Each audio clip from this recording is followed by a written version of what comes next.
Good evening, ladies and gentlemen. The lamplight of London flickers once more through the fog, and the quiet hum of Baker Street returns. Papers rustle, the violin rests beside an untouched cup of tea, and beneath that calm exterior, the keenest mind in England begins to stir again. Dr. Watson takes up his pen, ever faithful to record the strange and human stories that only Sherlock Holmes could untangle. Tonight, we open the Memoirs of Sherlock Holmes, recollections of brilliance and peril, where every silence hides a secret, and every case reveals a fragment of the man behind the legend. Chapter 1: Silver Blaze. "I am afraid, Watson, that I shall have to go," said Holmes, as we sat down together to our breakfast one morning. "Go? Where to?" "To Dartmoor, to King's Pyland." I was not surprised. Indeed, my only wonder was that he had not already been mixed up in this extraordinary case, which was the one topic of conversation through the length and breadth of England. For a whole day my companion had rambled about the room with his chin upon his chest and his brows knitted, charging and recharging his pipe with the strongest black tobacco, and absolutely deaf to any of my questions or remarks. Fresh editions of every paper had been sent up by our newsagent, only to be glanced over and tossed down into a corner. Yet, silent as he was, I knew perfectly well what it was over which he was brooding. There was but one problem before the public which could challenge his powers of analysis, and that was the singular disappearance of the favorite for the Wessex Cup, and the tragic murder of its trainer. When therefore he suddenly announced his intention of setting out for the scene of the drama, it was only what I had both expected and hoped for. "I should be most happy to go down with you, if I should not be in the way," said I. "My dear Watson, you would confer a great favor upon me by coming, and I think that your time will not be misspent, for there are points about the case which promise to make it an absolutely unique one. We have, I think, just time to catch our train at Paddington, and I will go further into the matter upon our journey. You would oblige me by bringing with you your very excellent field glass." And so it happened that an hour or so later I found myself in the corner of a first-class carriage flying along en route for Exeter, while Sherlock Holmes, with his sharp, eager face framed in his ear-flapped traveling cap, dipped rapidly into the bundle of fresh papers which he had procured at Paddington. We had left Reading far behind us before he thrust the last one of them under the seat and offered me his cigar case. "We are going well," said he, looking out the window and glancing at his watch. "Our rate at present is 53.5 miles an hour." "I have not observed the quarter-mile posts," said I. "Nor have I. But the telegraph posts upon this line are 60 yards apart, and the calculation is a simple one. I presume that you have looked into this matter of the murder of John Straker and the disappearance of Silver Blaze. I have seen what the Telegraph and the Chronicle have to say. It is one of those cases where the art of the reasoner should be used rather for the sifting of details than for the acquiring of fresh evidence. The tragedy has been so uncommon, so complete, and of such personal importance to so many people that we are suffering from a plethora of surmise, conjecture, and hypothesis. The difficulty is to detach the framework of fact, of absolute undeniable fact, from the embellishments of theorists and reporters. Then, having established ourselves upon this sound basis, it is our duty to see what inferences may be drawn and what are the special points upon which the whole mystery turns. On Tuesday evening, I received telegrams from both Colonel Ross, the owner of the horse, and from Inspector Gregory, who is looking after the case, inviting my cooperation. "Tuesday evening," I exclaimed, "and this is Thursday morning. Why didn't you go down yesterday?" "Because I made a blunder, my dear Watson, which is, I am afraid, a more common occurrence than anyone would think who only knew me through your memoirs. The fact is that I could not believe it possible that the most remarkable horse in England could long remain concealed, especially in so sparsely inhabited a place as the north of Dartmoor. From hour to hour yesterday I expected to hear that he had been found, and that his abductor was the murderer of John Straker. When, however, another morning had come, and I found that beyond the arrest of young Fitzroy Simpson nothing had been done, I felt that it was time for me to take action. Yet in some ways, I feel that yesterday has not been wasted." "You have formed a theory, then? At least I have got a grip of the essential facts of the case. I shall enumerate them to you, for nothing clears up a case so much as stating it to another person, and I can hardly expect your cooperation if I do not show you the position from which we start." I lay back against the cushions, puffing at my cigar, while Holmes, leaning forward, with his long, thin forefinger checking off the points upon the palm of his left hand, gave me a sketch of the events which had led to our journey. "Silver Blaze," said he, "is from the isonomy stock, and holds as brilliant a record as his famous ancestor. He is now in his 5th year, and has brought in turn each of the prizes of the turf to Colonel Ross, his fortunate owner. Up to the time of the catastrophe, he was the first favorite for the Wessex Cup, the betting being 3-1 on him.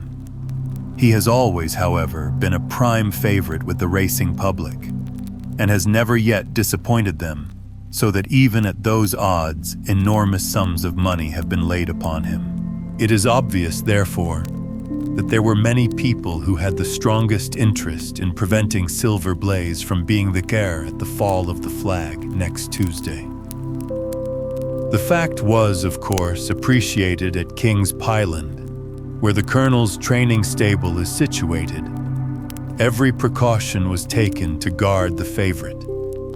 The trainer, John Straker, is a retired jockey who rode in Colonel Ross's colors before he became too heavy for the weighing chair.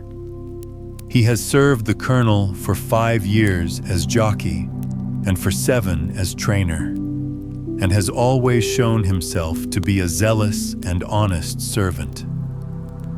Under him were 3 lads, for the establishment was a small one, containing only 4 horses in all. One of these lads sat up each night in the stable, while the others slept in the loft.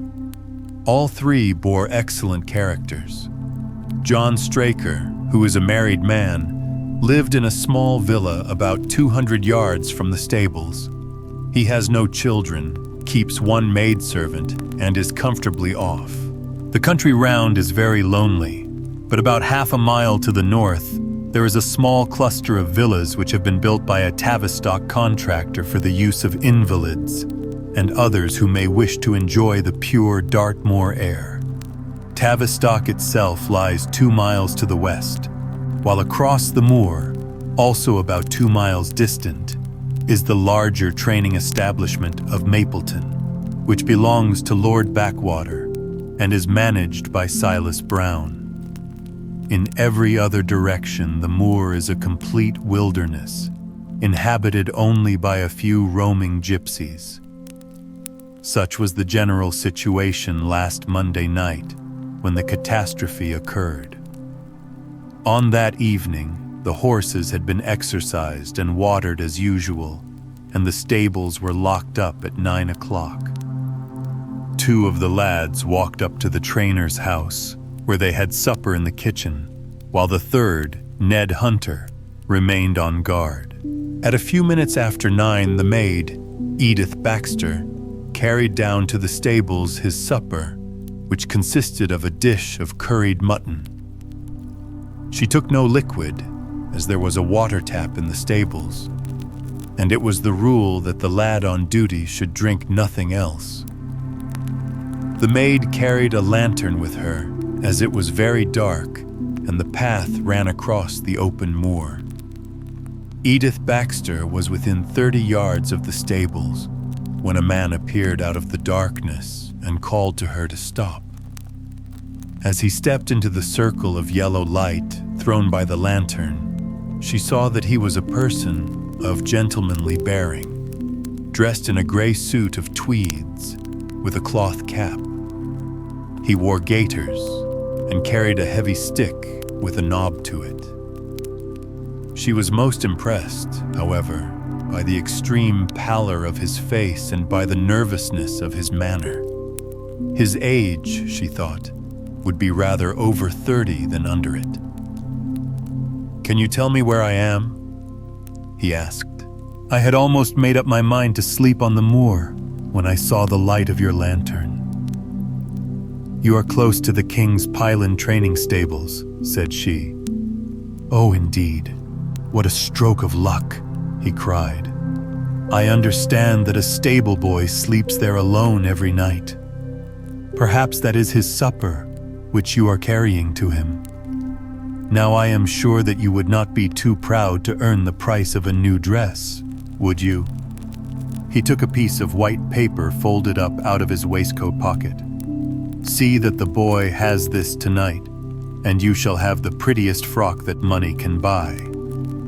She was frightened by the earnestness of his manner, and ran past him to the window through which she was accustomed to hand the meals. It was already opened, and Hunter was seated at the small table inside. She had begun to tell him of what had happened when the stranger came up again. "Good evening," said he, looking through the window. "I wanted to have a word with you." The girl has sworn that as he spoke, she noticed the corner of the little paper packet protruding from his closed hand.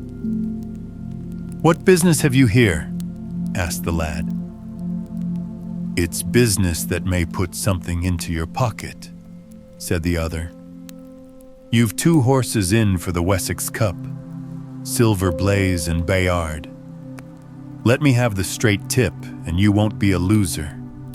Is it a fact that at the weights Bayard could give the other 100 yards in 5 furlongs, and that the stable have put their money on him?" "So you're one of those damned touts," cried the lad. "I'll show you how we serve them in King's Pylon." He sprang up and rushed across the stable to unloose the dog. The girl fled away to the house, but as she ran, she looked back and saw that the stranger was leaning through the window. A minute later, however, when Hunter rushed out with the hound, he was gone, and though he ran all round the buildings, he failed to find any trace of him. "One moment," I asked. "Did the stable boy, when he ran out with the dog, leave the door unlocked behind him?" "Excellent, Watson, excellent," murmured my companion.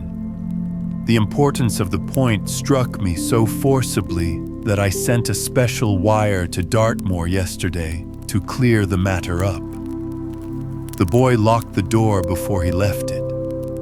The window, I may add, was not large enough for a man to get through.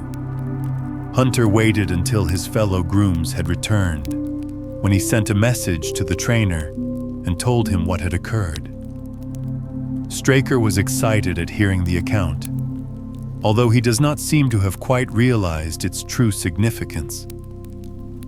It left him, however, vaguely uneasy, and Mrs. Straker, waking at 1 in the morning, found that he was dressing. In reply to her inquiries, he said that he could not sleep on account of his anxiety about the horses, and that he intended to walk down to the stables to see that all was well. She begged him to remain at home, as she could hear the rain pattering against the window, but in spite of her entreaties, he pulled on his large mackintosh and left the house. Mrs. Straker awoke at 7 in the morning to find that her husband had not yet returned. She dressed herself hastily, called the maid, and set off for the stables.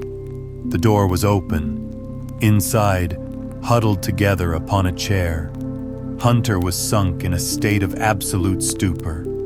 The favorite stall was empty, and there were no signs of his trainer. The two lads who slept in the chaff-cutting loft above the harness room were quickly aroused. They had heard nothing during the night, for they are both sound sleepers. Hunter was obviously under the influence of some powerful drug, and as no sense could be got out of him, he was left to sleep it off while the two lads and the two women ran out in search of the absentees.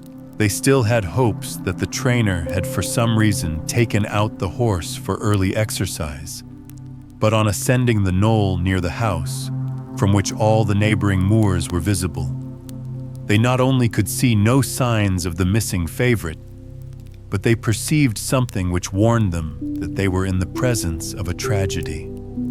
About a quarter of a mile from the stables, John Straker's overcoat was flapping from a furze bush. Immediately beyond, there was a bowl-shaped depression in the moor, and at the bottom of this was found the dead body of the unfortunate trainer. His head had been shattered by a savage blow from some heavy weapon, and he was wounded on the thigh, where there was a long, clean cut, inflicted evidently by some very sharp instrument. It was clear, however, that Straker had defended himself vigorously against his assailants, for in his right hand he held a small knife, which was clotted with blood up to the handle, while in his left he clasped a red and black silk cravat, which was recognized by the maid as having been worn on the preceding evening by the stranger who had visited the stables. Hunter, on recovering from his stupor, was also quite positive as to the ownership of the cravat. He was equally certain that the same stranger had, while standing at the window, drugged his curried mutton and so deprived the stables of their watchman. As to the missing horse, there were abundant proofs in the mud which lay at the bottom of the fatal hollow that he had been there at the time of the struggle. But from that morning he has disappeared, and although a large reward has been offered, and all the gypsies of Dartmoor are on the alert, no news has come of him. Finally, an analysis has shown that the remains of his supper left by the stable lad contain an appreciable quantity of powdered opium, while the people at the house partook of the same dish on the same night without any ill effect. Those are the main facts of the case, stripped of all surmise and stated as baldly as possible. I shall now recapitulate what the police have done in the matter. Inspector Gregory, to whom the case has been committed, is an extremely competent officer. Were he but gifted with imagination, he might rise to great heights in his profession. On his arrival, he promptly found and arrested the man upon whom suspicion naturally rested. There was little difficulty in finding him, for he inhabited one of those villas which I have mentioned. His name, it appears, was Fitzroy Simpson. He was a man of excellent birth and education, who had squandered a fortune upon the turf, and who lived now by doing a little quiet and genteel bookmaking in the sporting clubs of London. An examination of his betting book shows that bets to the amount of £5,000 had been registered by him against the favorite. On being arrested, he volunteered the statement that he had come down to Dartmoor in the hope of getting some information about the King's Pyland horses, and also about Desborough, the second favorite, which was in charge of Silas Brown at the Mapleton stables. He did not attempt to deny that he had acted as described upon the evening before, but declared that he had no sinister designs, and had simply wished to obtain first-hand information. When confronted with his cravat, he turned very pale, and was utterly unable to account for its presence in the hand of the murdered man. His wet clothing showed that he had been out in the storm of the night before, and his stick, which was a Penang lawyer weighted with lead, was just such a weapon as might, by repeated blows, have inflicted the terrible injuries to which the trainer had succumbed. On the other hand, there was no wound upon his person, while the state of Straker's knife would show that one at least of his assailants must bear his mark upon him. There you have it all in a nutshell, Watson. And if you can give me any light, I shall be infinitely obliged to you. I had listened with the greatest interest to the statement which Holmes, with characteristic clearness, had laid before me.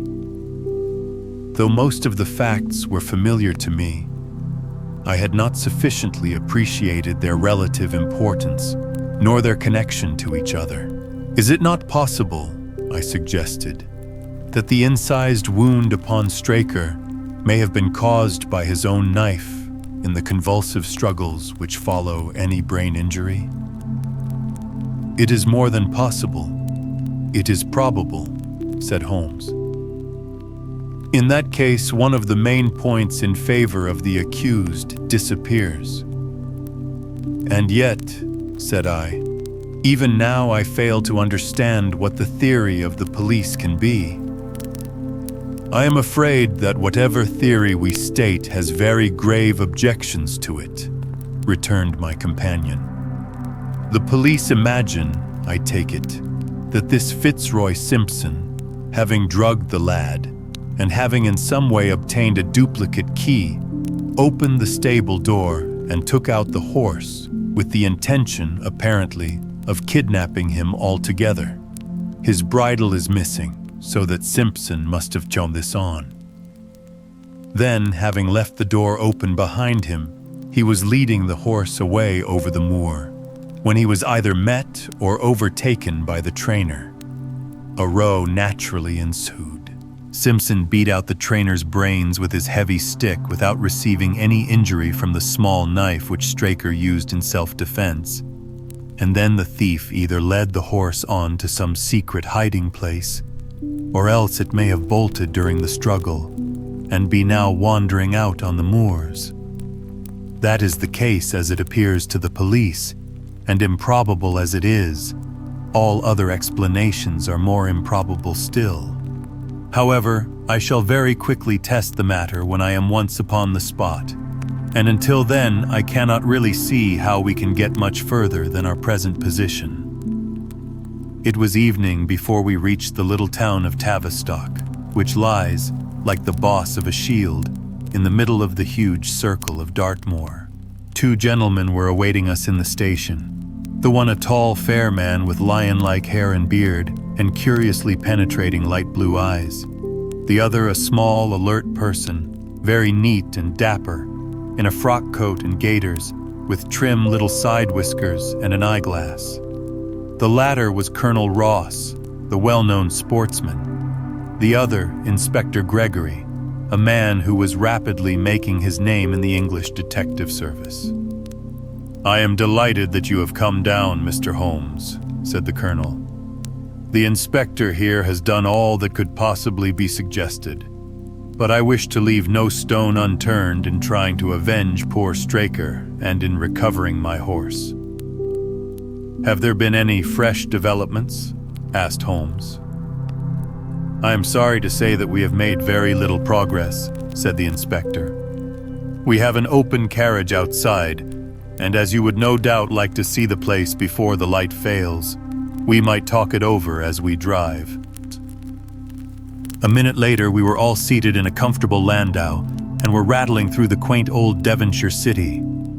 Inspector Gregory was full of his case and poured out a stream of remarks, while Holmes threw in an occasional question or interjection. Colonel Ross leaned back with his arms folded and his hat tilted over his eyes, while I listened with interest to the dialogue of the two detectives.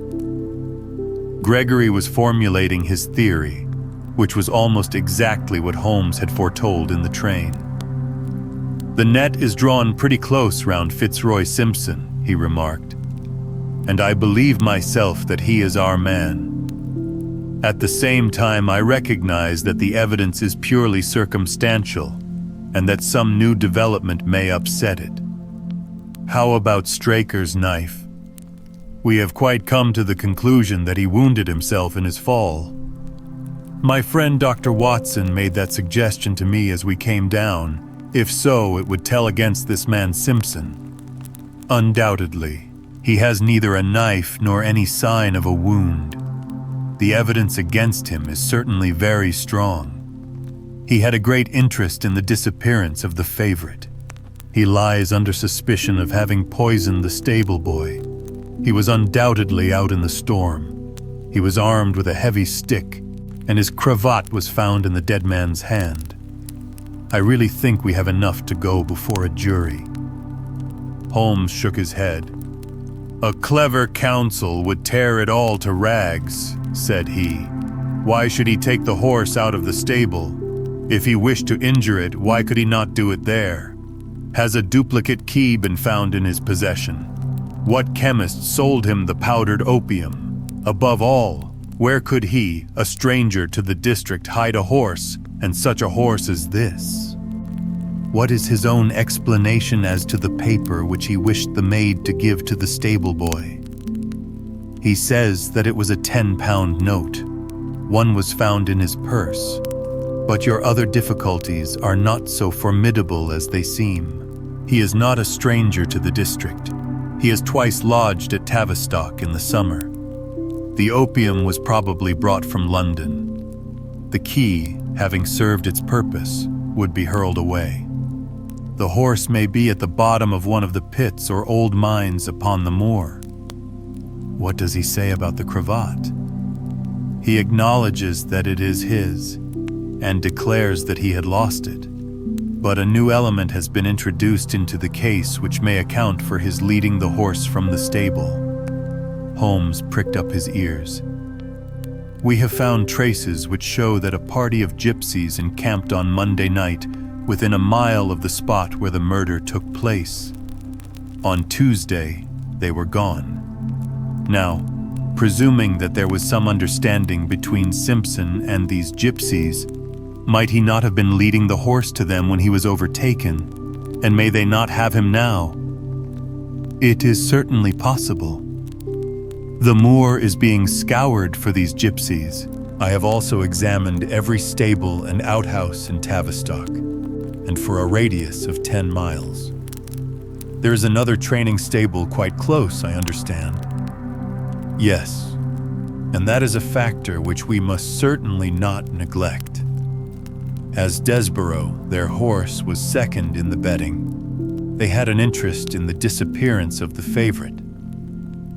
Silas Brown, the trainer, is known to have had large bets upon the event, and he was no friend to poor Straker. We have, however, examined the stables, and there is nothing to connect him with the affair.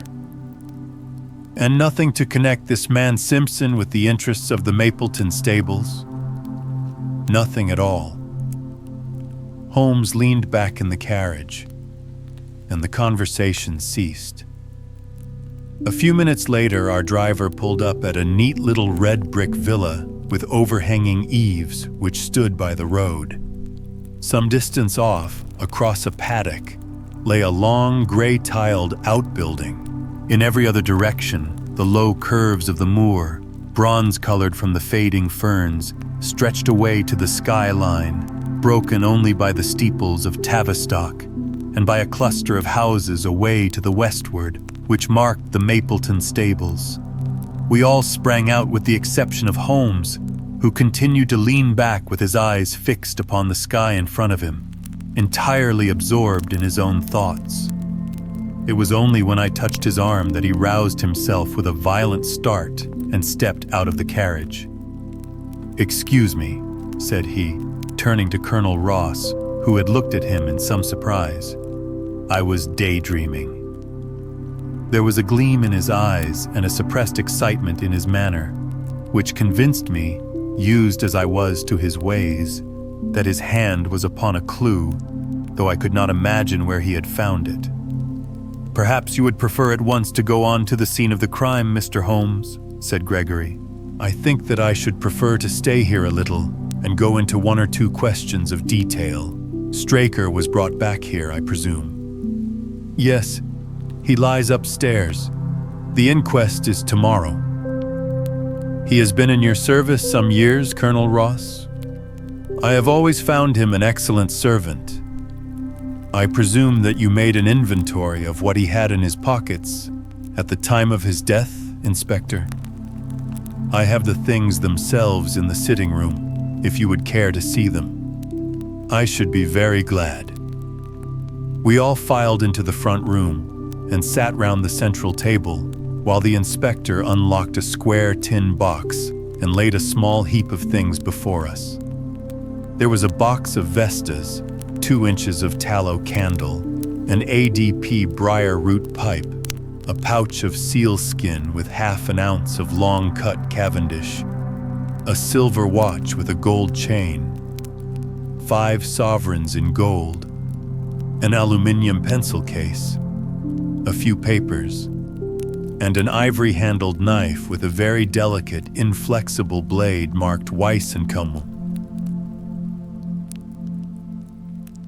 Oh, London. This is a very singular knife, said Holmes, lifting it up and examining it minutely. I presume, as I see bloodstains upon it, that it is the one which was found in the dead man's grasp. Watson, this knife is surely in your line. It is what we call a cataract knife, said I. I thought so. A very delicate blade devised for very delicate work. A strange thing for a man to carry with him upon a rough expedition, especially as it would not shut in his pocket.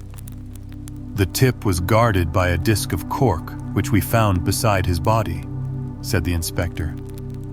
His wife tells us that the knife had lain upon the dressing table and that he had picked it up as he left the room. It was a poor weapon, but perhaps the best that he could lay his hands on at the moment. Very possible. How about these papers? 3 of them are receipted hay dealers' accounts. One of them is a letter of instructions from Colonel Ross. This other is a milliner's account for £37.15 made out by Madame Le Churier of Bond Street to William Derbyshire. Mrs. Straker tells us that Derbyshire was a friend of her husband's and that occasionally his letters were addressed here. Madame Derbyshire had somewhat expensive tastes, remarked Holmes, glancing down the account. 22 guineas is rather heavy for a single costume. However, there appears to be nothing more to learn, and we may now go down to the scene of the crime. As we emerged from the sitting room, a woman who had been waiting in the passage took a step forward and laid her hand upon the inspector's sleeve. Her face was haggard and thin and eager, stamped with the print of a recent horror. "Have you got them? Have you found them?" she panted. "No, Mrs. Straker, but Mr. Holmes here has come from London to help us, and we shall do all that is possible. Surely I met you in Plymouth at a garden party some little time ago, Mrs. Straker," said Holmes. "No, sir, you are mistaken." "Dear me, why, I could have sworn to it. You wore a costume of dove-colored silk with ostrich feather trimming." "I never had such a dress, sir," answered the lady. "Ah, that quite settles it," said Holmes. And with an apology, he followed the inspector outside. A short walk across the moor took us to the hollow in which the body had been found. At the brink of it was the furze bush upon which the coat had been hung. "There was no wind that night, I understand," said Holmes. "None, but very heavy rain. In that case, the overcoat was not blown against the furze bush, but placed there. Yes, it was laid across the bush. You fill me with interest. I perceive that the ground has been trampled up a good deal. No doubt many feet have been here since Monday night. A piece of matting has been laid here at the side, and we have all stood upon that. Excellent.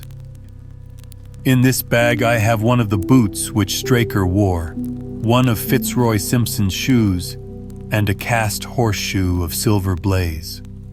"My dear inspector, you surpass yourself." Holmes took the bag and descending into the hollow, he pushed the matting into a more central position. Then, stretching himself upon his face and leaning his chin upon his hands, he made a careful study of the trampled mud in front of him. "Hello?" said he suddenly. "What's this?" It was a wax vesta half-burned, which was so coated with mud that it looked at first like a little chip of wood. "I cannot think how I came to overlook it," said the inspector with an expression of annoyance. "It was invisible, buried in the mud. I only saw it because I was looking for it." "What? You expected to find it?" "I thought it not unlikely." He took the boots from the bag and compared the impressions of each of them with marks upon the ground. Then he clambered up to the rim of the hollow and crawled about among the ferns and bushes.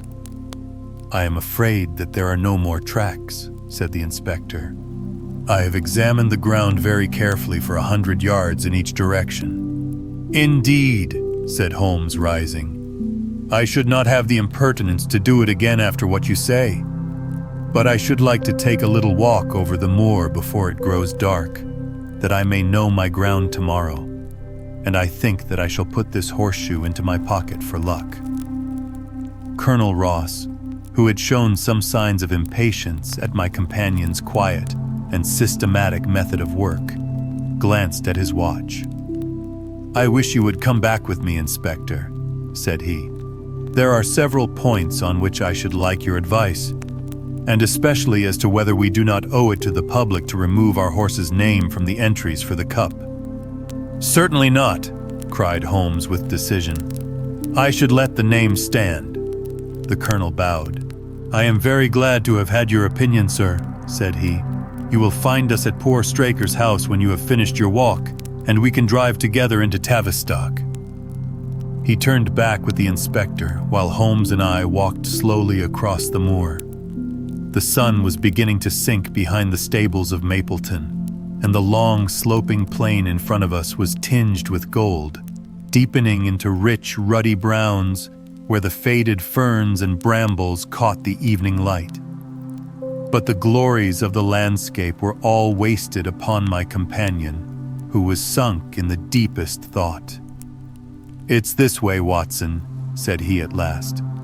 "We may leave the question of who killed John Straker for the instant, and confine ourselves to finding out what has become of the horse. Now, supposing that he broke away during or after the tragedy, where could he have gone to? The horse is a very gregarious creature. If left to himself, his instincts would have been either to return to King's Pyland or go over to Mapleton. Why should he run wild upon the moor? He would surely have been seen by now. And why should gypsies kidnap him? These people always clear out when they hear of trouble, for they do not wish to be pestered by the police. They could not hope to sell such a horse. They would run a great risk and gain nothing by taking him. Surely that is clear. Where is he then? I have already said that he must have gone to King's Pyland or to Mapleton. He is not at King's Pyland. Therefore, he is at Mapleton. Let us take that as a working hypothesis and see what it leads us to. This part of the moor, as the inspector remarked, is very hard and dry, but it falls away towards Mapleton, and you can see from here that there is a long hollow over yonder, which must have been very wet on Monday night. If our supposition is correct, then the horse must have crossed that, and there is the point where we should look for his tracks.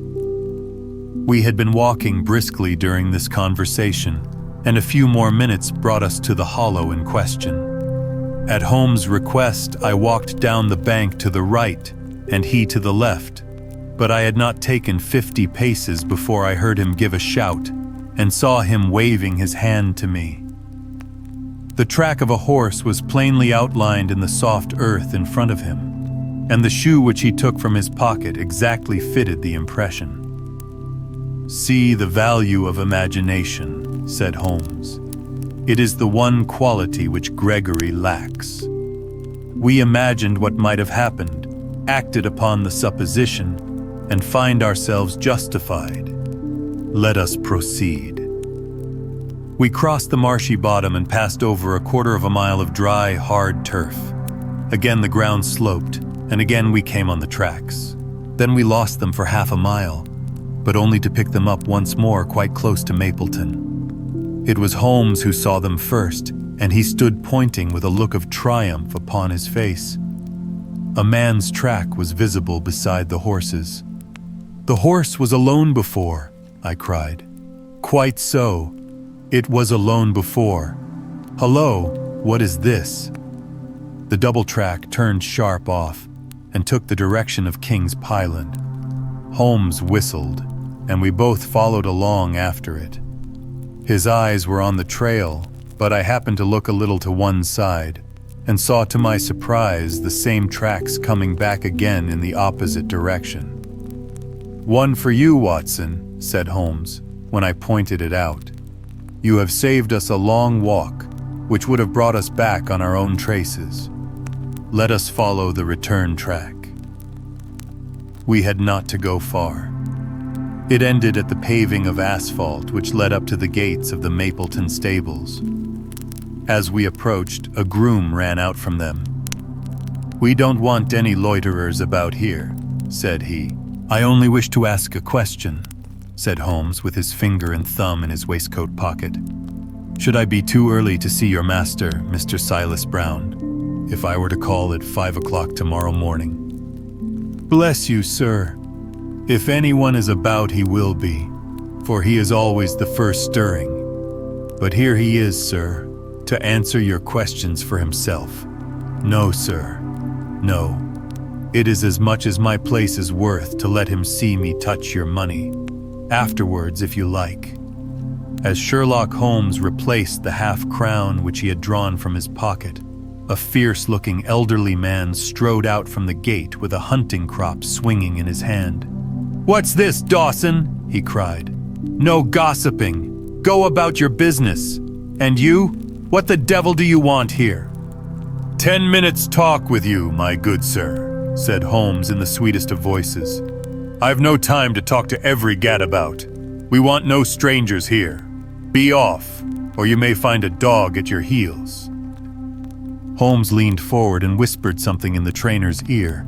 He started violently and flushed to the temples. "It's a lie," he shouted. "An infernal lie."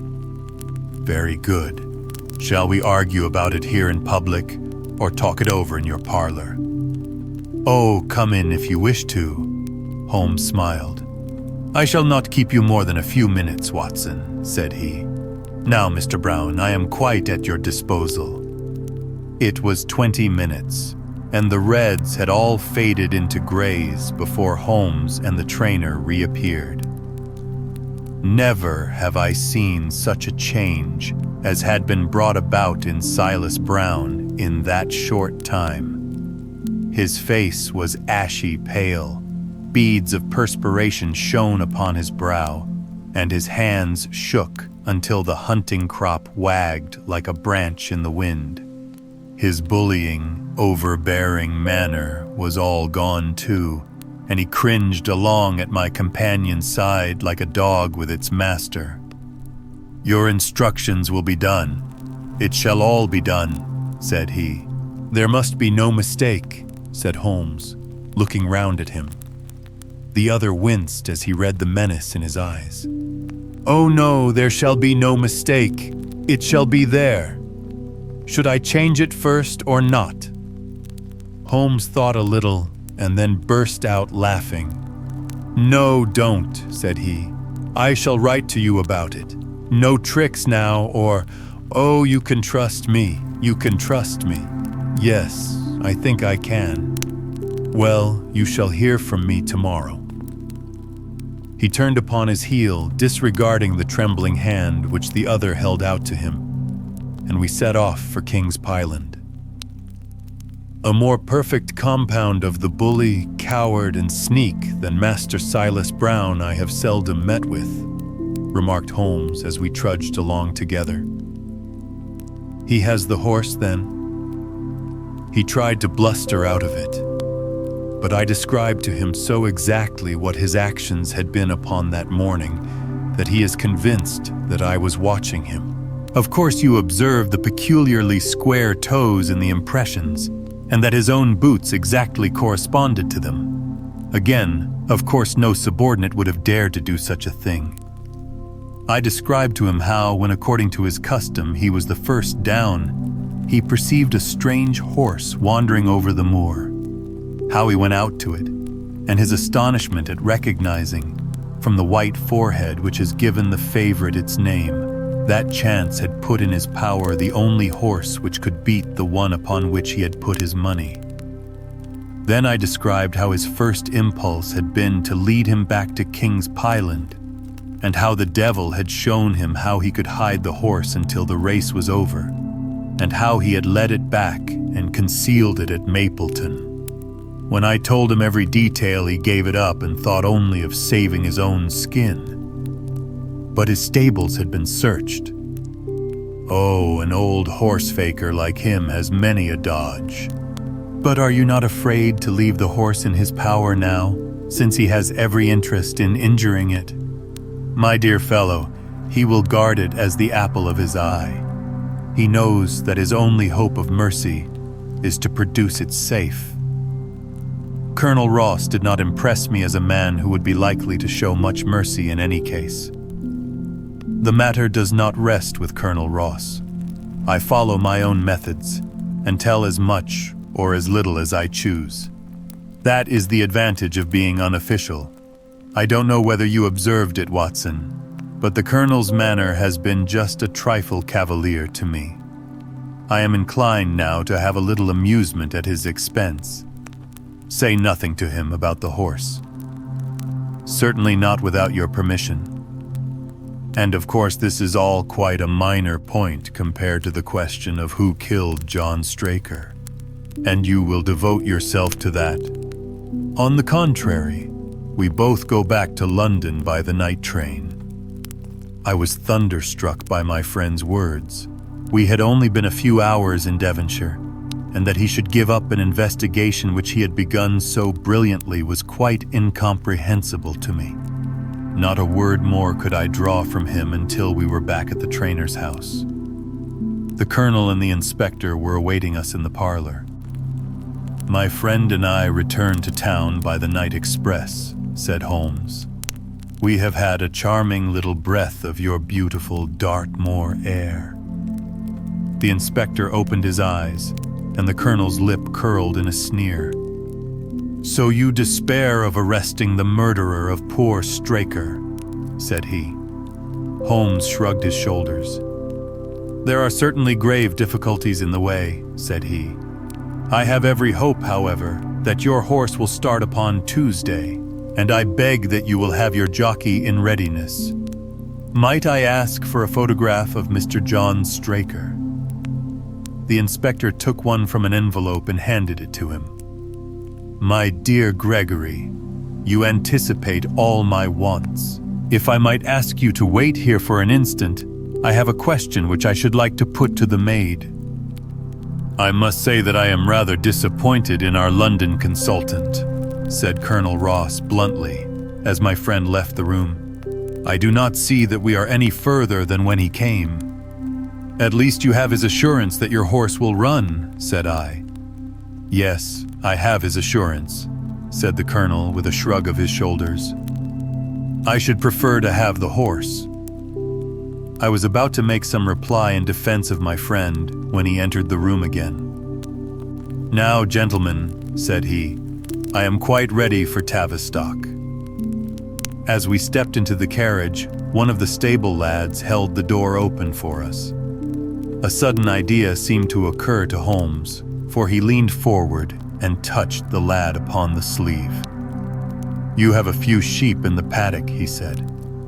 Who attends to them? I do, sir. Have you noticed anything amiss with them of late? Well, sir, not of much account, but 3 of them have gone lame, sir. I could see that Holmes was extremely pleased, for he chuckled and rubbed his hands together. A long shot, Watson, a very long shot, said he, pinching my arm. Gregory, Let me recommend to your attention this singular epidemic among the sheep. Drive on, coachman." Colonel Ross still wore an expression which showed the poor opinion which he had formed of my companion's ability, but I saw by the inspector's face that his attention had been keenly aroused. "You consider that to be important?" he asked. "Exceedingly so. Is there any point to which you would wish to draw my attention?" "To the curious incident of the dog in the nighttime." "The dog did nothing in the nighttime." "That was the curious incident," remarked Sherlock Holmes. 4 days later, Holmes and I were again in the train, bound for Winchester to see the race for the Wessex Cup. Colonel Ross met us by appointment outside the station, and we drove in his drag to the course beyond the town. His face was grave, and his manner was cold in the extreme. "I have seen nothing of my horse," said he. "I suppose that you would know him when you saw him?" asked Holmes. The colonel was very angry. "I have been on the turf for 20 years, and never was asked such a question as that before," said he. "A child would know Silver Blaze, with his white forehead and his mottled off foreleg. How is the betting?" "Well, that is the curious part of it. You could have got 15 to 1 yesterday, but the price has become shorter and shorter, until you can hardly get 3 to 1 now." Said Holmes. "Somebody knows something, that is clear." As the drag drew up in the enclosure near the grandstand, I glanced at the card to see the entries. It ran, "Wessex Plate, 50 sovs each HFT, with 1,000 sovs added for 4 and 5-year-olds. Second, £300. Third, £200. New course, 1 mile and 5 furlongs. 1. Mr. Heath Newton's The Negro, red cap, cinnamon jacket. 2. Colonel Wardlaw's Pugilist, pink cap, blue and black jacket. 3. Lord Backwater's Desborough, yellow cap and sleeves. 4. Colonel Ross's Silver Blaze, black cap, red jacket. 5. Duke of Balmoral's Iris, yellow and black stripes. 6. Lord Singleford's Rasper, purple cap, black sleeves." "We scratched our other one and put all hopes on your word," said the colonel. "Why, what is that? Silver Blaze favorite?" 5 to 4 against Silver Blaze, roared the ring. 5 to 4 against Silver Blaze, 5 to 15 against Desborough, 5 to 4 on the field. "There are the numbers up," I cried. "They are all 6 there." "All 6 there? Then my horse is running," cried the colonel in great agitation. "But I don't see him. My colors have not passed." "Only 5 have passed. This must be he." As I spoke, a powerful bay horse swept out from the weighing enclosure and cantered past us, bearing on its back the well-known black and red of the colonel. "That's not my horse," cried the owner. "That beast has not a white hair upon its body. What is this that you have done, Mr. Holmes?" "Well, well, let us see how he gets on," said my friend imperturbably. For a few minutes he gazed through my field glass. "Capital! An excellent start!" he cried suddenly. "There they are, coming round the curve." From our drag we had a superb view as they came up the straight. The 6 horses were so close together that a carpet could have covered them, but halfway up the yellow of the Mapleton stable showed to the front. Before they reached us, however, Desborough's bolt was shot, and the colonel's horse, coming away with a rush, passed the post a good 6 lengths before its rival, the Duke of Balmoral's Iris, making a bad third. "It's my race, anyhow," gasped the colonel, passing his hand over his eyes. "I confess that I can make neither head nor tail of it. Don't you think that you have kept up your mystery long enough, Mr. Holmes? Certainly, Colonel, you shall know everything. Let us all go round and have a look at the horse together. Here he is, he continued, as we made our way into the weighing enclosure, where only owners and their friends find admittance. You have only to wash his face and his leg in spirits of wine, and you will find that he is the same old Silver Blaze as ever. You take my breath away. I found him in the hands of a faker, and took the liberty of running him just as he was sent over. My dear sir, you have done wonders. The horse looks very fit and well. It never went better in its life. I owe you 1,000 apologies for having doubted your ability. You have done me a great service by recovering my horse. You would do me a greater still if you could lay your hands on the murderer of John Straker. I have done so, said Holmes quietly. The Colonel and I stared at him in amazement. You have got him. Where is he then? He is here. Here. Where? In my company at the present moment. The Colonel flushed angrily. I quite recognize that I am under obligations to you, Mr. Holmes, said he. But I must regard what you have just said as either a very bad joke or an insult. Sherlock Holmes laughed. I assure you that I have not associated you with the crime, Colonel, said he. The real murderer is standing immediately behind you. He stepped past and laid his hand upon the glossy neck of the thoroughbred. The horse, cried both the Colonel and myself. Yes, the horse.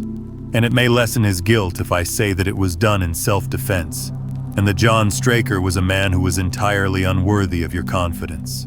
But there goes the bell, and as I stand to win a little on this next race, I shall defer a lengthy explanation until a more fitting time. We had the corner of a Pullman car to ourselves that evening as we whirled back to London, and I fancy that the journey was a short one to Colonel Ross, as well as to myself, as we listened to our companion's narrative of the events which had occurred at the Dartmoor training stables upon the Monday night, and the means by which he had unraveled them. I confess, said he, that any theories which I had formed from the newspaper reports were entirely erroneous. And yet there were indications there, had they not been overlaid by other details which concealed their true import. I went to Devonshire with the conviction that Fitzroy Simpson was the true culprit, although of course I saw that the evidence against him was by no means complete. It was while I was in the carriage, just as we reached the trainer's house, that the immense significance of the curried mutton occurred to me. You may remember that I was distrait, and remained sitting after you had all alighted. I was marveling in my own mind how I could possibly have overlooked so obvious a clue. I confess, said the Colonel, that even now I cannot see how it helps us. It was the first link in my chain of reasoning. Powdered opium is by no means tasteless. The flavor is not disagreeable, but it is perceptible. Were it mixed with any ordinary dish, the eater would undoubtedly detect it and would probably eat no more. A curry was exactly the medium which would disguise this taste. By no possible supposition could this stranger, Fitzroy Simpson, have caused curry to be served in the trainer's family that night, and it is surely too monstrous a coincidence to suppose that he happened to come along with powdered opium upon the very night when a dish happened to be served which would disguise the flavor. That is unthinkable. Therefore, Simpson becomes eliminated from the case, and our attention centers upon Straker and his wife, the only two people who could have chosen curried mutton for supper that night. The opium was added after the dish was set aside for the stable boy, for the others had the same for supper with no ill effects. Which of them, then, had access to that dish without the maid seeing them? Before deciding that question, I had grasped the significance of the silence of the dog. For one true inference invariably suggests others. The Simpson incident had shown me that a dog was kept in the stables, and yet, though someone had been in and had fetched out a horse, he had not barked enough to arouse the two lads in the loft. Obviously, the midnight visitor was someone whom the dog knew well. I was already convinced, or almost convinced, that John Straker went down to the stables in the dead of the night and took out Silver Blaze. For what purpose? For a dishonest one, obviously. Or why should he drug his own stable boy? And yet I was at a loss to know why. There have been cases before now where trainers have made sure of great sums of money by laying against their own horses through agents and then preventing them from winning by fraud. Sometimes it is a pulling jockey. Sometimes it is some surer and subtler means. What was it here? I hoped that the contents of his pockets might help me to form a conclusion. And they did so. You cannot have forgotten the singular knife which was found in the dead man's hand, a knife which certainly no sane man would choose for a weapon. It was, as Dr. Watson told us, a form of knife which is used for the most delicate operations known in surgery. And it was to be used for a delicate operation that night. You must know, with your wide experience of turf matters, Colonel Ross, that it is possible to make a slight nick upon the tendons of a horse's ham and to do it subcutaneously, so as to leave absolutely no trace. A horse so treated would develop a slight lameness, which would be put down to a strain in exercise or a touch of rheumatism, but never to foul play. "Villain! Scoundrel!" cried the colonel. We have here the explanation of why John Straker wished to take the horse out onto the moor. So spirited a creature would have certainly roused the soundest of sleepers when it felt the prick of the knife. It was absolutely necessary to do it in the open air. "I have been blind," cried the colonel. Of course, that was why he needed the candle and struck the match. Undoubtedly. But in examining his belongings, I was fortunate enough to discover not only the method of the crime, but even its motives. As a man of the world, Colonel, you know that men do not carry other people's bills about in their pockets. We have most of us quite enough to do to settle our own. I at once concluded that Straker was leading a double life and keeping a second establishment. The nature of the bill showed that there was a lady in the case, and one who had expensive tastes. Liberal as you are with your servants, one can hardly expect that they can buy 20-guinea walking dresses for their ladies. I questioned Mrs. Straker as to the dress without her knowing it, and having satisfied myself that it had never reached her, I made a note of the milliner's address and felt that by calling there with Straker's photograph, I could easily dispose of the mythical Derbyshire. From that time on, all was plain. Straker had led out the horse to a hollow where his light would be invisible. Simpson in his flight had dropped his cravat, and Straker had picked it up, with some idea, perhaps, that he might use it in securing the horse's leg. Once in the hollow, he had got behind the horse and had struck a light.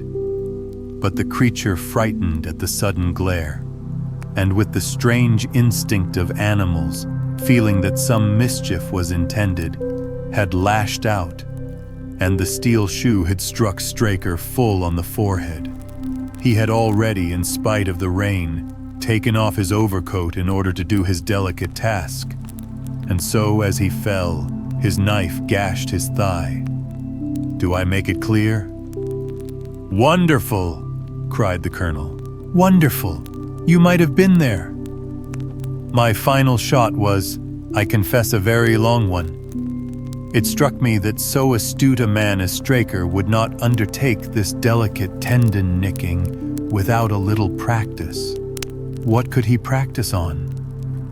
My eyes fell upon the sheep, and I asked a question which, rather to my surprise, showed that my surmise was correct. When I returned to London, I called upon the milliner, who had recognized Straker as an excellent customer of the name of Derbyshire, who had a very dashing wife with a strong partiality for expensive dresses. I have no doubt that this woman had plunged him over head and ears in debt, and so led him into this miserable plot. "You have explained all but one thing," cried the colonel. "Where was the horse?" "Ah, it bolted, and was cared for by one of your neighbors. We must have an amnesty in that direction, I think. This is Clapham Junction, if I am not mistaken, and we shall be in Victoria in less than 10 minutes. If you care to smoke a cigar in our rooms, Colonel, I shall be happy to give you any other details which might interest you." Chapter 2. The Adventure of the Cardboard Box. In choosing a few typical cases which illustrate the remarkable mental qualities of my friend, Sherlock Holmes, I have endeavored, as far as possible, to select those which presented the minimum of sensationalism while offering a fair field for his talents. It is, however, unfortunately impossible entirely to separate the sensational from the criminal, and a chronicler is left in the dilemma that he must either sacrifice details which are essential to his statement, and so give a false impression of the problem, or he must use matter which chance, and not choice, has provided him with. With this short preface, I shall turn to my notes of what proved to be a strange, though a peculiarly terrible, chain of events. It was a blazing hot day in August. Baker Street was like an oven, and the glare of the sunlight upon the yellow brickwork of the house across the road was painful to the eye. It was hard to believe that these were the same walls which loomed so gloomily through the fogs of winter. Our blinds were half drawn, and Holmes lay curled upon the sofa, reading and rereading a letter which he had received by the morning post. For myself, my term of service in India had trained me to stand heat better than cold, and a thermometer at 90 was no hardship. But the morning paper was uninteresting. Parliament had risen. Everybody was out of town, and I yearned for the glades of the New Forest or the shingle of Southsea. A depleted bank account had caused me to postpone my holiday, and as to my companion, neither the country nor the sea presented the slightest attraction to him. He loved to lie in the very center of 5 millions of people, with his filaments stretching out and running through them, responsive to every little rumor or suspicion of unsolved crime. Appreciation of nature found no place among his many gifts, and his only change was when he turned his mind from the evildoer of the town to track down his brother of the country. Finding that Holmes was too absorbed for conversation, I had tossed aside the barren paper, and leaning back in my chair, I fell into a brown study. Suddenly, my companion's voice broke in upon my thoughts. "You are right, Watson," said he. "It does seem a most preposterous way of settling a dispute." "Most preposterous!" I exclaimed, and then suddenly realizing how he had echoed the inmost thought of my soul, I sat up in my chair and stared at him in blank amazement. "What is this, Holmes?" I cried.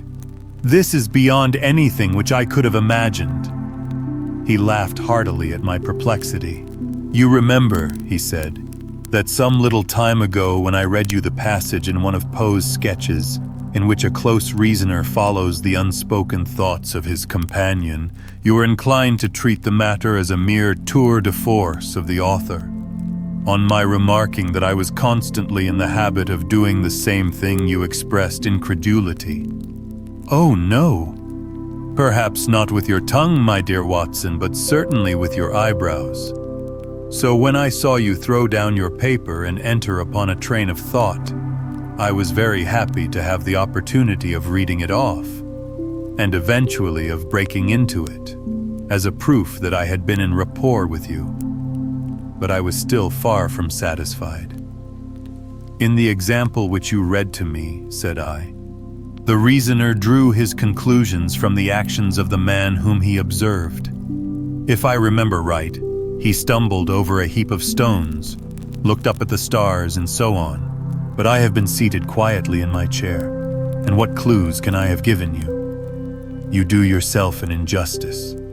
The features are given to man as the means by which he shall express his emotions, and yours are faithful servants. Do you mean to say that you read my train of thoughts from my features? Your features, and especially your eyes. Perhaps you cannot yourself recall how your reverie commenced. No, I cannot. Then I will tell you. After throwing down your paper, which was the action which drew my attention to you, you sat for half a minute with a vacant expression. Then your eyes fixed themselves upon your newly framed picture of General Gordon, and I saw by the alteration in your face that a train of thought had been started. But it did not lead very far.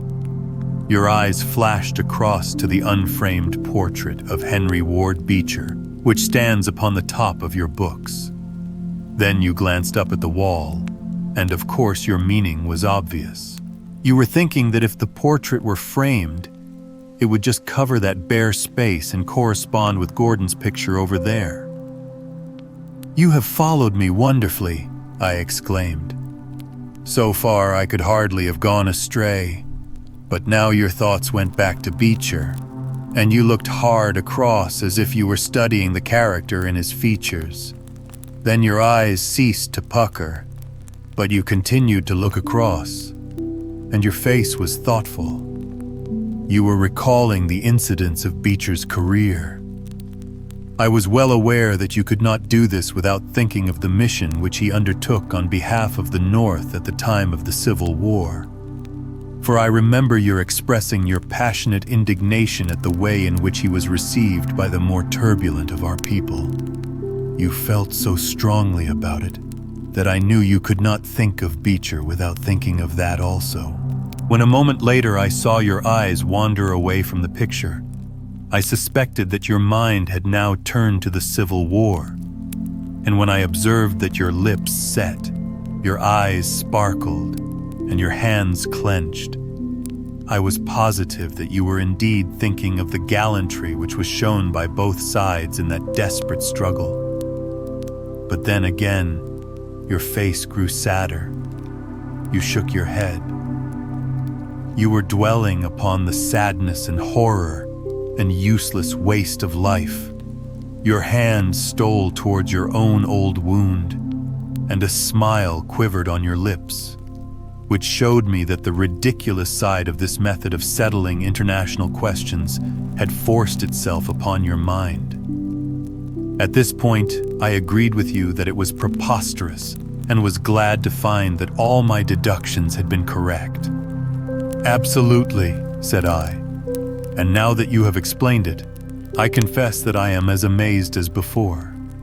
It was very superficial, my dear Watson, I assure you. I should not have intruded it upon your attention had you not shown some incredulity the other day. But I have in my hands here a little problem, which may prove to be more difficult of solution than my small essay in thought reading. Have you observed in the paper a short paragraph referring to the remarkable contents of a packet sent through the post to Miss Cushing of Cross Street, Croydon? No, I saw nothing. Ah, then you must have overlooked it. Just toss it over to me. Here it is, under the financial column. Perhaps you would be good enough to read it aloud. I picked up the paper which he had thrown back to me and read the paragraph indicated. It was headed, "A Gruesome Packet." Miss Susan Cushing, living at Cross Street, Croydon, has been made the victim of what must be regarded as a peculiarly revolting practical joke, unless some more sinister meaning should prove to be attached to the incident. At 2 o'clock yesterday afternoon, a small packet wrapped in brown paper was handed in by the postman. A cardboard box was inside, which was filled with coarse salt. On emptying this, Miss Cushing was horrified to find 2 human ears, apparently quite freshly severed. The box had been sent by parcel post from Belfast upon the morning before. There is no indication as to the sender, and the matter is the more mysterious as Miss Cushing, who is a maiden lady of 50, has led a most retired life, and has so few acquaintances or correspondence, that it is a rare event for her to receive anything through the post. Some years ago, however, when she resided at Penge, she let apartments in her house to 3 young medical students, whom she was obliged to get rid of on account of their noisy and irregular habits. The police are of opinion that this outrage may have been perpetrated upon Miss Cushing by these youths, who owed her a grudge and who hoped to frighten her by sending her these relics of the dissecting rooms. Some probability is lent to the theory by the fact that one of these students came from the north of Ireland, and to the best of Miss Cushing's belief, from Belfast.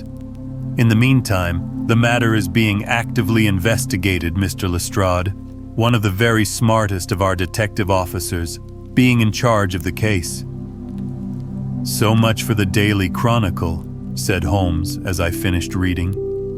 Now for our friend Lestrade. I had a note from him this morning, in which he says, "I think that this case is very much in your line. We have every hope of clearing the matter up, but we find a little difficulty in getting anything to work upon. We have, of course, wired to the Belfast post office, but a large number of parcels were handed in upon that day, and they have no means of identifying this particular one, or of remembering the sender. The box is a half-pound box of honeydew tobacco and does not help us in any way. The medical student theory still appears to me to be the most feasible, but if you should have a few hours to spare, I should be very happy to see you out here. I shall be either at the house or in the police station all day. What say you, Watson? Can you rise superior to the heat and run down to Croydon with me on the off chance of a case for your annals? I was longing for something to do. You shall have it then. Ring for our boots and tell them to order a cab.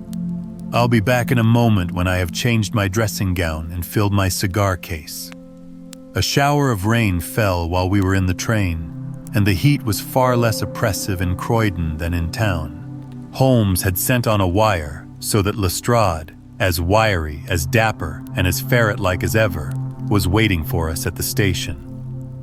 A walk of 5 minutes took us to Cross Street, where Miss Cushing resided. It was a very long street of 2-story brick houses, neat and prim, with whitened stone steps and little groups of aproned women gossiping at the doors. Halfway down, Lestrade stopped and tapped at a door, which was opened by a small servant girl. Miss Cushing was sitting in the front room, into which we were ushered. She was a placid-faced woman, with large, gentle eyes, and grizzled hair curving down over her temples on each side. A worked antimacassar lay upon her lap, and a basket of colored silks stood upon a stool beside her. "They are in the outhouse, those dreadful things," said she as Lestrade entered. "I wish that you would take them away altogether." "So I shall, Miss Cushing. I only kept them here until my friend Mr. Holmes should have seen them in your presence." "Why in my presence, sir?" "In case he wished to ask any questions." "What is the use of asking me questions when I tell you I know nothing whatever about it?" "Quite so, madam," said Holmes in his soothing way. "I have no doubt that you have been annoyed more than enough already over this business." "Indeed I have, sir. I am a quiet woman and live a retired life. It is something new for me to see my name in the papers, and to find the police in my house. I won't have those things in here, Mr. Lestrade. If you wish to see them, you must go to the outhouse." It was a small shed in the narrow garden which ran behind the house. Lestrade went in and brought out a yellow cardboard box with a piece of brown paper and some string. There was a bench at the end of the path, and we all sat down while Holmes examined one by one the articles which Lestrade had handed to him. "The string is exceedingly interesting," he remarked, holding it up to the light and sniffing at it. "What do you make of this string, Lestrade?" "It has been tarred." "Precisely. It is a piece of tarred twine. You have also no doubt remarked that Miss Cushing has cut the cord with the scissors, as can be seen by the double fray on each side. This is of importance." "I cannot see the importance," said Lestrade. "The importance lies in the fact that the knot is left intact, and that this knot is of a peculiar character. It is very neatly tied. I had already made a note to that effect," said Lestrade complacently. "So much for the string, then," said Holmes, smiling. "Now for the box wrapper. Brown paper, with a distinct smell of coffee. What, did you not observe it? I think there can be no doubt of it. Address printed in rather straggling characters. Miss S. Cushing, Cross Street, Croydon. Done with a broad-pointed pen, probably a J, and with very inferior ink. The word Croydon has been originally spelled with an I, which has been changed to Y. The parcel was directed then by a man. The printing is distinctly masculine, of limited education and unacquainted with the town of Croydon. So far, so good. The box is a yellow half-pound honey-dew box, with nothing distinctive save 2 thumb marks at the left bottom corner. It is filled with rough salt of the quality used for preserving hides and other of the coarser commercial purposes. And embedded in it are these very singular enclosures. He took out the 2 ears as he spoke, and laying a board across his knee, he examined them minutely, while Lestrade and I, bending forward on each side of him, glanced alternately at these dreadful relics and at the thoughtful, eager face of our companion.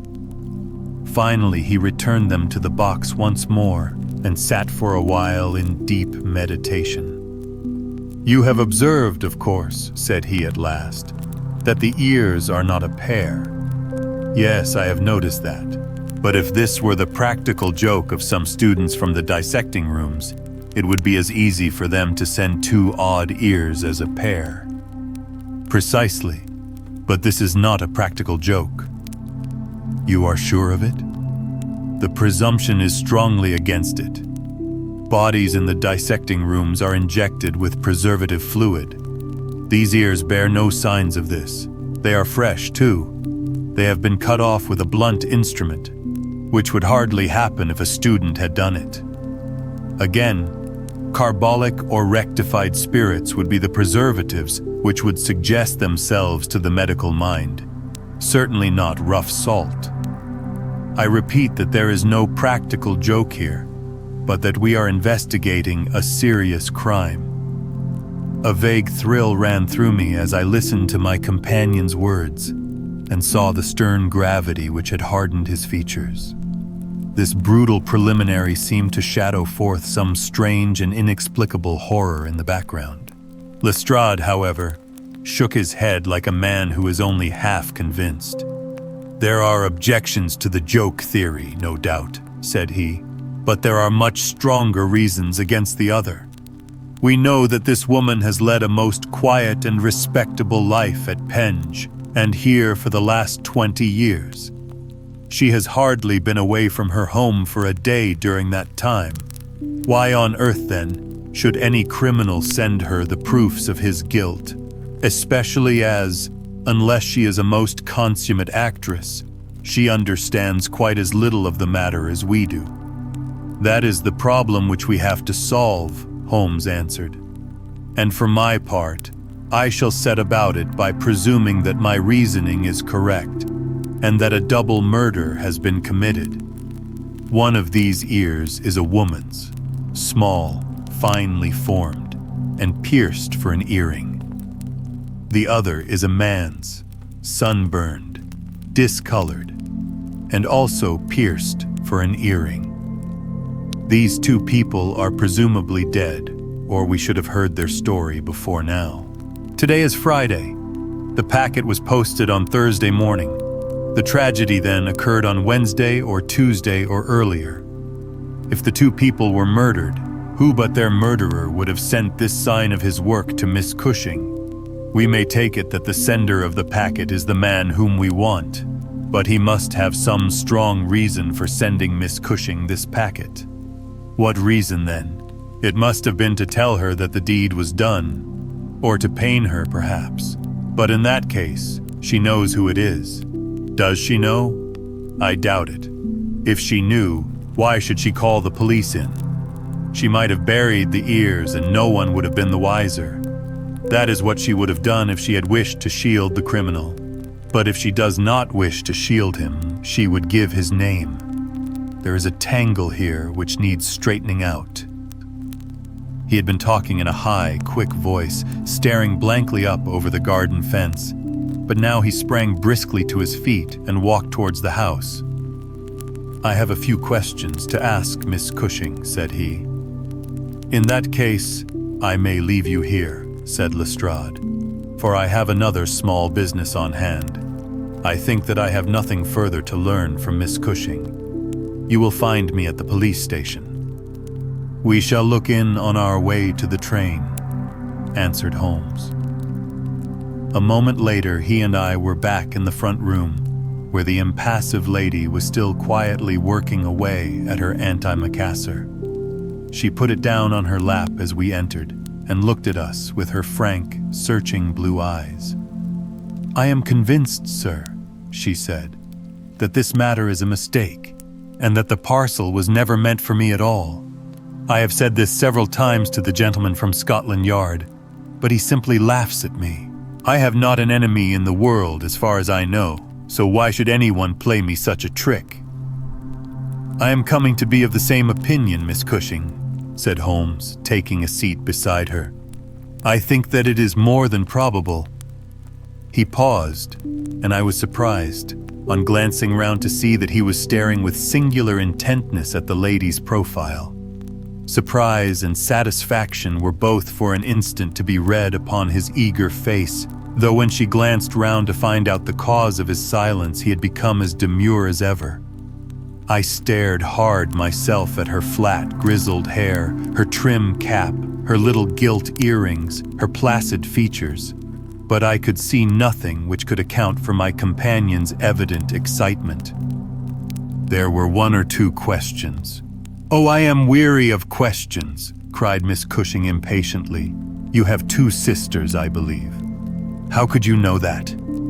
"I observed the very instant that I entered the room that you have a portrait group of 3 ladies upon the mantelpiece, one of whom is undoubtedly yourself, while the others are so exceedingly like you that there could be no doubt of the relationship." "Yes, you are quite right. Those are my sisters, Sarah and Mary.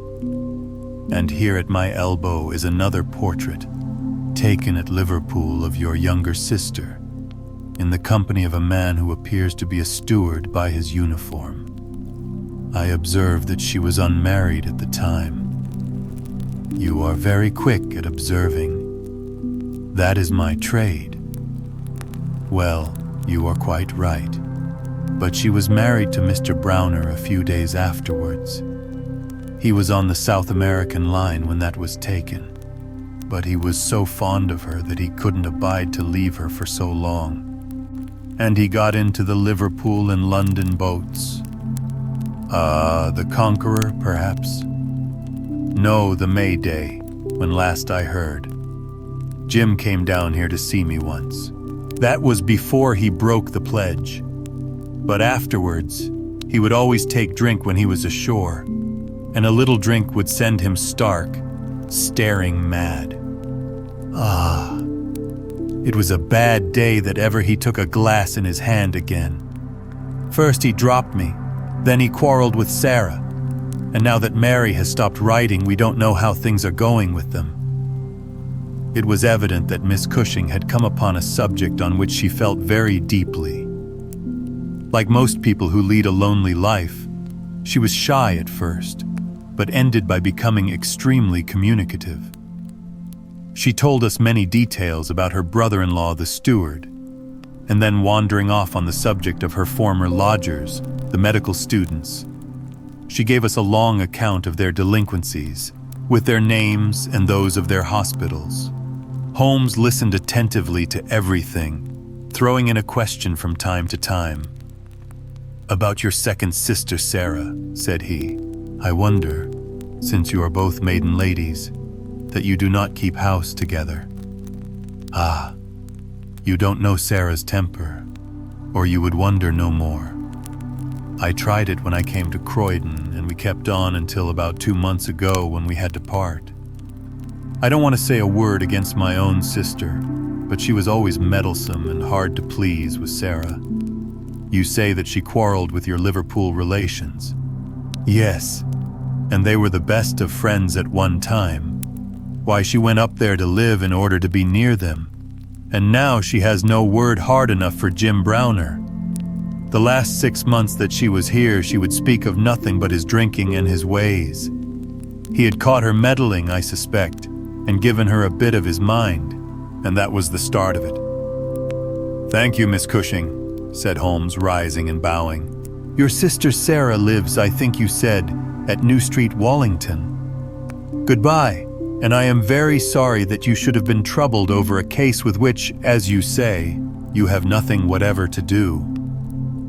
There was a cab passing as we came out, and Holmes hailed it. "How far to Wallington?" he asked. "Only about a mile, sir." "Very good. Jump in, Watson. We must strike while the iron is hot. Simple as the case is, there have been 1 or 2 very instructive details in connection with it. Just pull up at a telegraph office as you pass, cabby." Holmes sent off a short wire, and for the rest of the drive lay back in the cab, with his hat tilted over his nose to keep the sun from his face. Our driver pulled up at a house which was not unlike the one which we had just quitted.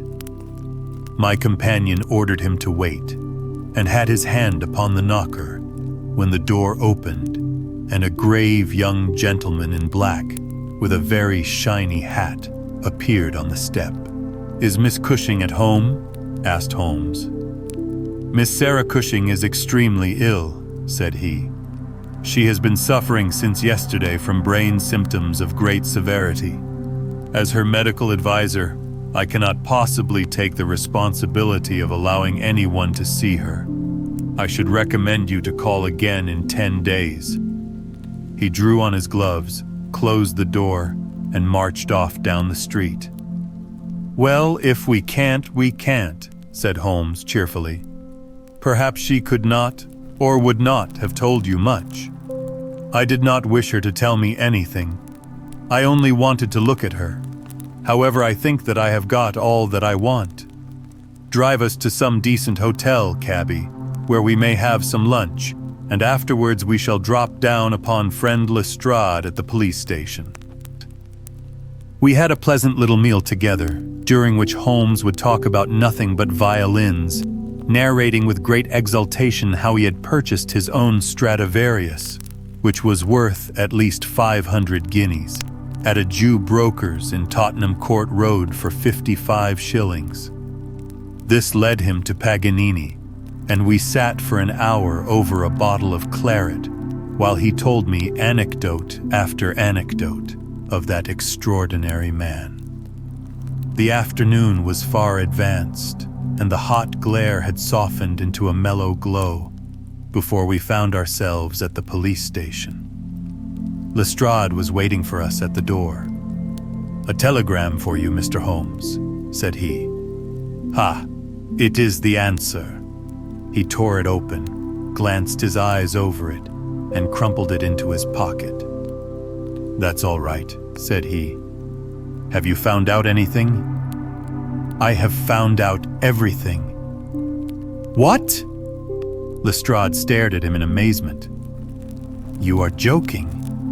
I was never more serious in my life.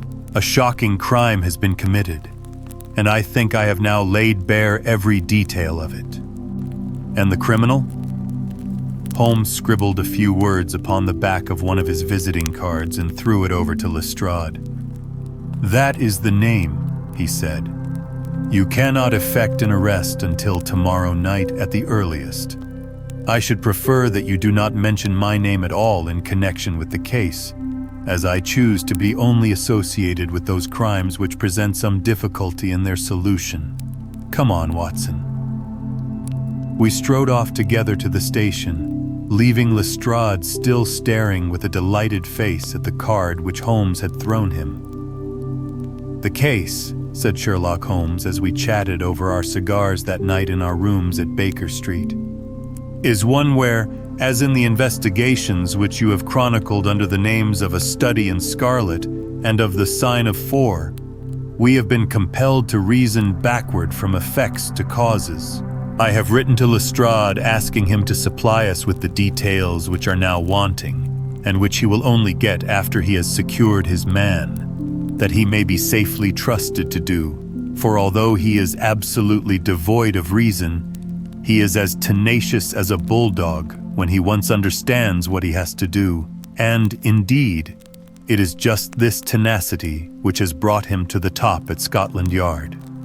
"Your case is not complete, then?" I asked. "It is fairly complete in essentials. We know who the author of the revolting business is, although one of the victims still escapes us. Of course, you have formed your own conclusions." "I presume that this Jim Browner, the steward of a Liverpool boat, is the man whom you suspect?" "Oh, it is more than a suspicion. And yet I cannot see anything save very vague indications. On the contrary, to my mind, nothing could be more clear. Let me run over the principal steps. We approached the case, you remember, with an absolutely blank mind, which is always an advantage. We had formed no theories. We were simply there to observe and to draw inferences from our observations. What did we see first? A very placid and respectable lady who seemed quite innocent of any secret, and a portrait which showed me that she had 2 younger sisters. It instantly flashed across my mind that the box might have been meant for one of these. I set the idea aside as one which could be disproved or confirmed at our leisure. Then we went to the garden, as you remember, and we saw the very singular contents of the little yellow box. The string was of the quality which is used by sailmakers aboard ship, and at once a whiff of the sea was perceptible in our investigation, when I observed that the knot was one which is popular with sailors, that the parcel had been posted at a port, and that the male ear was pierced for an earring, which is so much more common among sailors than landsmen. I was quite certain that all the actors in the tragedy were to be found among our seafaring classes. When I came to examine the address of the packet, I observed that it was to Miss S. Cushing. Now, the oldest sister would, of course, be Miss Cushing, and although her initial was S, it might belong to one of the others as well. In that case, we should have to commence our investigation from a fresh basis altogether. I therefore went into the house with the intention of clearing up this point. I was about to assure Miss Cushing that I was convinced that a mistake had been made when you may remember that I came suddenly to a stop. The fact was that I had just seen something which filled me with surprise, and at the same time narrowed the field of our inquiry immensely. As a medical man, you are aware, Watson, that there is no part of the body which varies so much as the human ear. Each ear is as a rule quite distinctive and differs from all other ones. In last year's anthropological journal, you will find 2 short monographs from my pen upon the subject. I had, therefore, examined the ears in the box with the eyes of an expert and had carefully noted their anatomical peculiarities. Imagine my surprise, then, when on looking at Miss Cushing, I perceived that her ear corresponded exactly with the female ear, which I had just inspected. The matter was entirely beyond coincidence. There was the same shortening of the pinna, the same broad curve of the upper lobe, the same convolution of the inner cartilage. In all essentials, it was the same ear. Of course, I at once saw the enormous importance of the observation. It was evident that the victim was a blood relation, and probably a very close one. I began to talk to her about her family, and you remember that she at once gave us some exceedingly valuable details. In the first place, her sister's name was Sarah, and her address had until recently been the same, so that it was quite obvious how the mistake had occurred and for whom the packet was meant. Then we heard of this steward, married to the third sister, and learned that he had at one time been so intimate with Miss Sarah that she had actually gone up to Liverpool to be near the Browners, but a quarrel had afterwards divided them. This quarrel had put a stop to all communications for some months, so that if Browner had occasion to address a packet to Miss Sarah, he would undoubtedly have done so to her old address. And now the matter had begun to straighten itself out wonderfully. We had learned of the existence of this steward, an impulsive man, of strong passions. You remember that he threw up what must have been a very superior berth in order to be nearer to his wife, subject to occasional fits of hard drinking. We had reason to believe that his wife had been murdered, and that a man, presumably a seafaring man, had been murdered at the same time. Jealousy, of course, at once suggests itself as the motive for the crime. And why should these proofs of the deed be sent to Miss Sarah Cushing? Probably because during her residence in Liverpool, she had some hand in bringing about the events which led to the tragedy. You will observe that this line of boats calls at Belfast, Dublin, and Waterford, so that, presuming that Browner had committed the deed and had embarked at once upon his steamer, the Mayday, Belfast would be the first place at which he could post his terrible packet. A second solution was at this stage obviously possible, and although I thought it exceedingly unlikely, I was determined to elucidate it before going further. An unsuccessful lover might have killed Mr. and Mrs. Browner, and the male ear might have belonged to the husband. There were many grave objections to this theory, but it was conceivable. I therefore sent off a telegram to my friend Algar, of the Liverpool force, and asked him to find out if Mrs. Browner were at home, and if Browner had departed in the Mayday. Then we went on to Wallington to visit Miss Sarah. I was curious, in the first place, to see how far the family ear had been reproduced in her. Then, of course, she might give us very important information, but I was not sanguine that she would. She must have heard of the business the day before, since all Croydon was ringing with it, and she alone could have understood for whom the packet was meant. If she had been willing to help justice, she would probably have communicated with the police already. However, it was clearly our duty to see her, so we went. We found that the news of the arrival of the packet, for her illness dated from that time, had such an effect upon her as to bring on brain fever. It was clearer than ever that she understood its full significance, but equally clear that we should have to wait some time for any assistance from her. However, we were really independent of her help. Our answers were waiting for us at the police station, where I had directed Algar to send them. Nothing could be more conclusive. Mrs. Browner's house had been closed for more than 3 days, and the neighbors were of opinion that she had gone south to see her relatives. It had been ascertained at the shipping offices that Browner had left aboard of the Mayday, and I calculate that she is due in the Thames tomorrow night. When he arrives, he will be met by the obtuse but resolute Lestrade, and I have no doubt that we shall have all our details filled in. Sherlock Holmes was not disappointed in his expectations. 2 days later, he received a bulky envelope, which contained a short note from the detective and a typewritten document, which covered several pages of foolscap. "Lestrade has got him all right," said Holmes, glancing up at me. "Perhaps it would interest you to hear what he says. My dear Mr. Holmes, in accordance with the scheme which we had formed in order to test our theories, the 'we' is rather fine, Watson, is it not?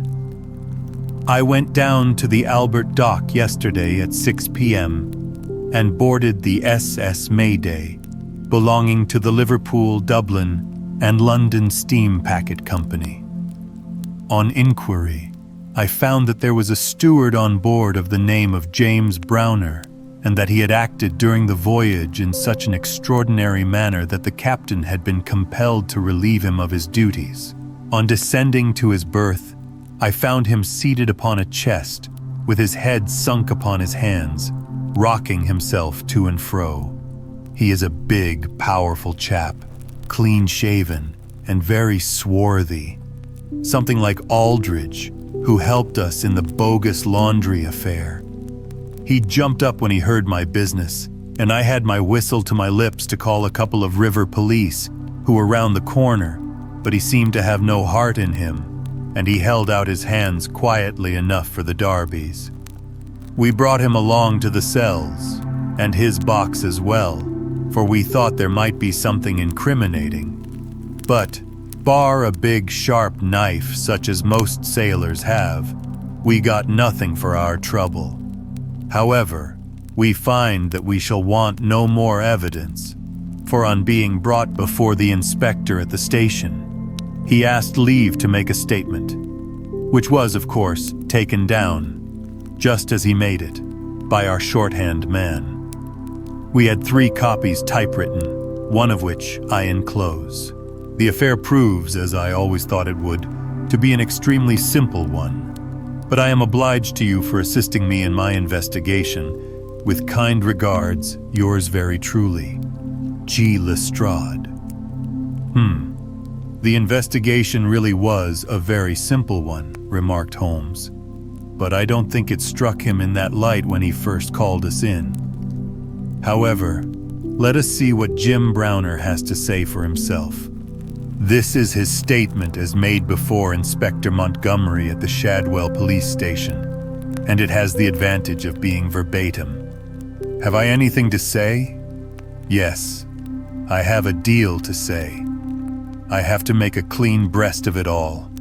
You can hang me, or you can leave me alone. I don't care a plug which you do. I tell you I've not shut an eye in sleep since I did it, and I don't believe I ever will again until I get past all waking. Sometimes it's his face, but most generally it's hers. I'm never without one or the other before me. He looks frowning and black-like, but she has a kind of surprise upon her face. Aye, the white lamb, she might well be surprised when she read death on a face that had seldom looked anything but love upon her before. But it was Sarah's fault, and may the curse of a broken man put a blight on her and set the blood rotting in her veins. It's not that I want to clear myself. I know that I went back to drink like the beast that I was. But she would have forgiven me. She would have stuck as close to me as a rope to a block if that woman had never darkened our door. For Sarah Cushing loved me. That's the root of the business. She loved me until all her love turned to poisonous hate when she knew that I thought more of my wife's footmark in the mud than I did of her whole body and soul. There were 3 sisters altogether. The old one was just a good woman, the second was a devil, and the third was an angel. Sarah was 33, and Mary was 29 when I married.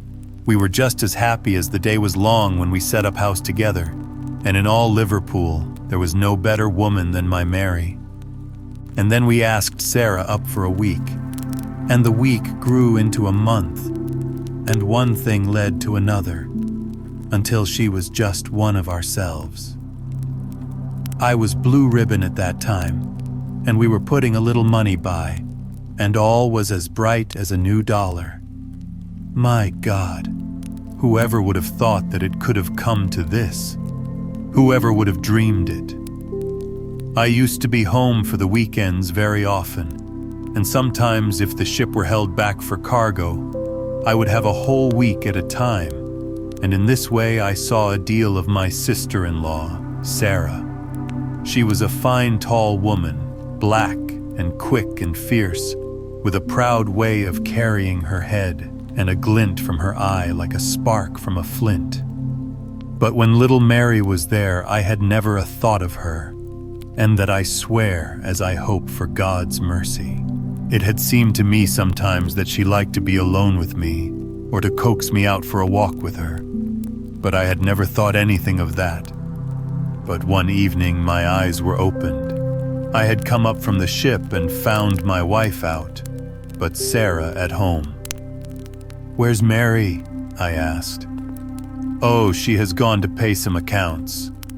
I was impatient and paced up and down the room. "Can't you be happy for 5 minutes without Mary, Jim?" says she. "It's a bad compliment to me that you can't be contented with my society for so short a time." "That's all right, my lass," said I, putting out my hand towards her in a kindly way. But she had it in both hers in an instant, and they burned as if they were in a fever. I looked into her eyes, and I read it all there. There was no need for her to speak, nor for me either. I frowned and drew my hand away. Then she stood by my side in silence for a bit, and then put up her hand and patted me on the shoulder. "Steady, old Jim," said she, and with a kind of mocking laugh, she ran out of the room. Well, from that time Sarah hated me with her whole heart and soul, and she is a woman who can hate too. I was a fool to let her go on biding with us. A besotted fool. But I never said a word to Mary, for I knew it would grieve her. Things went on much as before, but after a time I began to find that there was a bit of a change in Mary herself. She had always been so trusting and so innocent, but now she became queer and suspicious, wanting to know where I had been and what I had been doing, and whom my letters were from, and what I had in my pockets, and 1,000 such follies. Day by day she grew queerer and more irritable, and we had ceaseless rows about nothing. I was fairly puzzled by it all. Sarah avoided me now, but she and Mary were just inseparable. I can see now how she was plotting and scheming and poisoning my wife's mind against me, but I was such a blind beetle that I could not understand it at the time. Then I broke my blue ribbon and began to drink again, but I think I should not have done it if Mary had been the same as ever. She had some reason to be disgusted with me now, and the gap between us began to be wider and wider. And then this Alec Fairbairn chipped in, and things became 1,000 times blacker. It was to see Sarah that he came to my house first, but soon it was to see us, for he was a man with winning ways, and he made friends wherever he went. He was a dashing, swaggering chap, smart and curled, who had seen half the world and could talk of what he had seen. He was good company, I won't deny it, and he had wonderful polite ways with him for a sailor man, so that I think there must have been a time when he knew more of the poop than the forecastle. For a month he was in and out of my house, and never once did it cross my mind that harm might come of his soft, tricky ways. And then at last, something made me suspect, and from that day, my peace was gone forever. It was only a little thing, too. I had come into the parlor unexpected, and as I walked in at the door, I saw a light of welcome on my wife's face. But as she saw who it was, it faded again, and she turned away with a look of disappointment. That was enough for me. There was no one but Alec Fairbairn whose step she could have mistaken for mine. If I could have seen him, then I should have killed him, for I have always been like a madman when my temper gets loose. Mary saw the devil's light in my eyes, and she ran forward with her hands on my sleeve. "Don't, Jim, don't," says she. "Where's Sarah?" I asked. "In the kitchen," says she. "Sarah," says I as I went in, "this man Fairbairn is never to darken my door again." "Why not?" says she. "Because I order it." "Oh," says she. "If my friends are not good enough for this house, then I am not good enough for it either." "You can do what you like," says I, "but if Fairbairn shows his face here again, I'll send you one of his ears for a keepsake." She was frightened by my face, I think, for she never answered a word, and the same evening she left my house. Well, I don't know now whether it was pure devilry on the part of this woman, or whether she thought that she could turn me against my wife by encouraging her to misbehave. Anyway, she took a house just 2 streets off and let lodgings to sailors. Fairbairn used to stay there, and Mary would go round to have tea with her sister and him. How often she went, I don't know, but I followed her one day, and as I broke in at the door, Fairbairn got away over the back garden wall, like the cowardly skunk that he was. I swore to my wife that I would kill her if I found her in his company again, and I led her back with me, sobbing and trembling, and as white as a piece of paper. There was no trace of love between us any longer. I could see that she hated me and feared me, and when the thought of it drove me to drink, then she despised me as well. Well, Sarah found that she could not make a living in Liverpool, so she went back, as I understand, to live with her sister in Croydon, and things jogged on much the same as ever at home. And then came this last week, and all the misery and ruin. It was in this way. We had gone on the May Day for a round voyage of 7 days, but a hogshead got loose and started one of our plates, so that we had to put back into port for 12 hours. I left the ship and came home, thinking what a surprise it would be for my wife, and hoping that maybe she would be glad to see me so soon. The thought was in my head as I turned into my own street, and at that moment a cab passed me, and there she was, sitting by the side of Fairbairn, the two chatting and laughing with never a thought for me as I stood watching them from the footpath. I tell you, and I give you my word for it, that from that moment I was not my own master, and it is all like a dim dream when I look back on it. I had been drinking hard of late, and the two things together fairly turned my brain. There's something throbbing in my head now, like a docker's hammer, but that morning I seemed to have all Niagara whizzing and buzzing in my ears. Well, I took to my heels, and I ran after the cab. I had a heavy oak stick in my hand, and I tell you, I saw red from the first. But as I ran, I got cunning too, and hung back a little to see them without being seen. They pulled up soon at the railway station. There was a good crowd round the booking office, so I got quite close to them without being seen. They took tickets for New Brighton. So did I. But I got in 3 carriages behind them. When we reached it, they walked along the parade, and I was never more than 100 yards from them. At last, I saw them hire a boat and start for a row, for it was a very hot day, and they thought, no doubt, that it would be cooler on the water. It was just as if they had been given into my hands. There was a bit of a haze, and you could not see more than a few 100 yards. I hired a boat for myself, and I pulled after them.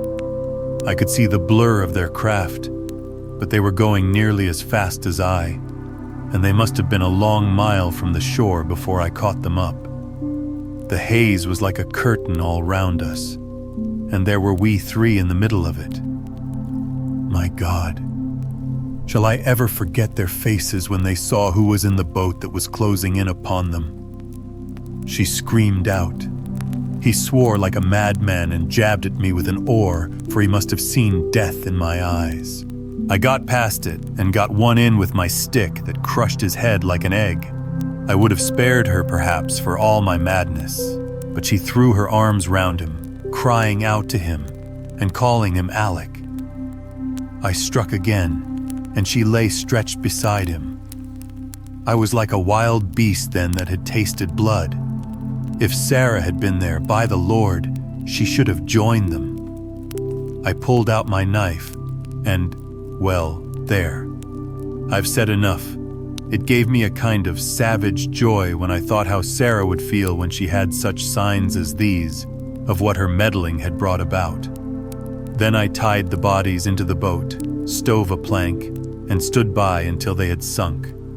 I knew very well that the owner would think that they had lost their bearings in the haze and had drifted off out to sea. I cleaned myself up, got back to land, and joined my ship without a soul having a suspicion of what had passed. That night, I made up the packet for Sarah Cushing, and next day I sent it from Belfast. There you have the whole truth of it. You can hang me or do what you like with me, but you cannot punish me as I have been punished already. I cannot shut my eyes, but I see those two faces staring at me as they stared when my boat broke through the haze. I killed them quick, but they are killing me slow, and if I have another night of it, I shall be either mad or dead before morning. You won't put me alone into a cell, sir. For pity's sake, don't. And may you be treated in your day of agony as you treat me now. What is the meaning of it, Watson? Said Holmes solemnly as he laid down the paper. What object is served by this circle of misery and violence and fear? It must tend to some end, or else our universe is ruled by chance, which is unthinkable. But what end? There is the great standing perennial problem to which human reason is as far from an answer as ever. Chapter 3. The Yellow Face. In publishing these short sketches, based upon the numerous cases in which my companion's singular gifts have made us the listeners to, and eventually the actors in, some strange drama, it is only natural that I should dwell rather upon his successes than upon his failures. And this not so much for the sake of his reputation, for indeed, it was when he was at his wits' end that his energy and his versatility were most admirable, but because where he failed, it happened too often that no one else succeeded, and that the tale was left forever without a conclusion.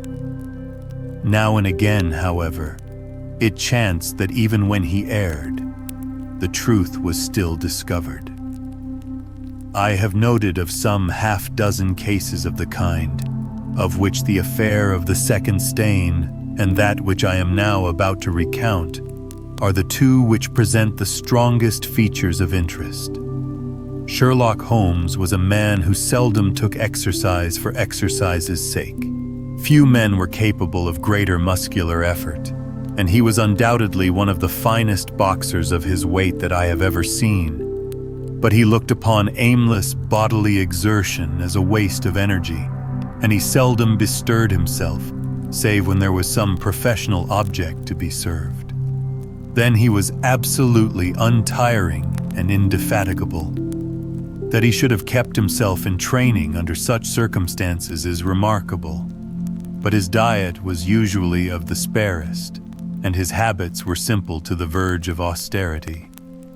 Save for the occasional use of cocaine, he had no vices, and he only turned to the drug as a protest against the monotony of existence when cases were scanty and the papers uninteresting. One day in early spring, he had so far relaxed as to go for a walk with me in the park, where the first faint shoots of green were breaking out upon the elms, and the sticky spearheads of the chestnuts were just beginning to burst into their five-fold leaves. For 2 hours we rambled about together, in silence for the most part, as befits two men who know each other intimately. It was nearly 5 before we were back in Baker Street once more. "Beg pardon, sir," said our page boy as he opened the door. "There's been a gentleman here asking for you, sir." Holmes glanced reproachfully at me. "So much for afternoon walks," said he. "Has this gentleman gone, then?" "Yes, sir." "Didn't you ask him in?" "Yes, sir. He came in." "How long did he wait?" "Half an hour, sir. He was a very restless gentleman, sir, a-walkin' and a-stampin' all the time he was here. I was waitin' outside the door, sir, and I could hear him. At last he outs into the passage and he cries, 'Is that man never goin' to come?' Those were his very words, sir. 'You'll only need to wait a little longer,' says I. 'Then I'll wait in the open air, for I feel half choked,' says he. 'I'll be back before long.' And with that he ups and he outs, and all I could say wouldn't hold him back." "Well, well, you did your best," said Holmes as we walked into our room. "It's very annoying though, Watson. I was badly in need of a case, and this looks from the man's impatience as if it were of importance. Hullo, that's not your pipe on the table. He must have left his behind him. A nice old briar with a good long stem of what the tobacconists call amber. I wonder how many real amber mouthpieces there are in London. Some people think that a fly in it is a sign. Well, he must have been disturbed in his mind to leave a pipe behind him, which he evidently values highly." "How do you know that he values it highly?" I asked. "Well, I should put the original cost of the pipe at 7 and 6pence.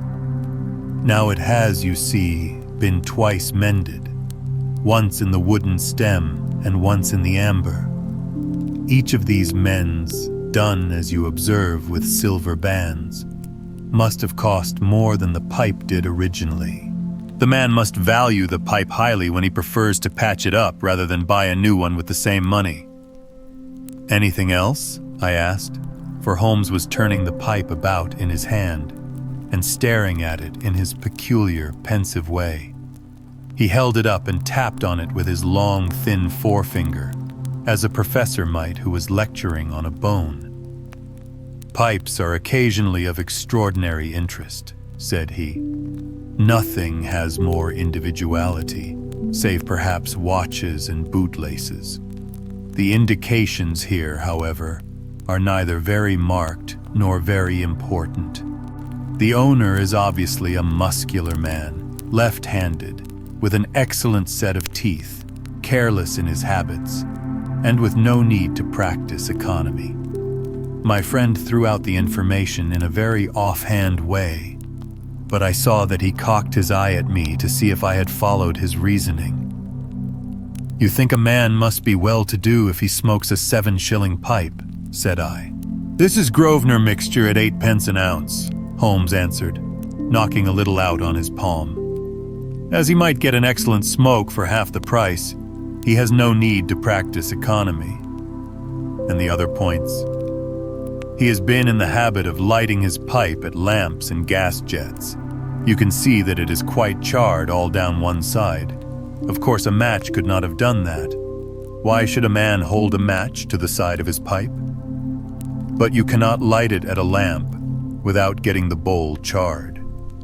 And it is all on the right side of the pipe. From that I gather that he is a left-handed man. You hold your own pipe to the lamp, and see how naturally you, being right-handed, hold the left side to the flame. You might do it once the other way, but not as a constancy. This has always been held so. Then he has bitten through his amber. It takes a muscular, energetic fellow, and one with a good set of teeth, to do that. But if I am not mistaken, I hear him upon the stair, so we shall have something more interesting than his pipe to study. An instant later, our door opened, and a tall young man entered the room. He was well but quietly dressed in a dark gray suit and carried a brown wide awake in his hand. I should have put him at about 30, though he was really some years older. "I beg your pardon," said he, with some embarrassment. "I suppose I should have knocked. Yes, of course I should have knocked. The fact is that I am a little upset, and you must put it all down to that." He passed his hand over his forehead, like a man who is half dazed, and then fell, rather than sat down upon a chair. "I can see that you have not slept for a night or two," said Holmes, in his easy, genial way. "That tries a man's nerves more than work, and more even than pleasure. May I ask how I can help you?" "I wanted your advice, sir. I don't know what to do, and my whole life seems to have gone to pieces." "You wish to employ me as a consulting detective?" "Not that only. I want your opinion as a judicious man, as a man of the world. I want to know what I ought to do next. I hope to God you'll be able to tell me." He spoke in little sharp, jerky outbursts, and it seemed to me that to speak at all was very painful to him, and that his will all through was overriding his inclinations. "It's a very delicate thing," said he. "One does not like to speak of one's domestic affairs to strangers. It seems dreadful to discuss the conduct of one's wife with two men whom I have never seen before. It's horrible to have to do it, but I've got to the end of my tether, and I must have advice." "My dear Mr. Grant Munro," began Holmes. Our visitor sprang from his chair. "What?" he cried. "You know my name?" "If you wish to preserve your incognito," said Holmes, smiling, "I would suggest that you cease to write your name upon the lining of your hat, or else that you turn the crown towards the person whom you are addressing. I was about to say that my friend and I have listened to a good many strange secrets in this room, and that we have had the good fortune to bring peace to many troubled souls. I trust that we may do as much for you. Might I beg you, as time may prove to be of importance, to furnish me with the facts of your case without further delay?" Our visitor again passed his hand over his forehead, as if he found it bitterly hard. From every gesture and expression I could see that he was a reserved, self-contained man, with a dash of pride in his nature, more likely to hide his wounds than to expose them. Then suddenly, with a fierce gesture of his closed hand, like one who throws reserve to the winds, he began. "The facts are these, Mr. Holmes," said he. "I am a married man, and have been so for 3 years. During that time, my wife and I have loved each other as fondly and lived as happily as any two that ever were joined. We have not had a difference, not one, in thought or word or deed. And now, since last Monday, there has suddenly sprung up a barrier between us, and I find that there is something in her life and in her thought of which I know as little as if she were the woman who brushes by me in the street. We are estranged, and I want to know why. Now, there is one thing that I want to impress upon you before I go any further, Mr. Holmes. Effie loves me. Don't let there be any mistake about that. She loves me with her whole heart and soul, and never more than now. I know it. I feel it. I don't want to argue about that. A man can tell easily enough when a woman loves him. But there's this secret between us, and we can never be the same until it is cleared. Kindly let me have the facts, Mr. Munro, said Holmes with some impatience. I'll tell you what I know about Effie's history. She was a widow when I met her first, though quite young, only 25. Her name then was Mrs. Hebron. She went out to America when she was young and lived in the town of Atlanta, where she married this Hebron, who was a lawyer with a good practice. They had one child, but the yellow fever broke out badly in the place, and both husband and child died of it. I have seen his death certificate. This sickened her of America, and she came back to live with a maiden aunt at Pinner in Middlesex. I may mention that her husband had left her comfortably off, and that she had a capital of about £4,500, which had been so well invested by him that it returned an average of 7%. She had only been 6 months at Pinner when I met her. We fell in love with each other, and we married a few weeks afterwards. I am a hop merchant myself, and as I have an income of 700 or 800, we found ourselves comfortably off and took a nice £80-a-year villa at Norbury. Our little place was very countrified, considering that it is so close to town. We had an inn and 2 houses a little above us, and a single cottage at the other side of the field which faces us, and except those there were no houses until you got halfway to the station. My business took me into town at certain seasons, but in summer I had less to do. And then in our country home, my wife and I were just as happy as could be wished. I tell you that there never was a shadow between us until this accursed affair began. There's one thing I ought to tell you before I go further. When we married, my wife made over all her property to me, rather against my will, for I saw how awkward it would be if my business affairs went wrong. However, she would have it so, and it was done. Well, about 6 weeks ago she came to me. "Jack," said she, "when you took my money you said that if ever I wanted any I was to ask you for it." "Certainly," said I. "It's all your own." "Well," said she, "I want £100. I was a bit staggered at this, for I had imagined it was simply a new dress or something of the kind that she was after. "What on earth for?" I asked. "Oh," said she in her playful way, "you said that you were only my banker, and bankers never ask questions, you know." "If you really mean it, of course you shall have the money," said I. "Oh yes, I really mean it." "And you won't tell me what you want it for?" "Someday, perhaps, but not just at present, Jack." So I had to be content with that, though it was the first time that there had ever been any secret between us. I gave her a check, and I never thought any more of the matter. It may have nothing to do with what came afterwards, but I thought it only right to mention it. "Well, I told you just now that there is a cottage not far from our house. There is just a field between us, but to reach it you have to go along the road and then turn down a lane.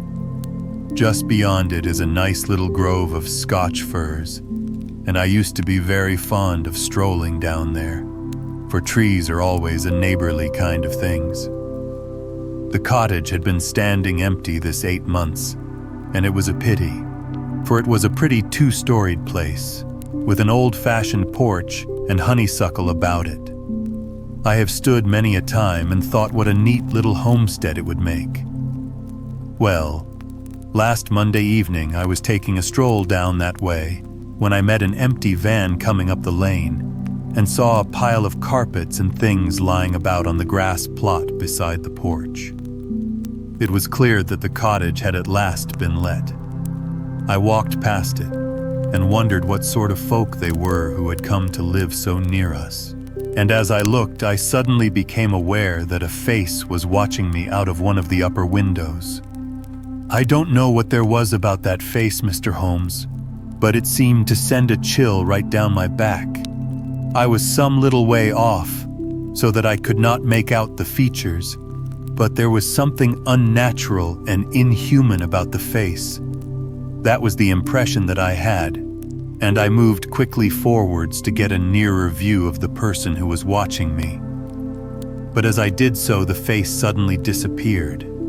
So suddenly that it seemed to have been plucked away into the darkness of the room. I stood for 5 minutes thinking the business over and trying to analyze my impressions. I could not tell if the face were that of a man or a woman. It had been too far from me for that, but its color was what had impressed me most.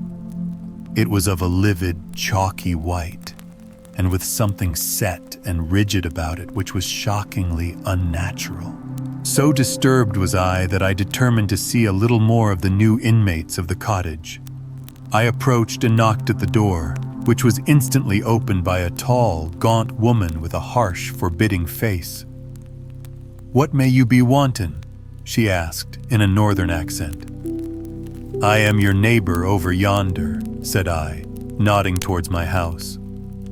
"I see that you have only just moved in, so I thought that if I could be of any help to you in any—" "Aye, we'll just ask ye when we want ye," said she, and shut the door in my face. Annoyed at the churlish rebuff, I turned my back and walked home. All evening, though I tried to think of other things, my mind would still turn to the apparition at the window and the rudeness of the woman. I determined to say nothing about the former to my wife, for she is a nervous, highly strung woman, and I had no wish that she would share the unpleasant impression which had been produced upon myself. I remarked to her, however, before I fell asleep, that the cottage was now occupied, to which she returned no reply. I am usually an extremely sound sleeper. It has been a standing jest in the family that nothing could ever wake me during the night. And yet somehow, on that particular night, whether it may have been the slight excitement produced by my little adventure or not, I know not, but I slept much more lightly than usual. Half in my dreams I was dimly conscious that something was going on in the room, and gradually became aware that my wife had dressed herself and was slipping on her mantle and her bonnet.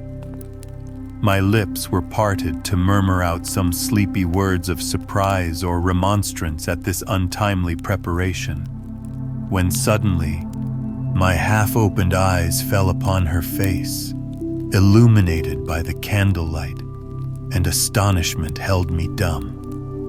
She wore an expression such as I had never seen before, such as I should have thought her incapable of assuming. She was deadly pale and breathing fast, glancing furtively towards the bed as she fastened her mantle to see if she had disturbed me.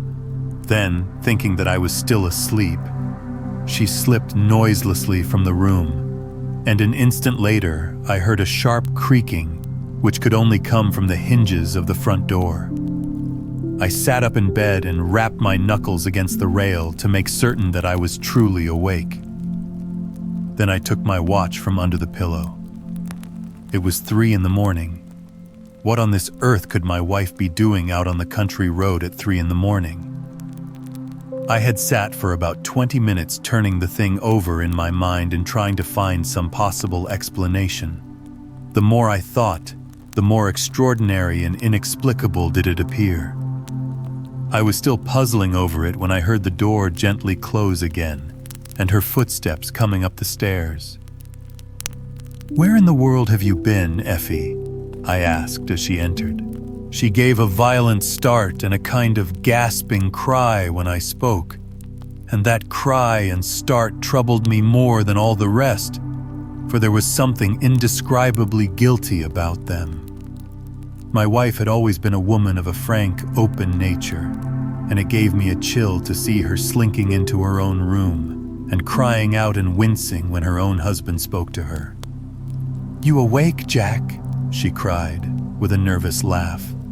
"Why, I thought that nothing could awake you." "Where have you been?" I asked, more sternly. "I don't wonder that you are surprised," said she, and I could see that her fingers were trembling as she undid the fastenings of her mantle.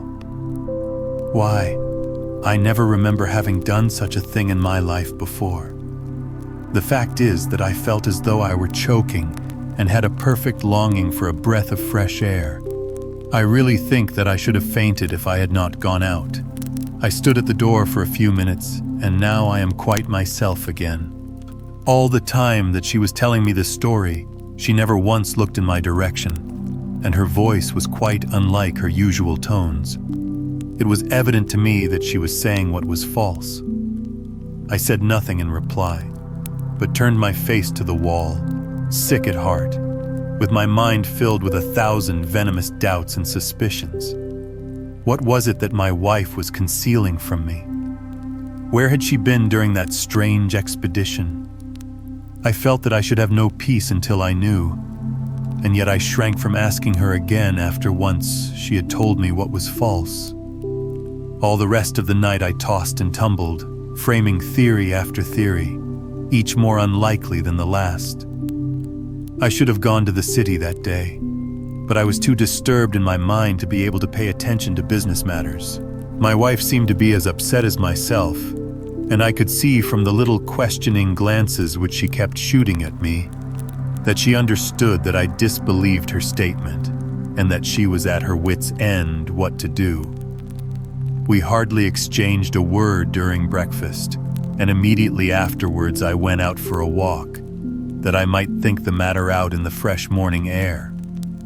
I went as far as the Crystal Palace, spent an hour in the grounds, and was back in Norbury by 1 o'clock.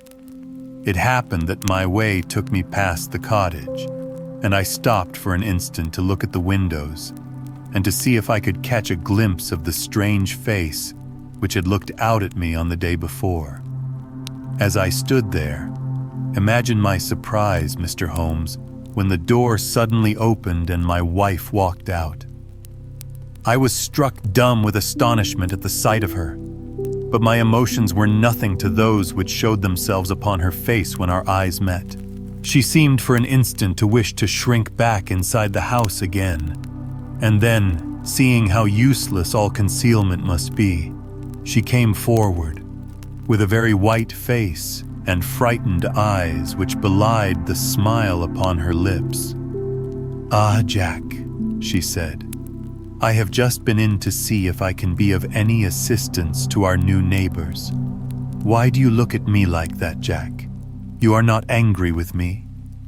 "So," said I, "this is where you went during the night." "What do you mean?" she cried. "You came here, I am sure of it. Who are these people, that you should visit them at such an hour? I have not been here before." "How can you tell me what you know is false?"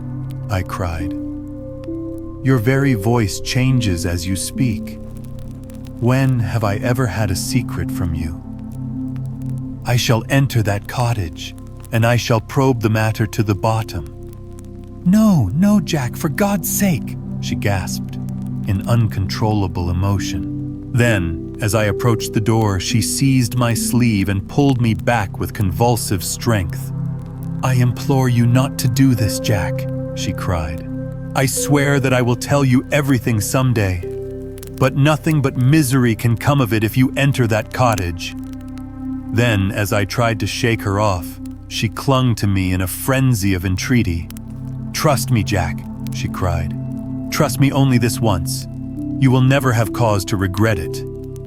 You know that I would not have a secret from you if it were not for your own sake.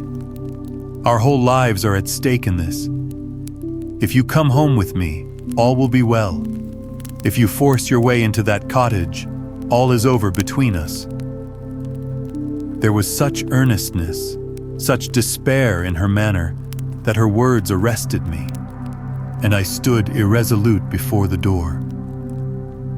"I will trust you on one condition, and on one condition only," said I at last. "It is that this mystery comes to an end from now.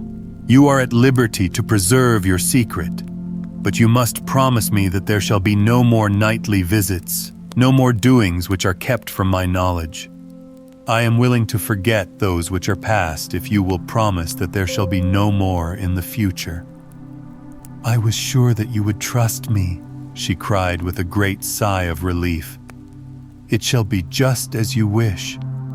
Come away, oh, come away up to the house." Still pulling at my sleeve, she led me away from the cottage. As we went, I glanced back, and there was that yellow, livid face watching us out of the upper window. What link could there be between that creature and my wife? Or how could the coarse, rough woman whom I had seen the day before be connected with her? It was a strange puzzle, and yet I knew that my mind could never know ease again until I had solved it. For 2 days after this, I stayed at home, and my wife appeared to abide loyally by our engagement, for as far as I know, she never stirred out of the house. On the 3rd day, however, I had ample evidence that her solemn promise was not enough to hold her back from the secret influence which drew her away from her husband and her duty.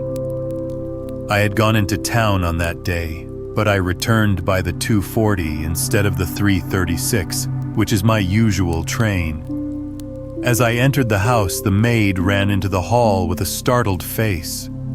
"Where is your mistress?" I asked. "I think that she has gone out for a walk," she answered. My mind was instantly filled with suspicion. I rushed upstairs to make sure that she was not in the house. As I did so, I happened to glance out of one of the upper windows and saw the maid with whom I had just been speaking running across the field in the direction of the cottage. Then, of course, I saw exactly what it all meant. My wife had gone over there and had asked the servant to call her if I should return. Tingling with anger, I rushed down and hurried across, determined to end the matter once and forever. I saw my wife and the maid hurrying back along the lane, but I did not stop to speak with them. In the cottage lay the secret which was casting a shadow over my life. I vowed that, come what might, it should be a secret no longer. I did not even knock when I reached it, but turned the handle and rushed into the passage. It was all still and quiet upon the ground floor. In the kitchen, a kettle was singing on the fire, and a large black cat lay coiled up in the basket. But there was no sign of the woman whom I had seen before. I ran into the other room, but it was equally deserted. Then I rushed up the stairs, only to find 2 other rooms empty and deserted at the top. There was no one at all in the whole house. The furniture and pictures were of the most common and vulgar description, save in the one chamber at the window of which I had seen the strange face. That was comfortable and elegant, and all my suspicions rose into a fierce, bitter flame when I saw that on the mantelpiece stood a copy of a full-length photograph of my wife, which had been taken at my request only 3 months ago. I stayed long enough to make certain that the house was absolutely empty.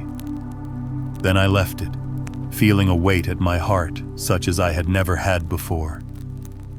My wife came out into the hall as I entered my house, but I was too hurt and angry to speak with her, and pushing past her, I made my way into my study.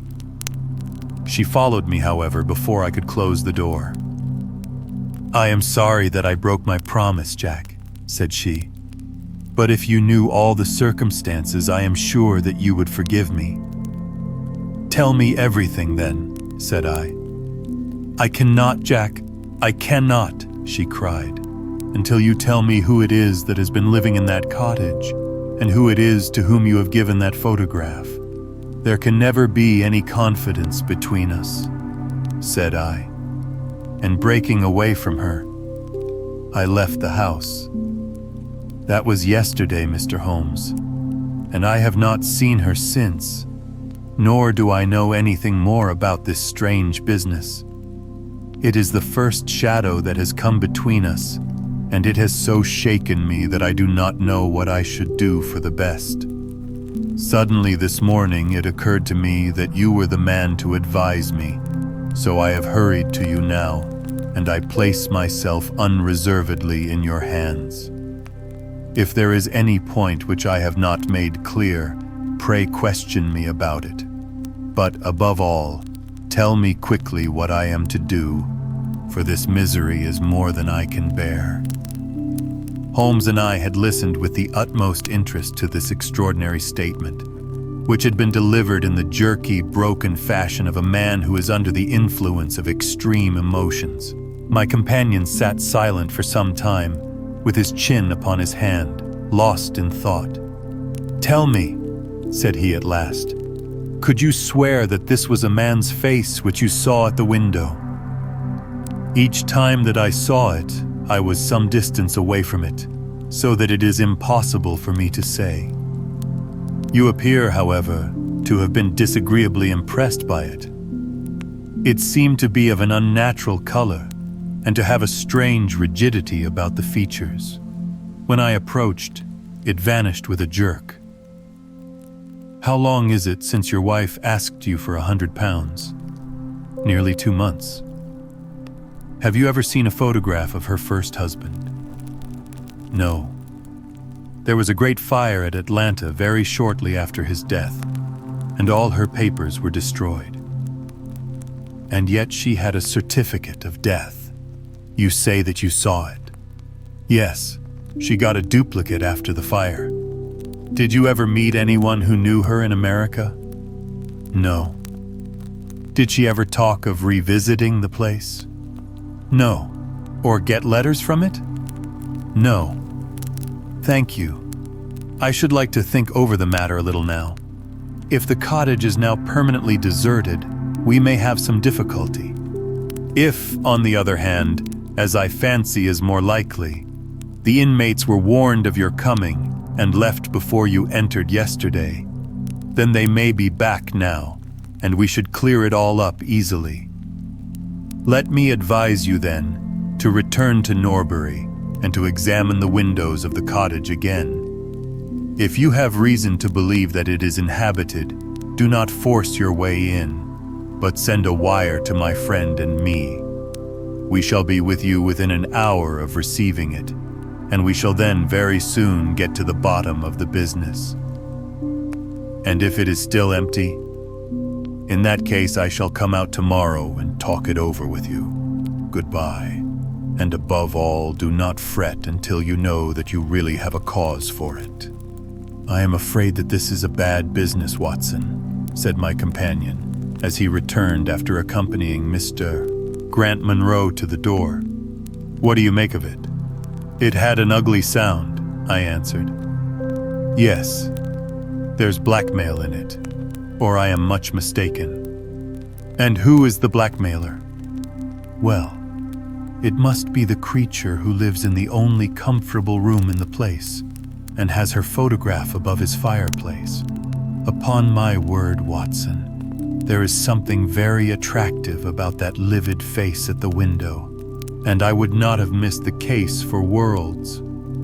"You have a theory?" "Yes, a provisional one, but I shall be surprised if it does not turn out to be correct. This woman's first husband is in that cottage."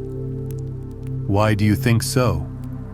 "How else can we explain her frenzied anxiety that her second one should not enter it? The facts, as I read them, are something like this. This woman was married in America.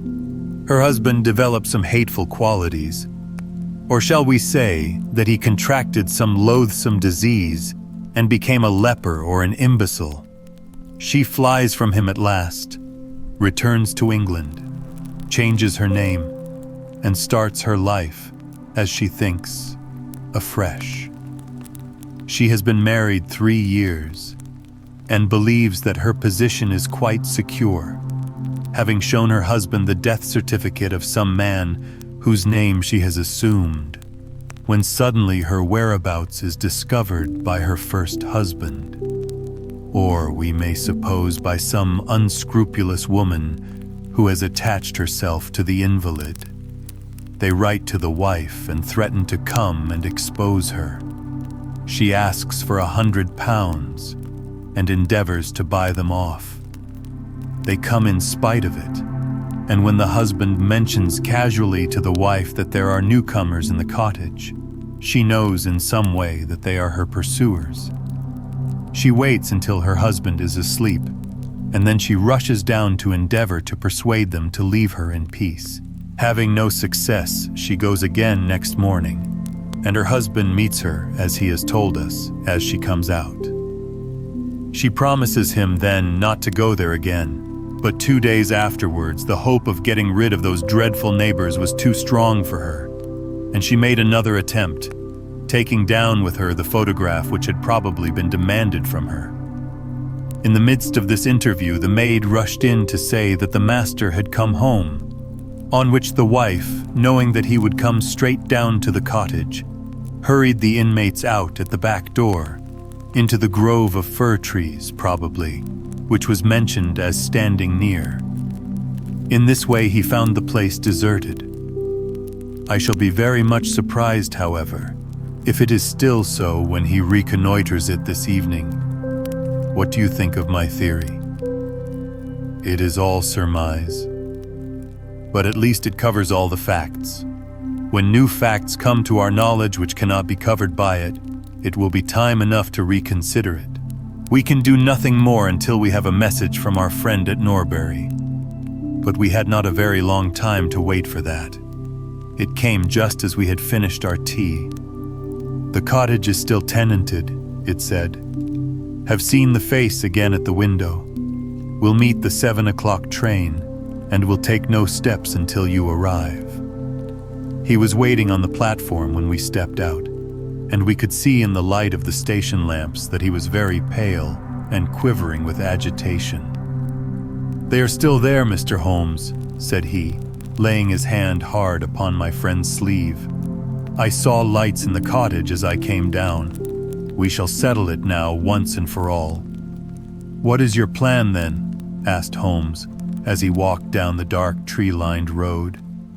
I am going to force my way in and see for myself who is in the house. I wish you both to be there as witnesses. You are quite determined to do this, in spite of your wife's warning that it is better that you should not solve the mystery. Yes, I am determined. Well, I think that you are in the right. Any truth is better than indefinite doubt. We had better go up at once. Of course, legally, we are putting ourselves hopelessly in the wrong, but I think that it is worth it. It was a very dark night, and a thin rain began to fall as we turned from the high road into a narrow lane, deeply rutted, with hedges on either side. Mr. Grant Munro pushed impatiently forward, however, and we stumbled after him as best we could. There are the lights of my house, he murmured, pointing to a glimmer among the trees. And here is the cottage which I am going to enter. We turned a corner in the lane as he spoke, and there was the building close beside us. A yellow bar falling across the black foreground showed that the door was not quite closed, and one window in the upper story was brightly illuminated. As we looked, we saw a dark blur moving across the blind. There is that creature, cried Grant Munro. You can see for yourselves that someone is there. Now follow me, and we shall soon know all. We approached the door, but suddenly a woman appeared out of the shadow and stood in the golden track of the lamplight. I could not see her face in the darkness, but her arms were thrown out in an attitude of entreaty.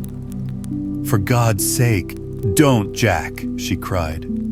I had a presentiment that you would come this evening. Think better of it, dear.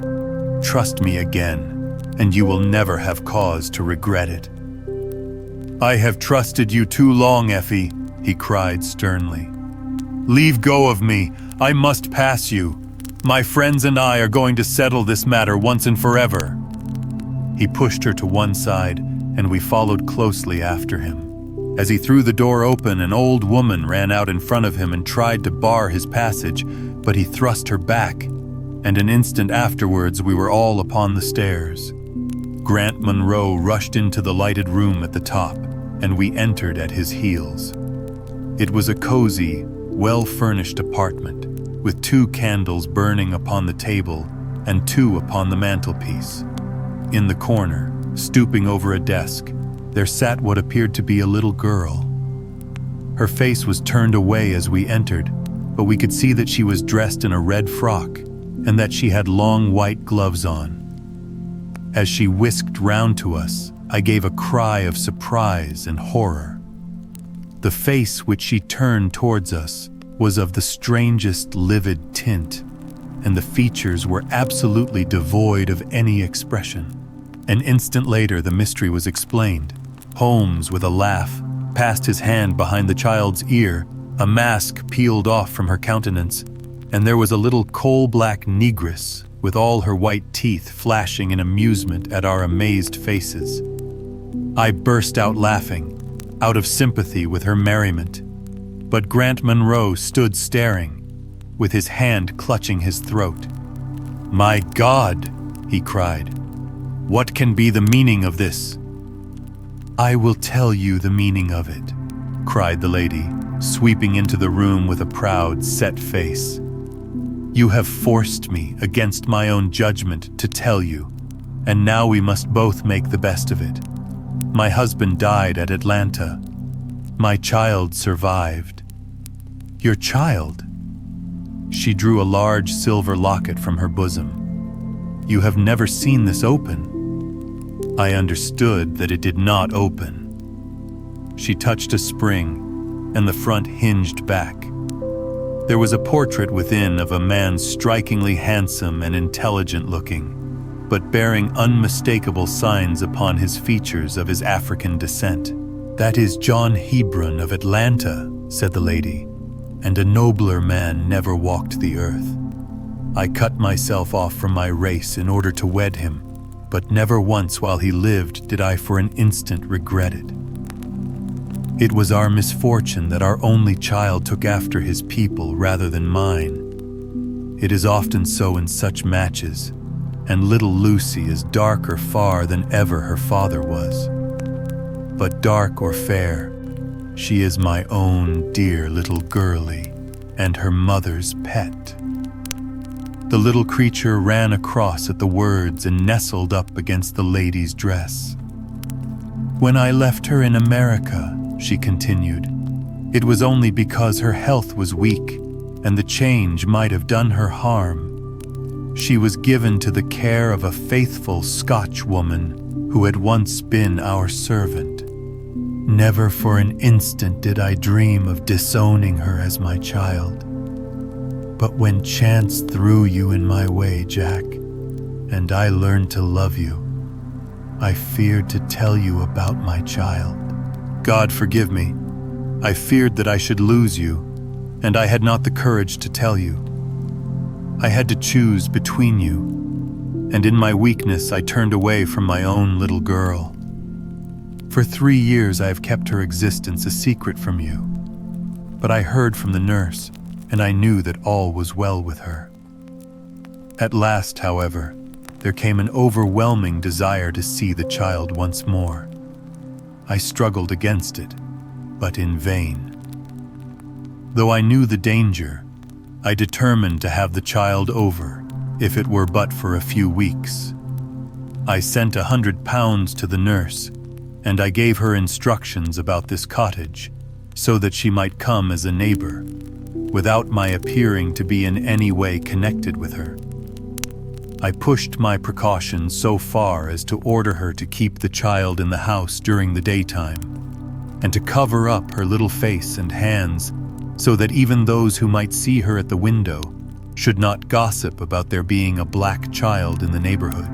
If I had been less cautious, I might have been more wise, but I was half crazy with fear that you should learn the truth. It was you who told me first that the cottage was occupied. I should have waited for the morning, but I could not sleep for excitement, and so at last I slipped out, knowing how difficult it is to awake you. But you saw me go, and that was the beginning of my troubles. Next day, you had my secret at your mercy, but you nobly refrained from pursuing your advantage. 3 days later, however, the nurse and child only just escaped from the back door as you rushed in at the front one. And now, tonight, you at last know all. And I ask you what is to become of us, my child and me. She clasped her hands and waited for an answer. It was a long 10 minutes before Grant Monroe broke the silence, and when his answer came, it was one of which I love to think. He lifted the little child, kissed her, and then, still carrying her, he held his other hand out to his wife and turned towards the door. "We can talk it over more comfortably at home," said he. "I am not a very good man, Effie, but I think that I am a better one than you have given me credit for being." Holmes and I followed them down the lane, and my friend plucked at my sleeve as we came out. "I think," said he, "that we shall be of more use in London than in Norbury." Not another word did he say of the case until late that night, when he was turning away, with his lighted candle, for his bedroom. "Watson," said he, "if it should ever strike you that I am getting a little overconfident in my powers, or giving less pains to a case than it deserves, kindly whisper Norbury in my ear, and I shall be infinitely obliged to you." Chapter 4. The Stockbroker's Clerk. Shortly after my marriage, I had bought a connection in the Paddington district. Old Mr. Farquhar, from whom I purchased it, had at one time an excellent general practice, but his age, and an affliction of the nature of St. Vitus's dance from which he suffered, had very much thinned it. The public not unnaturally goes on the principle that he who would heal others must himself be whole, and looks askance at the curative powers of the man whose own case is beyond the reach of his drugs. Thus, as my predecessor weakened, his practice declined, until when I purchased it from him, it had sunk from 1,200 to little more than 300 a year. I had confidence, however, in my own youth and energy, and was convinced that in a very few years the concern would be as flourishing as ever. For 3 months after taking over the practice, I was kept very closely at work, and saw little of my friend Sherlock Holmes, for I was too busy to visit Baker Street, and he seldom went anywhere himself save upon professional business. I was surprised, therefore, when, one morning in June, as I sat reading the British Medical Journal after breakfast, I heard a ring at the bell, followed by the high, somewhat strident tones of my old companion's voice. "Ah, my dear Watson," said he, striding into the room, "I am very delighted to see you. I trust that Mrs. Watson has entirely recovered from all the little excitements connected with our adventure of the Sign of 4. "Thank you, we are both very well," said I, shaking him warmly by the hand. "And I hope also," he continued, sitting down in the rocking chair, "that the cares of medical practice have not entirely obliterated the interest which you used to take in our little deductive problems." "On the contrary," I answered, "it was only last night that I was looking over my old notes and classifying some of our past results. I trust that you don't consider your collection closed." "Not at all. I should wish nothing better than to have some more of such experiences. Today, for example." "Yes, today, if you like." "And as far off as Birmingham?" "Certainly, if you wish it." "And the practice?" "I do my neighbor's when he goes. He is always ready to work off the debt." "Ha! Nothing could be better," said Holmes, leaning back in his chair and looking keenly at me from under his half-closed lids. I perceive that you have been unwell lately. Summer colds are always a little trying. I was confined to the house by a severe chill for 3 days last week.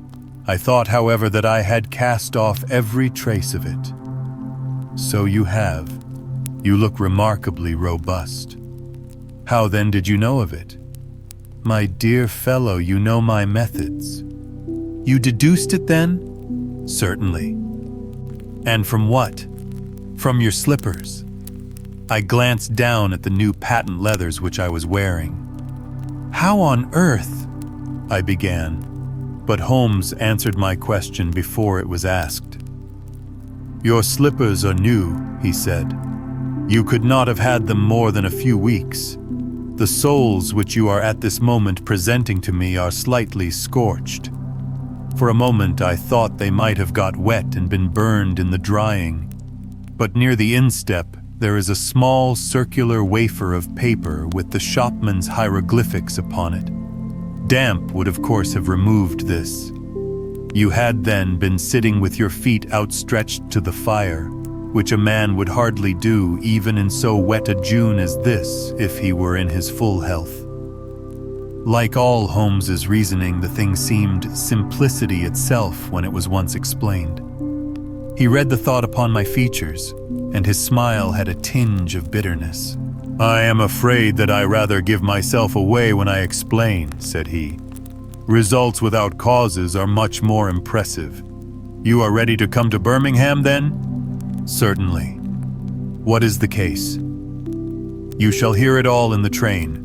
My client is outside in a four-wheeler. Can you come at once? In an instant. I scribbled a note to my neighbor, rushed upstairs to explain the matter to my wife, and joined Holmes upon the doorstep. Your neighbor is a doctor, said he, nodding at the brass plate.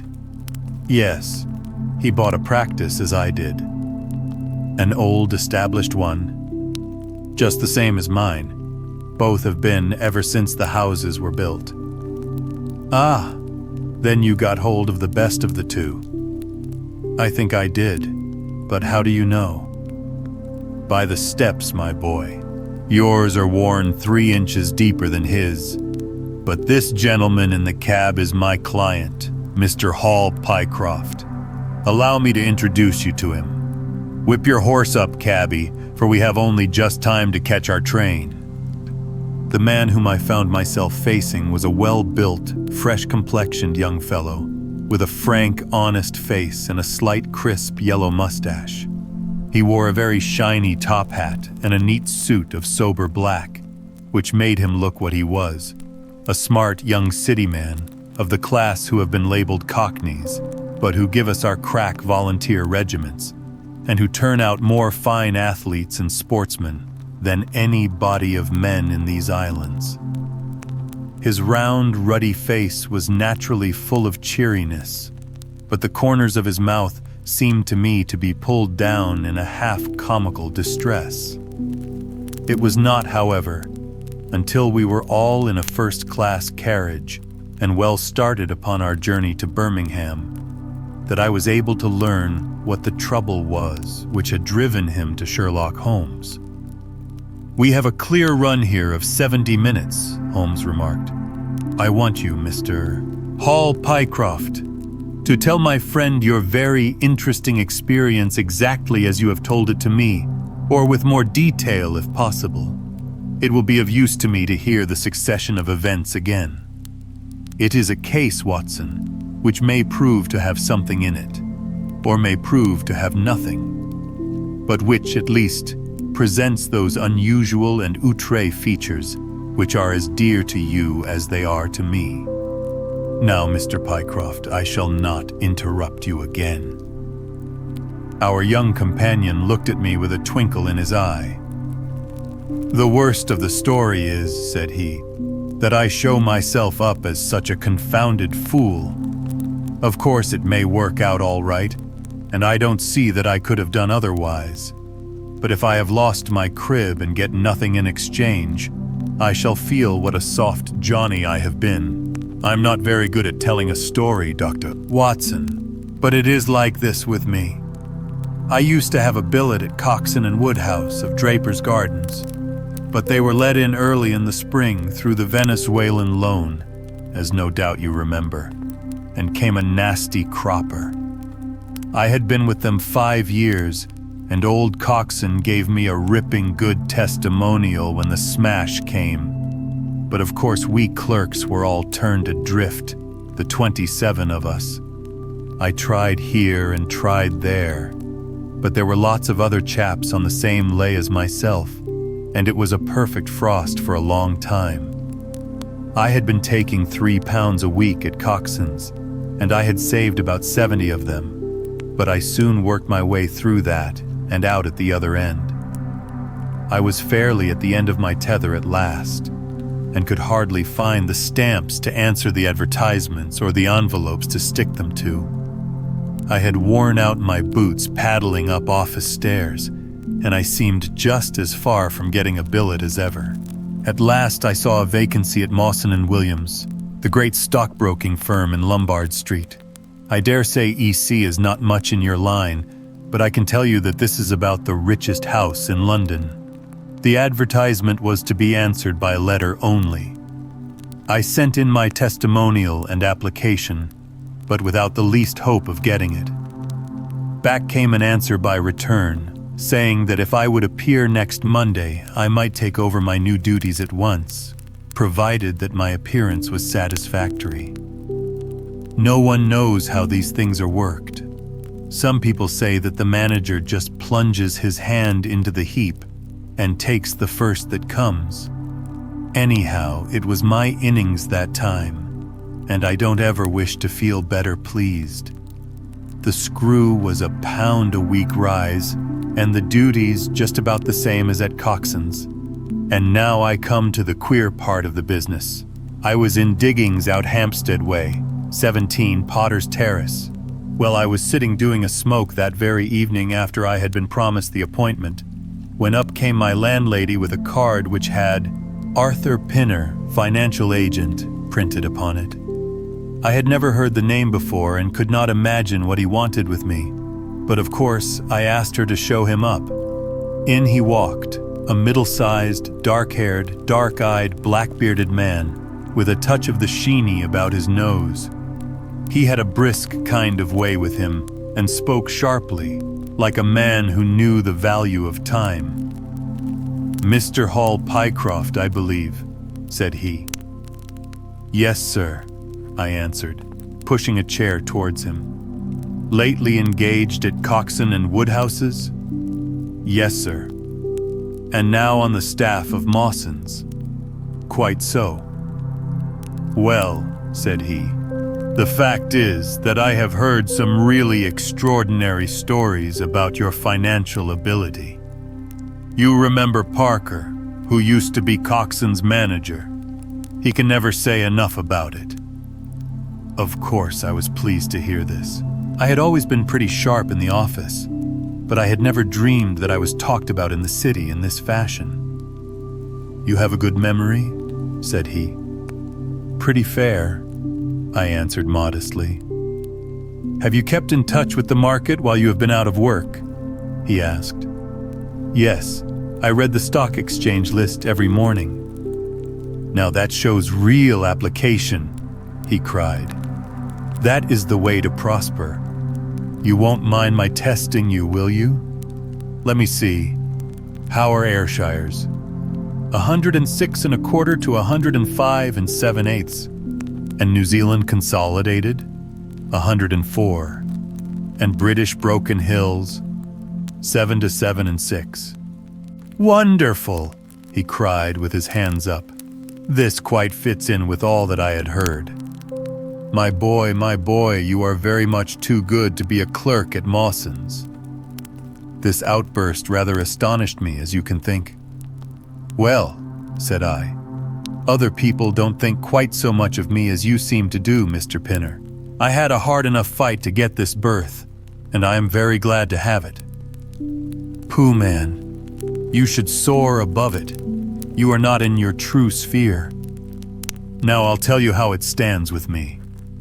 What I have to offer is little enough when measured by your ability, But when compared with Mawson's, it's light to dark. Let me see. When do you go to Mawson's? On Monday. Ha ha. I think I would risk a little sporting flutter that you don't go there at all. Not go to Mawson's? No, sir. By that day, you will be the business manager of the Franco Midland Hardware Company Limited, with 134 branches in the towns and villages of France, not counting one in Brussels and one in San Remo. This took my breath away. I never heard of it, said I. Very likely not. It has been kept very quiet, for the capital was all privately subscribed, and it's too good a thing to let the public into. My brother, Harry Pinner, is promoter, and joins the board after allotment as managing director. He knew I was in the swim down here, and asked me to pick up a good man cheap, a young, pushing man with plenty of snap about him. Parker spoke of you, and that brought me here tonight. We can only offer you a beggarly 500 to start with. 500 a year, I shouted. Only that at the beginning. But you are to have an overriding commission of 1% on all business done by your agents, and you may take my word for it that this will come to more than your salary. But I know nothing about hardware. Tut, my boy, you know about figures. My head buzzed, and I could hardly sit still in my chair. But suddenly, a little chill of doubt came upon me. I must be frank with you, said I. Mawson only gives me 200, but Mawson is safe. Now really, I know so little about your company that— Ah, smart, smart, he cried in a kind of ecstasy of delight. You are the very man for us. You are not to be talked over, and quite right, too. Now, here's a note for £100, and if you think that we can do business, you may just slip it into your pocket as an advance upon your salary. That is very handsome, said I. When should I take over my new duties? Be in Birmingham tomorrow at 1, said he. I have a note in my pocket here which you will take to my brother. You will find him at 126B Corporation Street, where the temporary offices of the company are situated. Of course, he must confirm your engagement, but between ourselves it will be all right. Really, I hardly know how to express my gratitude, Mr. Pinner, said I. Not at all, my boy. You have only got your deserts. There are one or two small things, mere formalities, which I must arrange with you. You have a bit of paper beside you there. Kindly write upon it, I am perfectly willing to act as business manager to the Franco Midland Hardware Company, Limited, at a minimum salary of £500. I did as he asked, and he put the paper in his pocket. There is one other detail, said he. What do you intend to do about Mawson's? I had forgotten all about Mawson's in my joy. I'll write and resign, said I. Precisely what I don't want you to do. I had a row over you with Mawson's manager. I had gone up to ask him about you, and he was very offensive, accused me of coaxing you away from the service of the firm, and that sort of thing. At last I fairly lost my temper. If you want good men, you should pay them a good price, said I. He would rather have our small price than your big one, said he. I'll lay you a £5, said I, that when he has my offer, you'll never so much as hear from him again. Done, said he. We picked him out of the gutter, and he won't leave us so easily. Those were his very words. The impudent scoundrel, I cried. I've never so much as seen him in my life. Why should I consider him in any way? I shall certainly not write if you would rather I didn't.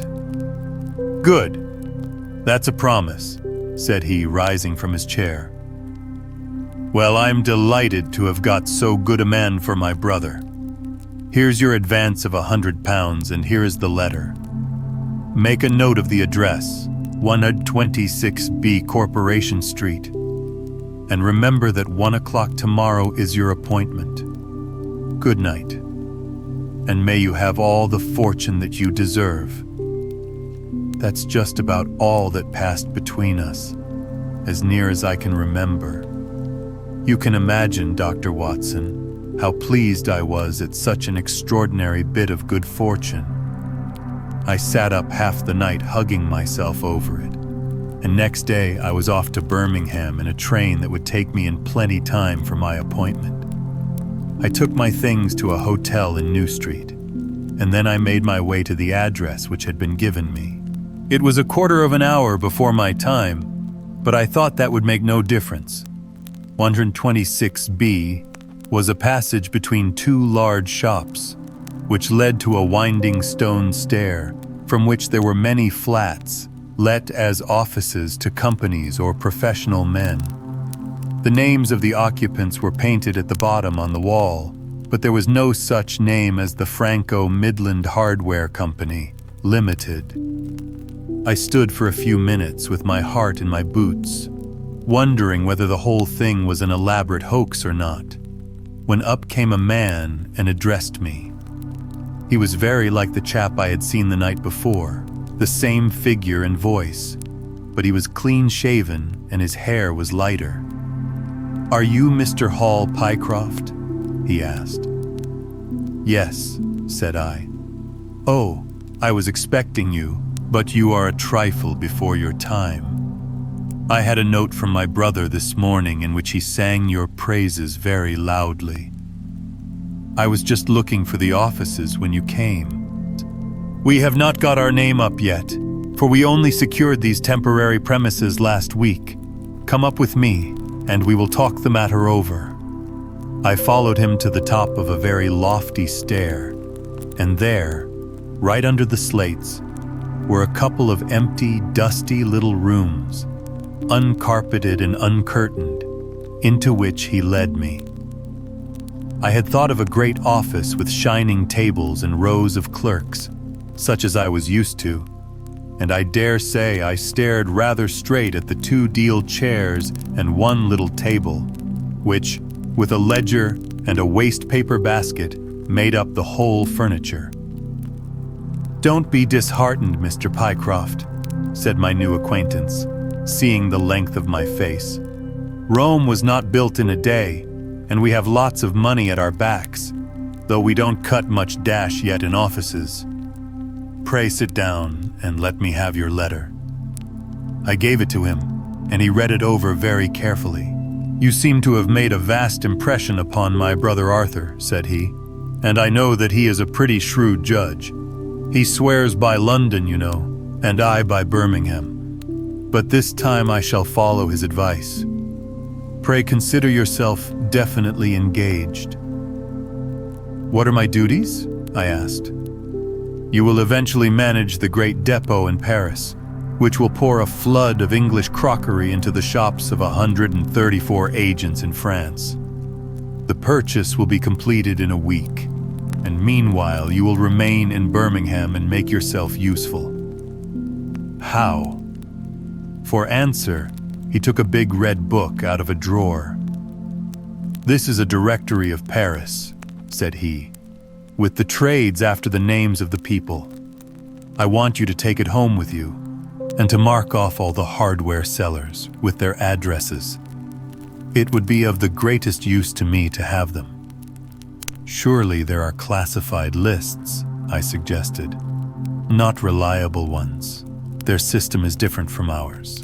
Stick at it, and let me have the lists by Monday at 12. Good day, Mr. Pycroft. If you continue to show zeal and intelligence, you will find the company a good master." I went back to the hotel with the big book under my arm, and with very conflicting feelings in my breast. On the one hand, I was definitely engaged and had £100 in my pocket. On the other, the look of the offices, the absence of name on the wall, and other of the points which would strike a businessman had left a bad impression as to the position of my employers. However, come what might, I had my money, so I settled down to my task. All Sunday I was kept hard at work, and yet by Monday I had only got as far as H. I went round to my employer, found him in the same dismantled kind of room, and was told to keep at it until Wednesday and then come again. On Wednesday it was still unfinished, so I hammered away until Friday, that is, yesterday. Then I brought it round to Mr. Harry Pinner. "Thank you very much," said he. "I fear that I underrated the difficulty of the task. This list will be a very material assistance to me." "It took some time," said I. "And now," said he, "I want you to make a list of the furniture shops, for they all sell crockery." "Very good. And you can come up tomorrow evening at 7 and let me know how you are getting on. Don't overwork yourself. A couple of hours at Day's Music Hall in the evening would do you no harm after your labors." He laughed as he spoke, and I saw with a thrill that his second tooth upon the left-hand side had been very badly stuffed with gold. Sherlock Holmes rubbed his hands with delight, and I stared with astonishment at our client. "You may well look surprised, Dr. Watson, but it is this way," said he. "When I was speaking to the other chap in London at the time that he laughed at my not going to Mawson's, I happened to notice that his tooth was stuffed in this very identical fashion. The glint of the gold in each case caught my eye, you see. When I put that with the voice and figure being the same, and only those things altered which might be changed by a razor or a wig, I could not doubt that it was the same man. Of course you expect two brothers to be alike, but not that they should have the same tooth stuffed in the same way." He bowed me out, and I found myself in the street, hardly knowing whether I was on my head or my heels. Back I went to my hotel, put my head in a basin of cold water, and tried to think it out. Why had he sent me from London to Birmingham? Why had he got there before me? And why had he written a letter from himself to himself? It was altogether too much for me, and I could make no sense of it. And then suddenly it struck me that what was dark to me might be very light to Mr. Sherlock Holmes. I had just time to get up to town by the night train to see him this morning, and to bring you both back with me to Birmingham. There was a pause after the stockbroker's clerk had concluded his surprising experience. Then Sherlock Holmes cocked his eye at me, leaning back on the cushions with a pleased and yet critical face, like a connoisseur who has just taken his first sip of a Comet vintage. "Rather fine, Watson, is it not?" said he. "There are points in it which please me. I think that you will agree with me that an interview with Mr. Arthur Harry Pinner in the temporary offices of the Franco-Midland Hardware Company Limited would be a rather interesting experience for both of us." "But how can we do it?" I asked. "Oh, easily enough," said Hall Pycroft cheerily. "You are two friends of mine who are in want of a billet, and what could be more natural than that I should bring you both round to the managing director?" "Quite so, of course," said Holmes. "I should like to have a look at the gentleman and see if I can make anything of his little game. What qualities have you, my friend, which would make your services so valuable? Or is it possible that—" He began biting his nails and staring blankly out of the window, and we hardly drew another word from him until we were in New Street. At 7 o'clock that evening we were walking, the three of us, down Corporation Street to the company's offices. "It is no use our being at all before our time," said our client. "He only comes there to see me, apparently, for the place is deserted up to the very hour he names." "That is suggestive," remarked Holmes. "By Jove, I told you so," cried the clerk. "That's he walking ahead of us there." He pointed to a smallish, dark, well-dressed man who was bustling along the other side of the road. As we watched him, he looked across at a boy who was bawling out the latest edition of the evening paper, and running over among the cabs and buses, he bought one from him. Then, clutching it in his hand, He vanished through a doorway. "There he goes," cried Hall Pycroft. "These are the company's offices into which he has gone. Come with me and I'll fix it up as easily as possible." Following his lead, we ascended 5 stories until we found ourselves outside a half-opened door at which our client tapped. A voice within bade us enter, and we entered a bare, unfurnished room such as Hall Pycroft had described. At the single table sat the man whom we had seen in the street, with his evening paper spread out in front of him, and as he looked up at us, it seemed to me that I had never looked upon a face which bore such marks of grief, and of something beyond grief, of a horror such as comes to few men in a lifetime. His brow glistened with perspiration, his cheeks were of the dull, dead white of a fish's belly, and his eyes were wild and staring. He looked at his clerk as though he failed to recognize him, and I could see by the astonishment depicted upon our conductor's face that this was by no means the usual appearance of his employer. "You look ill, Mr. Pinner," he exclaimed. "Yes, I am not very well," answered the other, making obvious efforts to pull himself together and licking his dry lips before he spoke. "Who are these gentlemen whom you have brought with you?"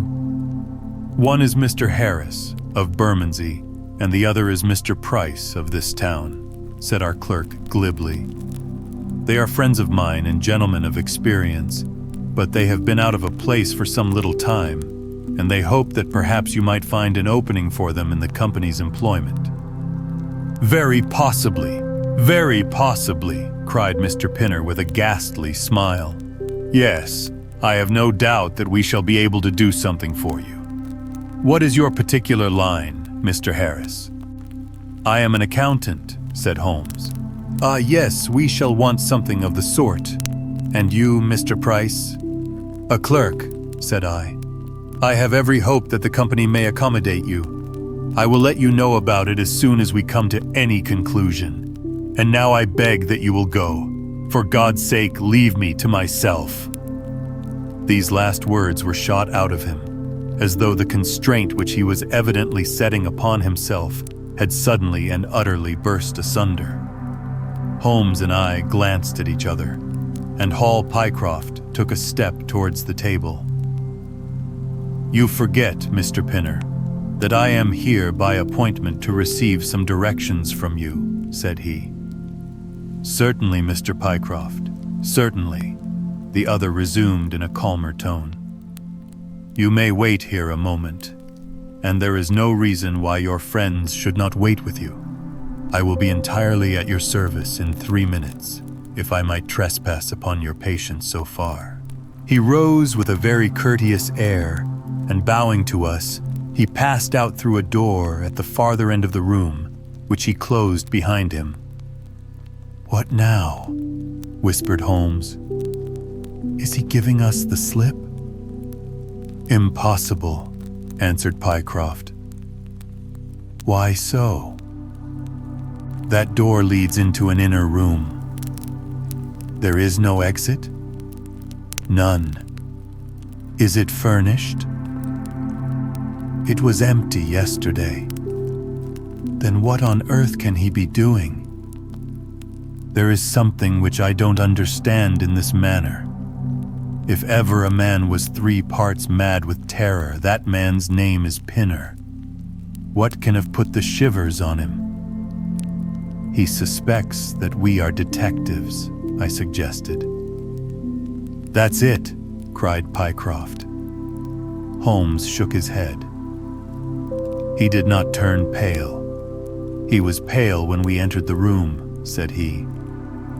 "It is just possible that—" His words were interrupted by a sharp rat-tat from the direction of the inner door. "What the deuce is he knocking at his own door for?" cried the clerk.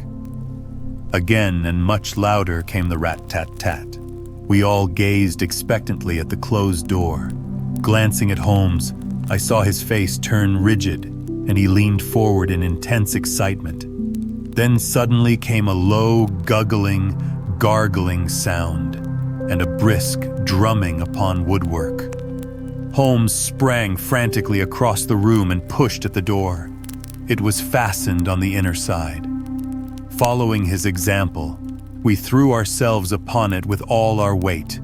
One hinge snapped, then the other, and down came the door with a crash. Rushing over it, we found ourselves in the inner room. It was empty. But it was only for a moment that we were at fault. At one corner, the corner nearest the room which we had left, there was a second door. Holmes sprang to it and pulled it open. A coat and waistcoat were lying on the floor, and from a hook behind the door, with his own braces round his neck, was hanging the managing director of the Franco-Midland Hardware Company. His knees were drawn up, his head hung at a dreadful angle to his body, and the clatter of his heels against the door made the noise which had broken in upon our conversation. In an instant I had caught him round the waist and held him up while Holmes and Pycroft untied the elastic bands which had disappeared between the livid creases of skin. Then we carried him into the other room, where he lay with a clay-colored face, puffing his purple lips in and out with every breath, a dreadful wreck of all that he had been but 5 minutes before. "What do you think of him, Watson?" asked Holmes. I stooped over him and examined him. His pulse was feeble and intermittent, but his breathing grew longer, and there was a little shivering of his eyelids, which showed a thin white slit of ball beneath. "It has been touch and go with him," said I, "but he'll live now. Just open that window and hand me the water carafe." I undid his collar, poured the cold water over his face, and raised and sank his arms until he drew a long, natural breath. "It's only a question of time now," said I, as I turned away from him. Holmes stood by the table, with his hands deep in his trousers pockets and his chin upon his breast.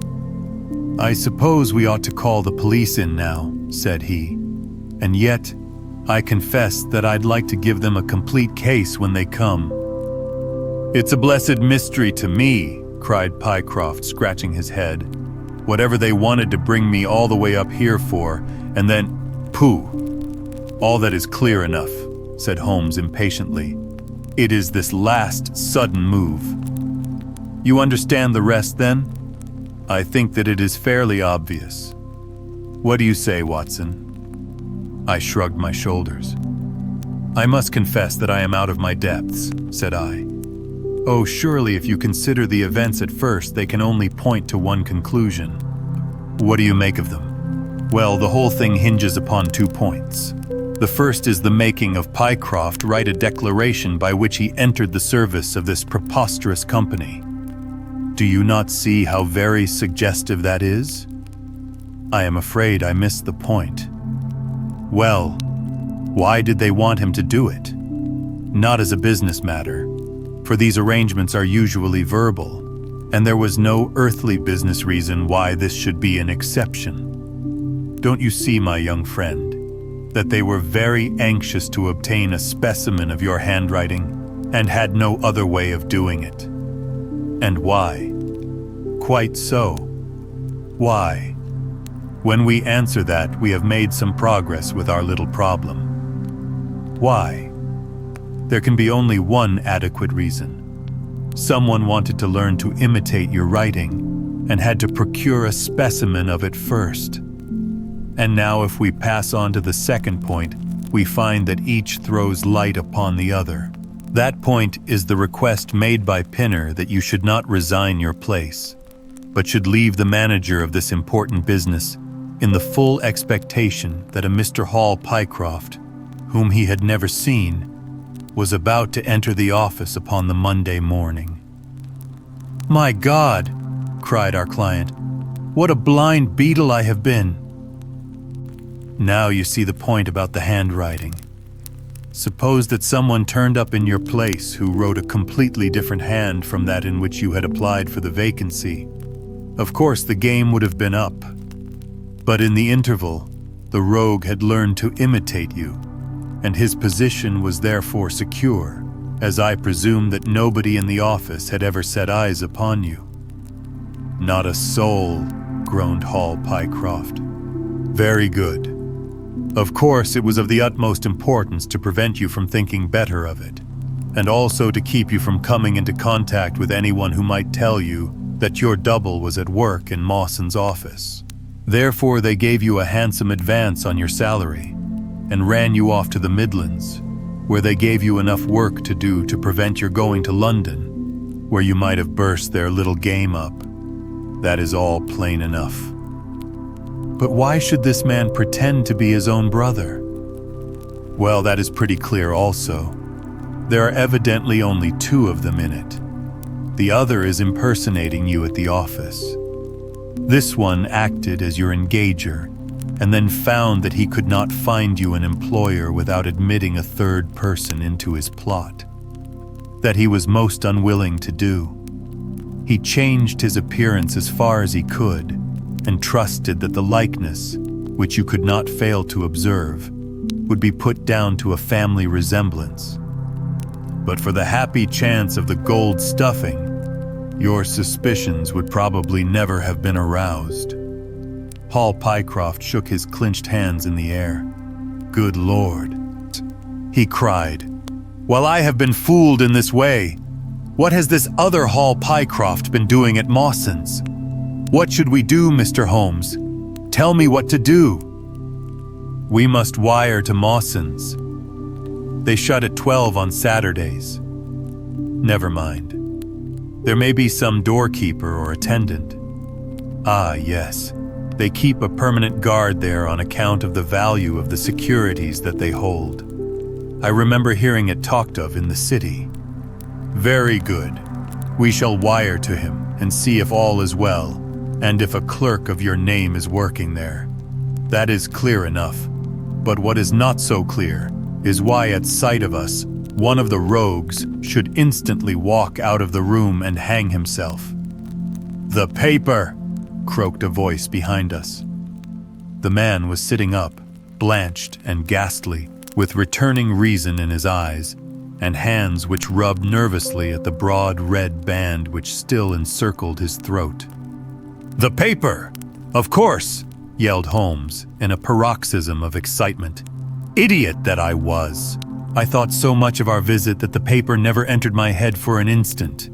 To be sure, the secret must be there." He flattened it out upon the table, and a cry of triumph burst from his lips. "Look at this, Watson!" he cried.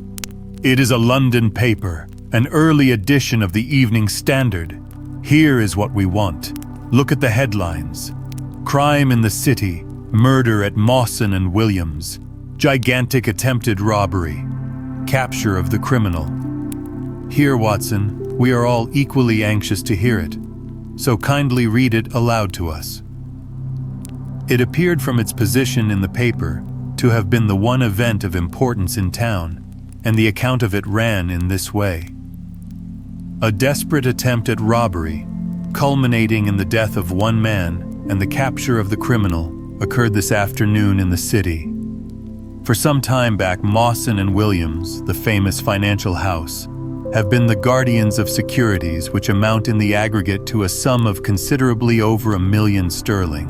So conscious was the manager of the responsibility which devolved upon him in consequence of the great interests at stake that safes of the very latest construction have been employed, and an armed watchman has been left day and night in the building.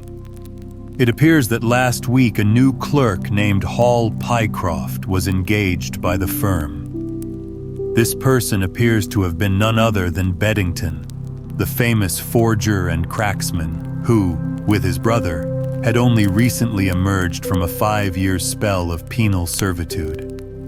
By some means, which are not yet clear, he succeeded in winning, under a false name, this official position in the office, which he utilized in order to obtain molding of various locks and a thorough knowledge of the position of the strong room and the safes.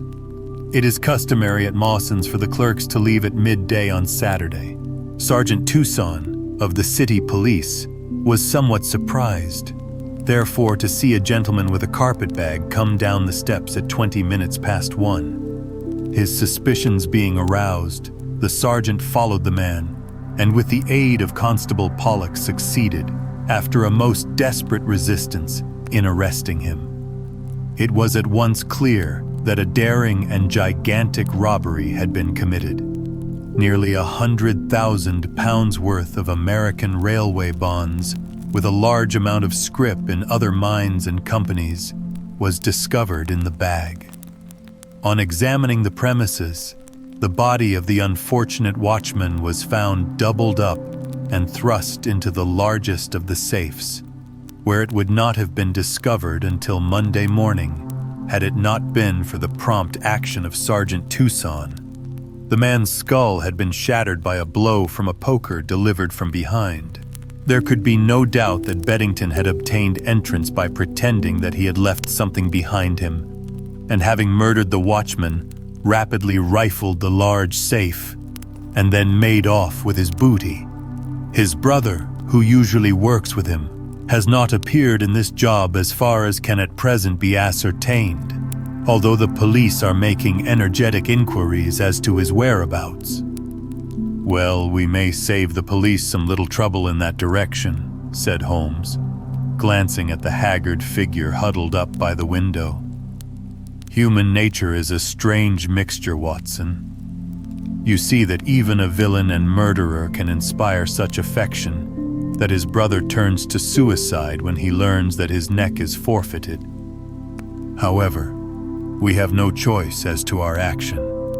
The doctor and I will remain on guard, Mr. Pycroft, if you will have the kindness to step out for the police." Chapter 5. The Gloria Scott. "I have some papers here," said my friend Sherlock Holmes, as we sat one winter's night on either side of the fire, "which I really think, Watson, that it would be worth your while to glance over. These are the documents in the extraordinary case of the Gloria Scott, and this is the message which struck Justice of the Peace Trevor dead with horror when he read it." He had picked from a drawer a little tarnished cylinder, and, undoing the tape, he handed me a short note scrawled upon a half-sheet of slate-gray paper. "The supply of game for London is going steadily up," it ran. "Headkeeper Hudson, we believe, has been now told to receive all orders for fly paper and for preservation of your hen pheasant's life." As I glanced up from reading this enigmatical message, I saw Holmes chuckling at the expression upon my face. "You look a little bewildered," said he. "I cannot see how such a message as this could inspire horror. It seems to me to be rather grotesque than otherwise." "Very likely. Yet the fact remains that the reader, who was a fine, robust old man, was knocked clean down by it, as if it had been the butt end of a pistol." "You arouse my curiosity," said I. "But why did you say just now that there were very particular reasons why I should study this case?" "Because it was the first in which I was ever engaged." I had often endeavored to elicit from my companion what had first turned his mind in the direction of criminal research, but had never caught him before in a communicative humor. Now he sat forward in this armchair and spread out the documents upon his knees. Then he lit his pipe and sat for some time smoking and turning them over. "You never heard me talk of Victor Trevor?" he asked. "He was the only friend I made during the 2 years I was at college. I was never a very sociable fellow, Watson. Always rather fond of moping in my rooms and working out my own little methods of thought, so that I never mixed much with the men of my year. Bar fencing and boxing, I had few athletic tastes, and then my line of study was quite distinct from that of the other fellows, so that we had no points of contact at all. Trevor was the only man I knew, and that only through the accident of his bull terrier freezing onto my ankle one morning as I went down to chapel. It was a prosaic way of forming a friendship, but it was effective. I was laid by the heels for 10 days, but Trevor used to come in to inquire after me. At first it was only a minute's chat, but soon his visits lengthened, and before the end of the term we were close friends. He was a hearty, full-blooded fellow, full of spirits and energy, the very opposite to me in most respects. But we had some subjects in common, and it was a bond of union when I found that he was as friendless as I. Finally, he invited me down to his father's place at Donnithorpe in Norfolk, and I accepted his hospitality for a month of the long vacation. Old Trevor was evidently a man of some wealth and consideration, a JP and a landed proprietor. Donnithorpe is a little hamlet just to the north of Langmere, in the country of the Broads. The house was an old-fashioned, widespread, oak-beamed brick building with a fine lime-lined avenue leading up to it. There was excellent wild duck shooting in the fens, remarkably good fishing, a small but select library, taken over, as I understood, from a former occupant, and a tolerable cook, so that he would be a fastidious man who could not put in a pleasant month there. Trevor Sr. was a widower, and my friend his only son. There had been a daughter, I heard, but she had died of diphtheria while on a visit to Birmingham. The father interested me extremely. He was a man of little culture, but with a considerable amount of rude strength, both physically and mentally. He knew hardly any books, but he had traveled far, had seen much of the world, and had remembered all that he had learned. In person, he was a thick-set, burly man, with a shock of grizzled hair, a brown, weather-beaten face, and blue eyes which were keen to the verge of fierceness. Yet he had a reputation for kindness and charity on the countryside, and was noted for the leniency of his sentences from the bench. One evening, shortly after my arrival, we were sitting over a glass of port after dinner, when young Trevor began to talk about those habits of observation and inference which I had already formed into a system, although I had not yet appreciated the part which they were to play in my life. The old man evidently thought that his son was exaggerating in his description of one or two trivial feats which I had performed. "Come now, Mr. Holmes," said he, laughing good-humoredly. "I'm an excellent subject, if you can deduce anything from me." "I fear there is not very much," I answered. "I might suggest that you have gone about in fear of some personal attack within the last 12 months. The laugh faded from his lips, and he stared at me in great surprise. "Well, that's true enough," said he. "You know, Victor," turning to his son, "when we broke up that poaching gang, they swore to knife us, and Sir Edward Hawley has actually been attacked. I've always been on my guard since then, though I have no idea how you know it." "You have a very handsome stick," I answered. "By the inscription I observed that you had not had it more than a year. But you have taken some pains to bore the head of it and pour melted lead into the hole so as to make it a formidable weapon.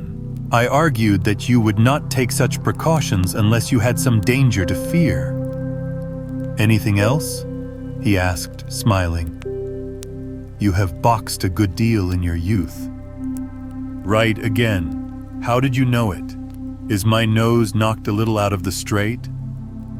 "No," said I. "It is your ears. They have the peculiar flattening and thickening which marks the boxing man." "Anything else?" "You have done a good deal of digging by your callosities. Made all my money at the gold fields. You have been in New Zealand."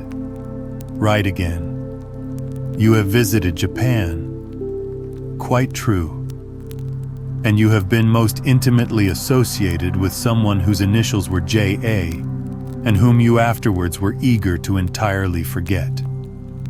Mr. Trevor stood slowly up, fixed his large blue eyes upon me with a strange, wild stare, and then pitched forward, with his face among the nutshells which strewed the cloth, in a dead faint. You can imagine, Watson, how shocked both his son and I were. His attack did not last long, however, for when we undid his collar and sprinkled the water from one of the finger glasses over his face, he gave a gasp or two and sat up. "Ah, boys," said he, forcing a smile. "I hope I haven't frightened you. Strong as I look, there is a weak place in my heart, and it does not take much to knock me over. I don't know how you manage this, Mr. Holmes, but it seems to me that all the detectives of fact and of fancy would be children in your hands. That's your line of life, sir, and you may take the word of a man who has seen something of the world." And that recommendation, with the exaggerated estimate of my ability with which he prefaced it, was, if you will believe me, Watson, the very first thing which ever made me feel that a profession might be made out of what had up to that time been the merest hobby. At the moment, however, I was too much concerned at the sudden illness of my host to think of anything else. "I hope that I have said nothing to pain you," said I. "Well, you certainly touched upon rather a tender point. Might I ask how you know, and how much you know?" He spoke now in a half-jesting fashion, but a look of terror still lurked at the back of his eyes. "It is simplicity itself," said I. "When you bared your arm to draw that fish into the boat, I saw that J.A. had been tattooed in the bend of the elbow. The letters were still legible, but it was perfectly clear from their blurred appearance and from the staining of the skin round them that efforts had been made to obliterate them. It was obvious, then, that those initials had once been very familiar to you, and that you had afterwards wished to forget them." "What an eye you have!" he cried, with a sigh of relief. "It is just as you say. But we won't talk of it. Of all ghosts, the ghosts of our old lovers are the worst. Come into the billiard room and have a quiet cigar." From that day, amid all his cordiality, there was always a touch of suspicion in Mr. Trevor's manner towards me. Even his son remarked it. "You've given the governor such a turn," said he, "that he'll never be sure again of what you know and what you don't know." He did not mean to show it, I am sure, but it was so strongly in his mind that it peeped out at every action. At last I became so convinced that I was causing him uneasiness that I drew my visit to a close. On the very day, however, before I left, an incident occurred which proved in the sequel to be of importance. We were sitting out upon the lawn on garden chairs, the three of us, basking in the sun and admiring the view across the Broads, when a maid came out to say that there was a man at the door who wanted to see Mr. Trevor. "What is his name?" asked my host. He would not give any. "What does he want, then?" "He says that you know him, and that he only wants a moment's conversation." "Show him round here." An instant afterwards there appeared a little wizened fellow with a cringing manner and a shambling style of walking. He wore an open jacket with a splotch of tar on the sleeve, a red and black check shirt, dungaree trousers, and heavy boots badly worn. His face was thin and brown and crafty, with a perpetual smile upon it, which showed an irregular line of yellow teeth, and his crinkled hands were half closed in a way that is distinctive of sailors. As he came slouching across the lawn, I heard Mr. Trevor make a sort of hiccoughing noise in his throat, and jumping out of his chair, he ran into the house. He was back in a moment, and I smelt a strong reek of brandy as he passed me. "Well, my man," said he, "what can I do for you?" The sailor stood looking at him with puckered eyes and with the same loose-lipped smile upon his face. "You don't know me?" he asked. "Why, dear me, it is surely Hudson," said Mr. Trevor in a tone of surprise. "Hudson it is, sir," said the seaman. "Why, it's 30 year and more since I saw you last. Here you are in your house, and me still picking my salt meat out of the harness cask. Tut, you will find that I have not forgotten old times, cried Mr. Trevor, and walking towards the sailor, he said something in a low voice. Go into the kitchen, he continued out loud, and you will get food and drink. I have no doubt that I shall find you a situation. Thank you, sir, said the seaman, touching his forelock. I'm just off a 2-yearer in an 8-knot tramp, short-handed at that, and I wants a rest. I thought I'd get it either with Mr. Beddoes or with you. Ah, cried Trevor. You know where Mr. Beddoes is? Bless you, sir. I know where all my old friends are, said the fellow with a sinister smile, and he slouched off after the maid to the kitchen. Mr. Trevor mumbled something to us about having been shipmate with the man when he was going back to the diggings, and then, leaving us on the lawn, he went indoors. An hour later, when we entered the house, we found him stretched dead drunk upon the dining room sofa.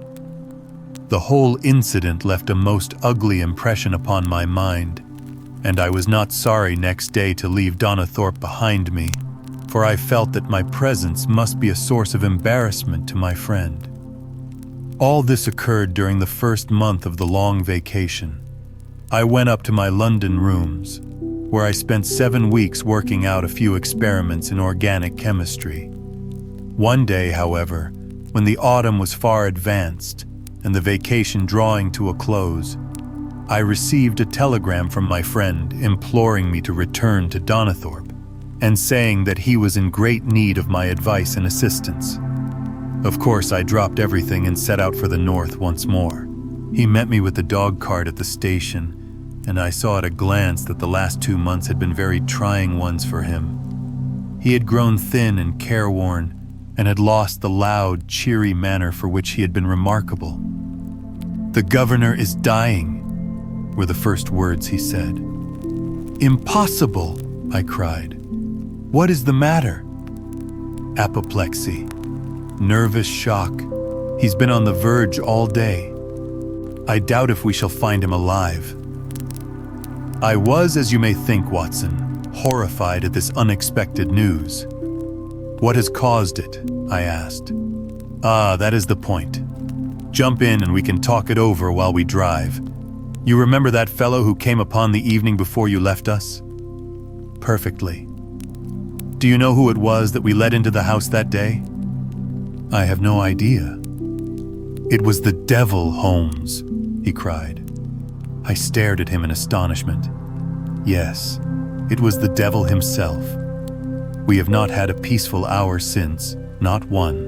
The governor has never held up his head from that evening, and now the life has been crushed out of him and his heart broken, all through this accursed Hudson. What power had he then? Ah, that is what I would give so much to know.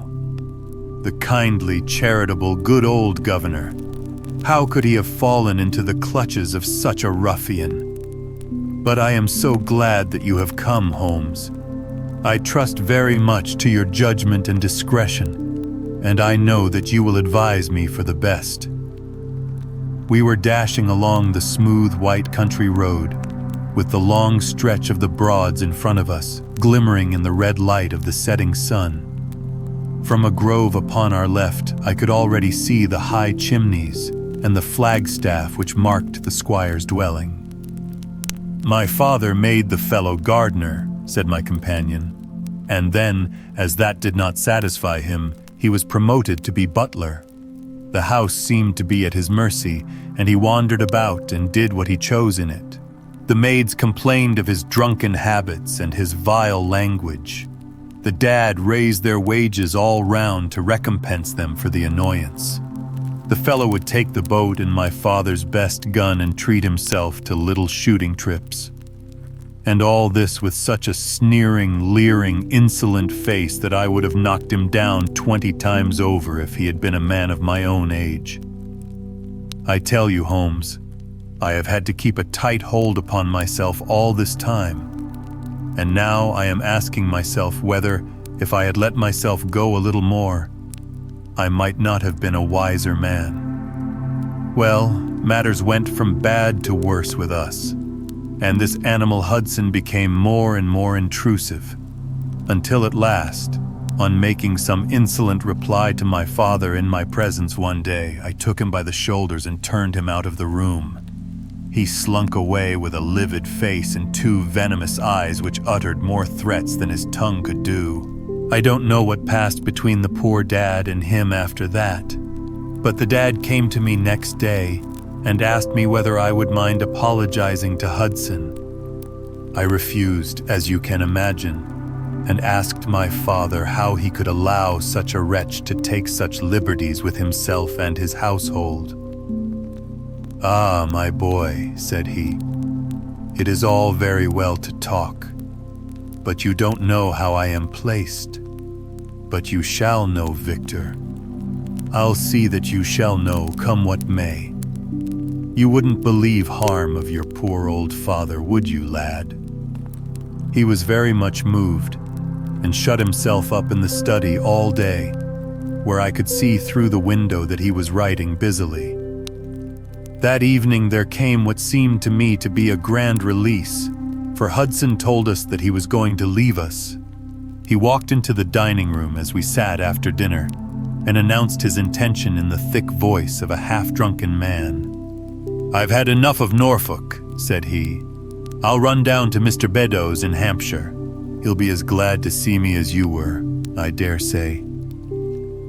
"You're not going away in an unkind spirit, Hudson, I hope," said my father, with a tameness which made my blood boil. "I've not had my apology," said he sulkily, glancing in my direction. "Victor, you will acknowledge that you have used this worthy fellow rather roughly," said the dad, turning to me. "On the contrary, I think that we have both shown extraordinary patience towards him," I answered. "Oh, you do you?" he snarls. "Very good, mate. We'll see about that." He slouched out of the room, and half an hour afterwards left the house, leaving my father in a state of pitiable nervousness. Night after night I heard him pacing his room, and it was just as he was recovering his confidence that the blow did at last fall. "And how?" I asked eagerly. "In a most extraordinary fashion. A letter arrived from my father yesterday evening bearing the Fordingbridge postmark. My father read it, clapped both his hands to his head, and began running round the room in little circles like a man who has been driven out of his senses. When I at last drew him down onto the sofa, his mouth and eyelids were all puckered on one side, and I saw that he had a stroke. Dr. Fordham came over at once. We put him to bed, but the paralysis has spread. He has shown no sign of returning consciousness, and I think that we shall hardly find him alive." "You horrify me, Trevor," I cried. "What then could have been in this letter to cause so dreadful a result?" "Nothing. There lies the inexplicable part of it. The message was absurd and trivial. Ah, my God, it is as I feared." As he spoke, we came round the curve of the avenue and saw in the fading light that every blind in the house had been drawn down.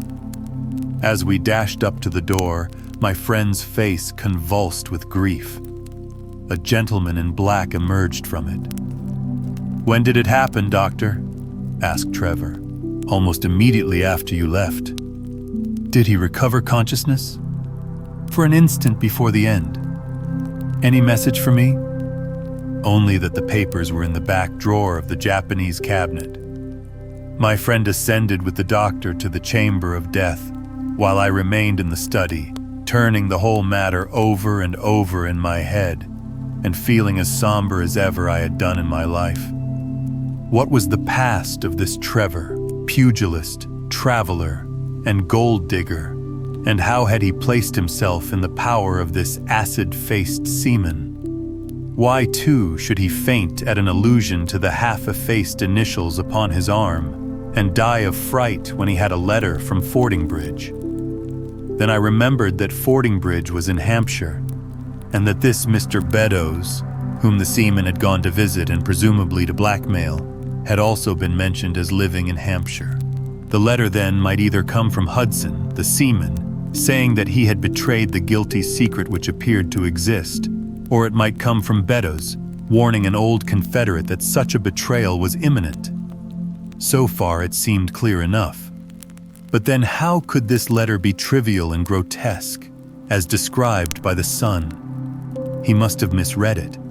If so, it must have been one of those ingenious secret codes which mean one thing while they seem to mean another. I must see this letter. If there were a hidden meaning in it, I was confident that I could pluck it forth.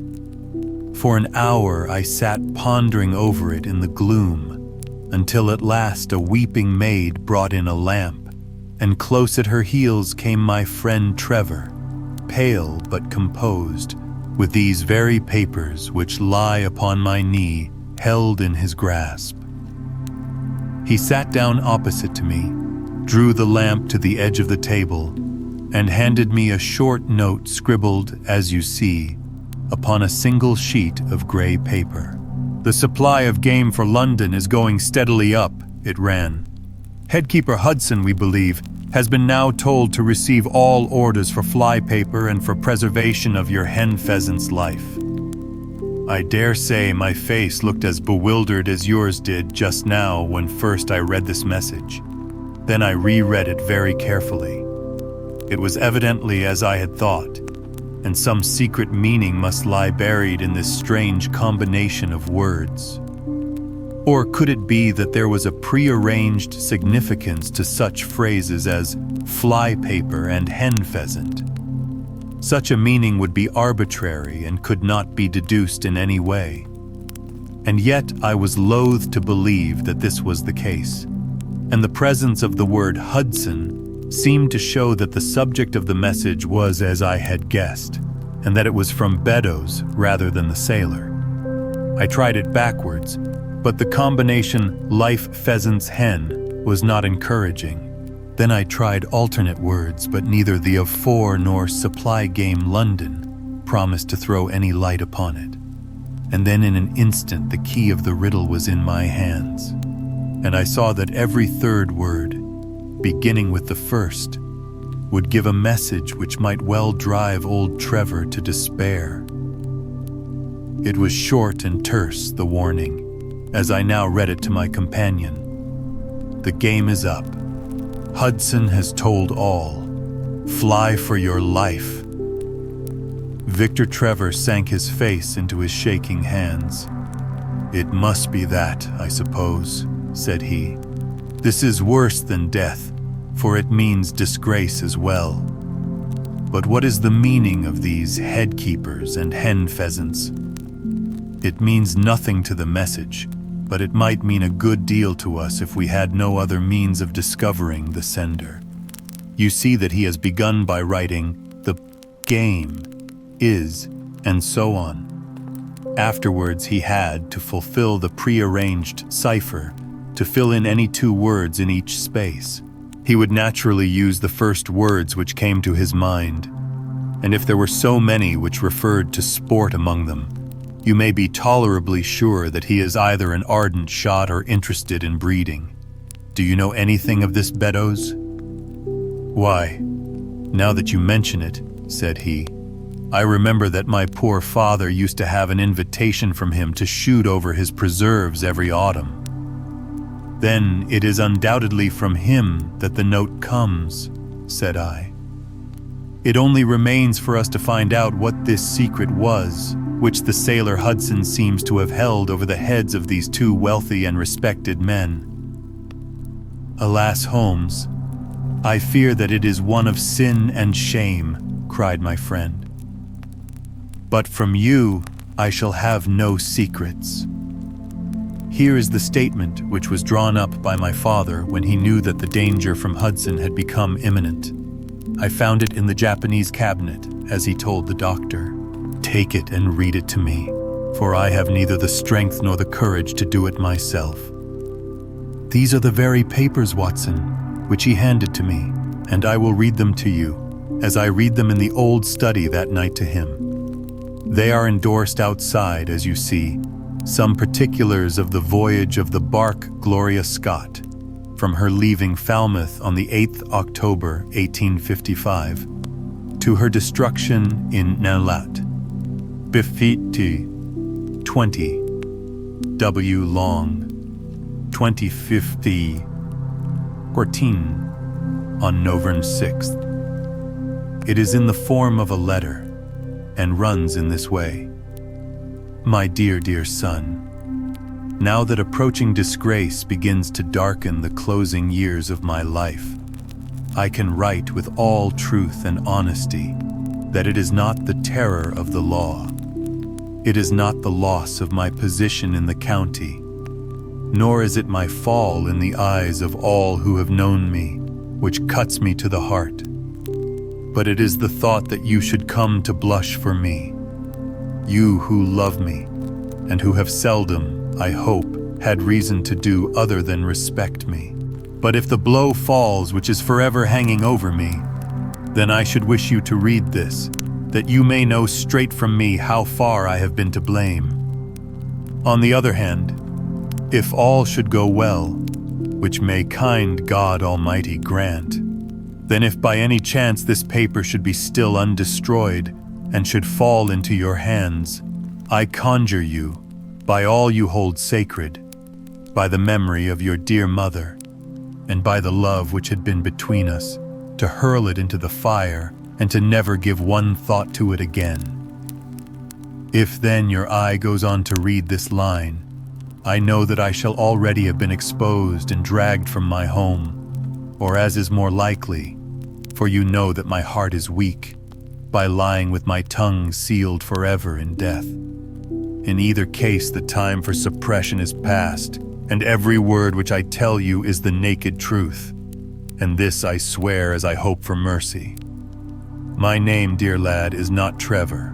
I was James Armitage in my younger days, and you can understand now the shock that it was to me a few weeks ago when your college friend addressed me in words which seemed to imply that he had surmised my secret.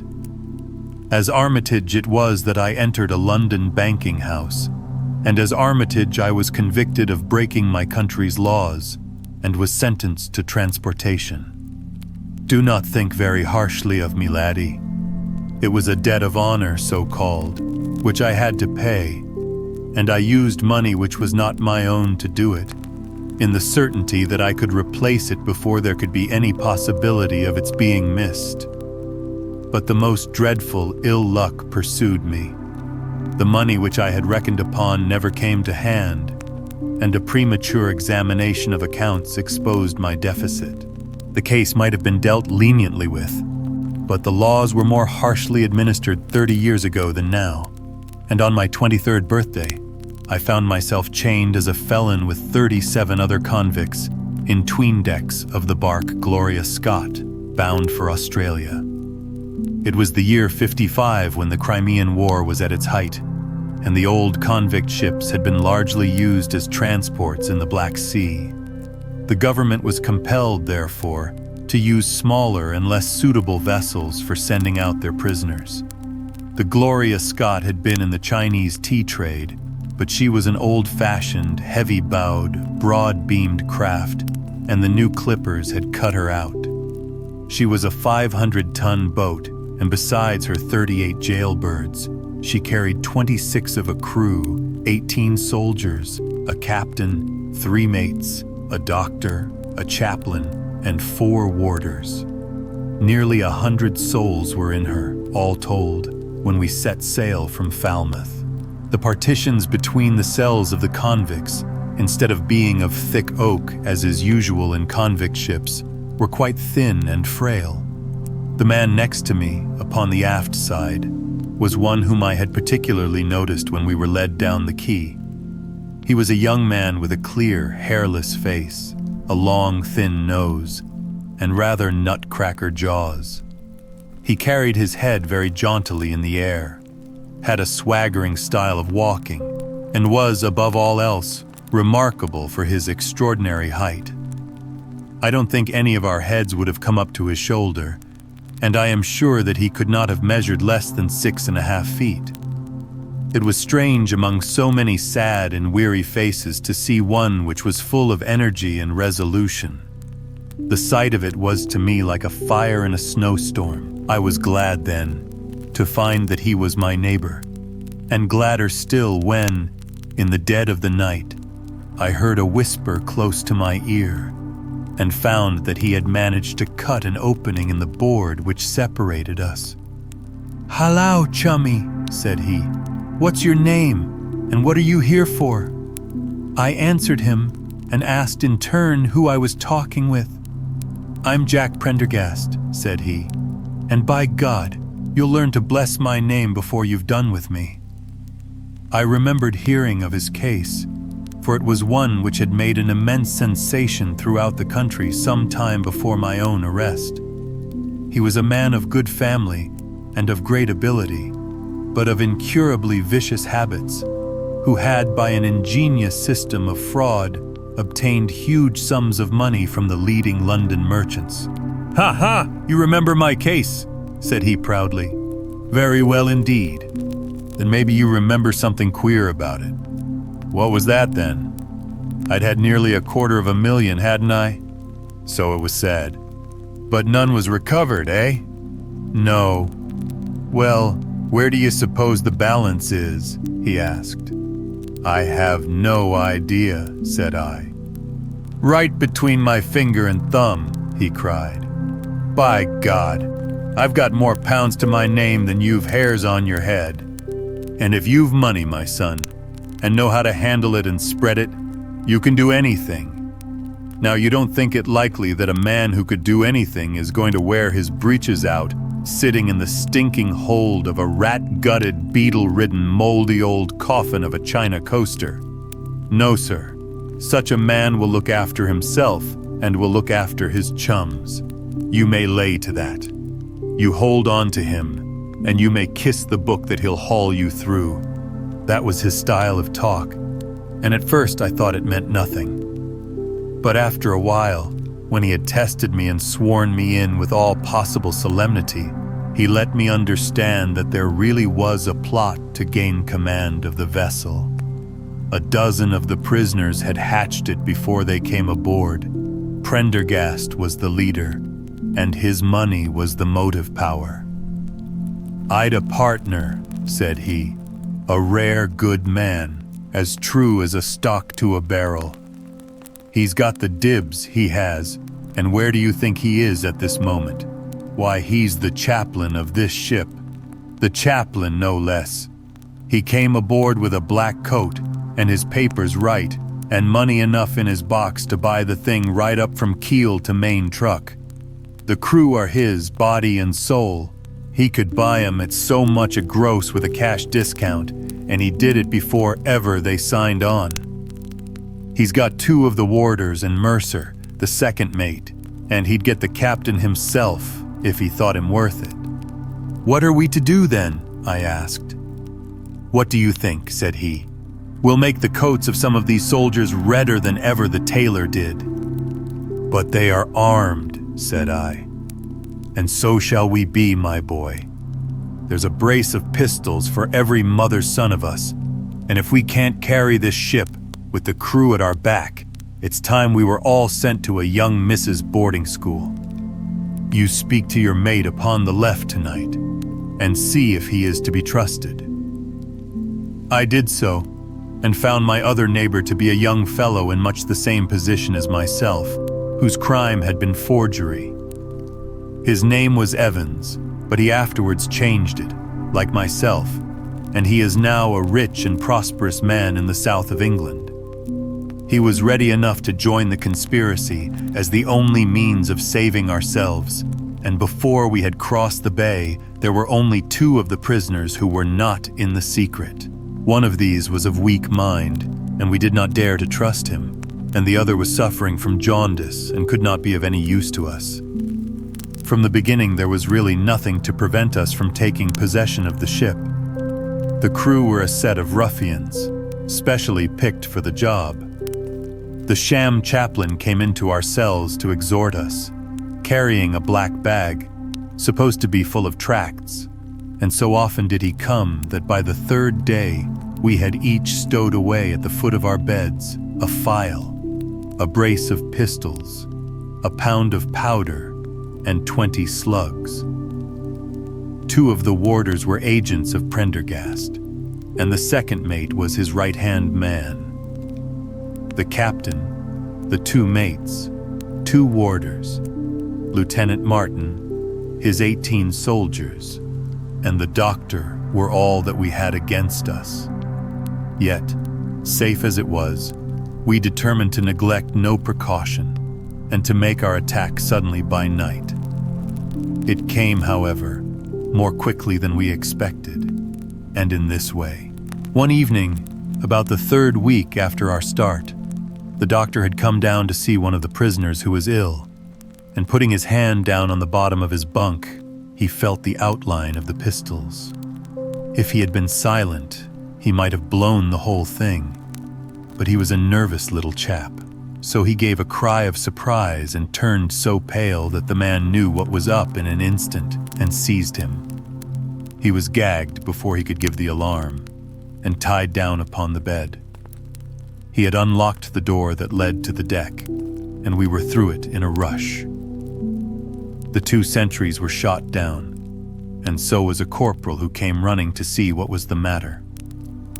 There were 2 more soldiers at the door of the stateroom, and their muskets seemed not to be loaded, for they never fired upon us, and they were shot while trying to fix their bayonets. Then we rushed on into the captain's cabin, but as we pushed open the door, there was an explosion from within, and there he lay with his brains smeared over the chart of the Atlantic which was pinned upon the table, while the chaplain stood with a smoking pistol in his hand at his elbow. The 2 mates had both been seized by the crew, and the whole business seemed to be settled. The stateroom was next the cabin, and we flocked in there and flopped down on the settees, all speaking together, for we were just mad with the feeling that we were free once more. There were lockers all round, and Wilson, the sham chaplain, knocked one of them in and pulled out a dozen of brown sherry. We cracked off the necks of the bottles, poured the stuff out into tumblers, and were just tossing them off, when in an instant, without warning, there came the roar of muskets in our ears, and the saloon was so full of smoke that we could not see across the table. When it cleared again, the place was a shambles. Wilson and 8 others were wriggling on the top of each other on the floor, and the blood and the brown sherry on that table turn me sick now when I think of it. We were so cowed by the sight that I think we should have given the job up if it had not been for Prendergast. He bellowed like a bull and rushed for the door with all that were left alive at his heels. Out we ran, and there on the poop were the lieutenant and 10 of his men. The swing skylights above the saloon table had been a bit open, and they had fired on us through the slit.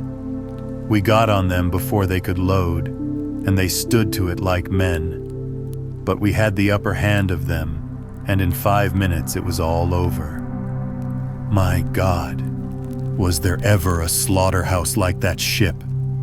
Prendergast was like a raging devil, and he picked the soldiers up as if they had been children and threw them overboard alive or dead.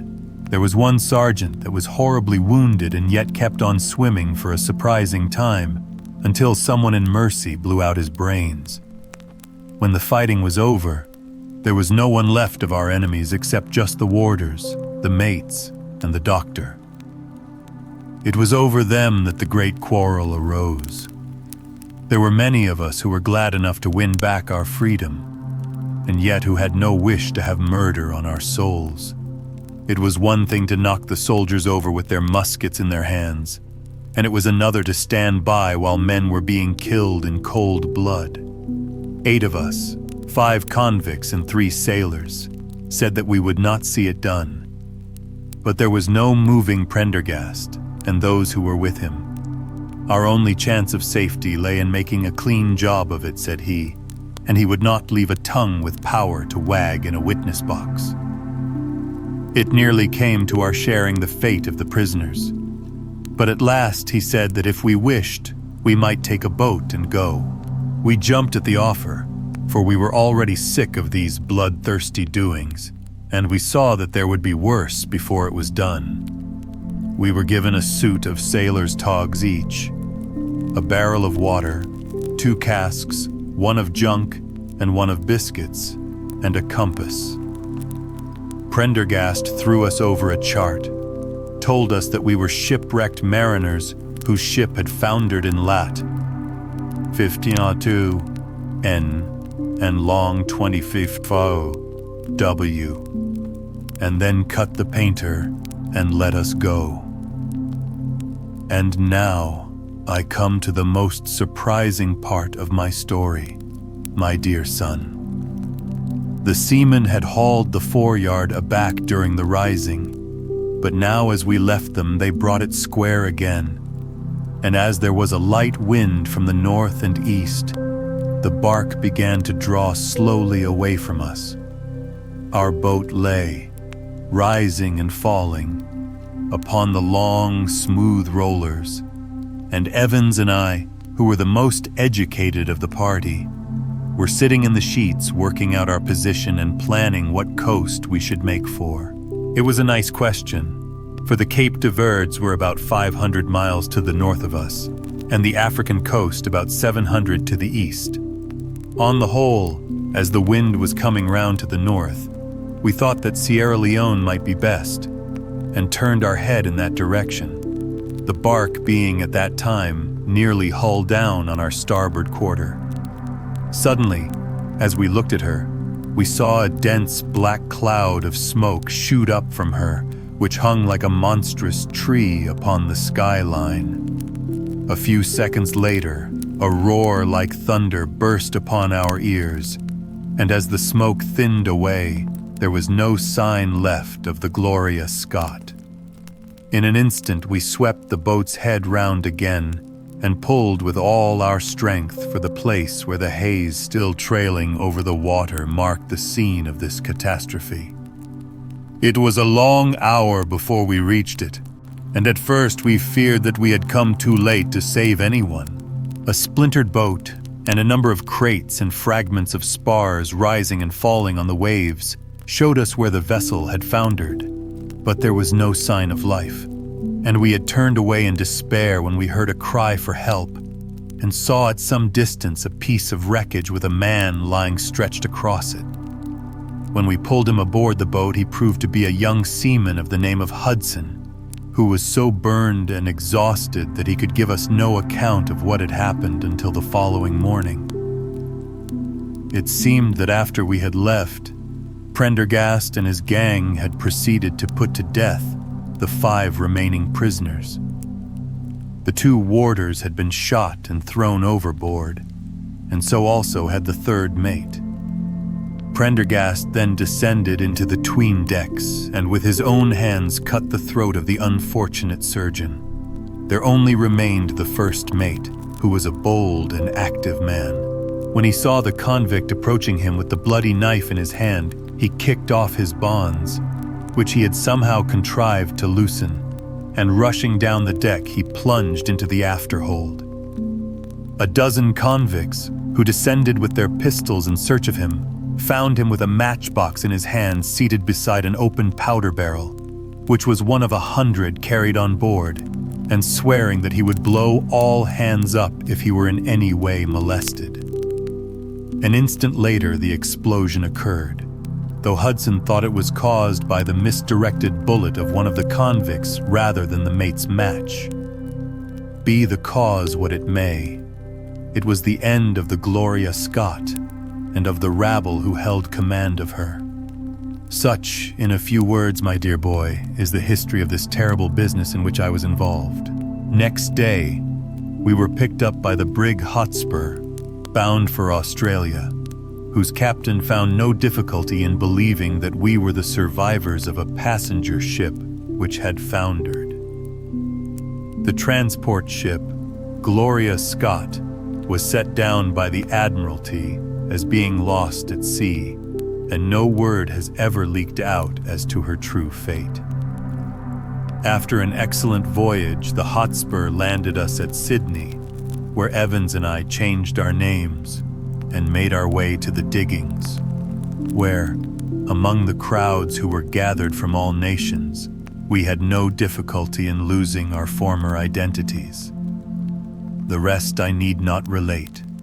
We prospered, we traveled, we came back as rich colonials to England, and we bought country estates. For more than 20 years, we have led peaceful and useful lives, and we hoped that our past was forever buried. Imagine, then, my feelings when in the seaman who came to us, I recognized instantly the man who had been picked off the wreck. He had tracked us down somehow, and had set himself to live upon our fears. You will understand now how it was that I strove to keep the peace with him, and you will in some measure sympathize with me in the fears which fill me, now that he has gone from me to his other victim with threats upon his tongue.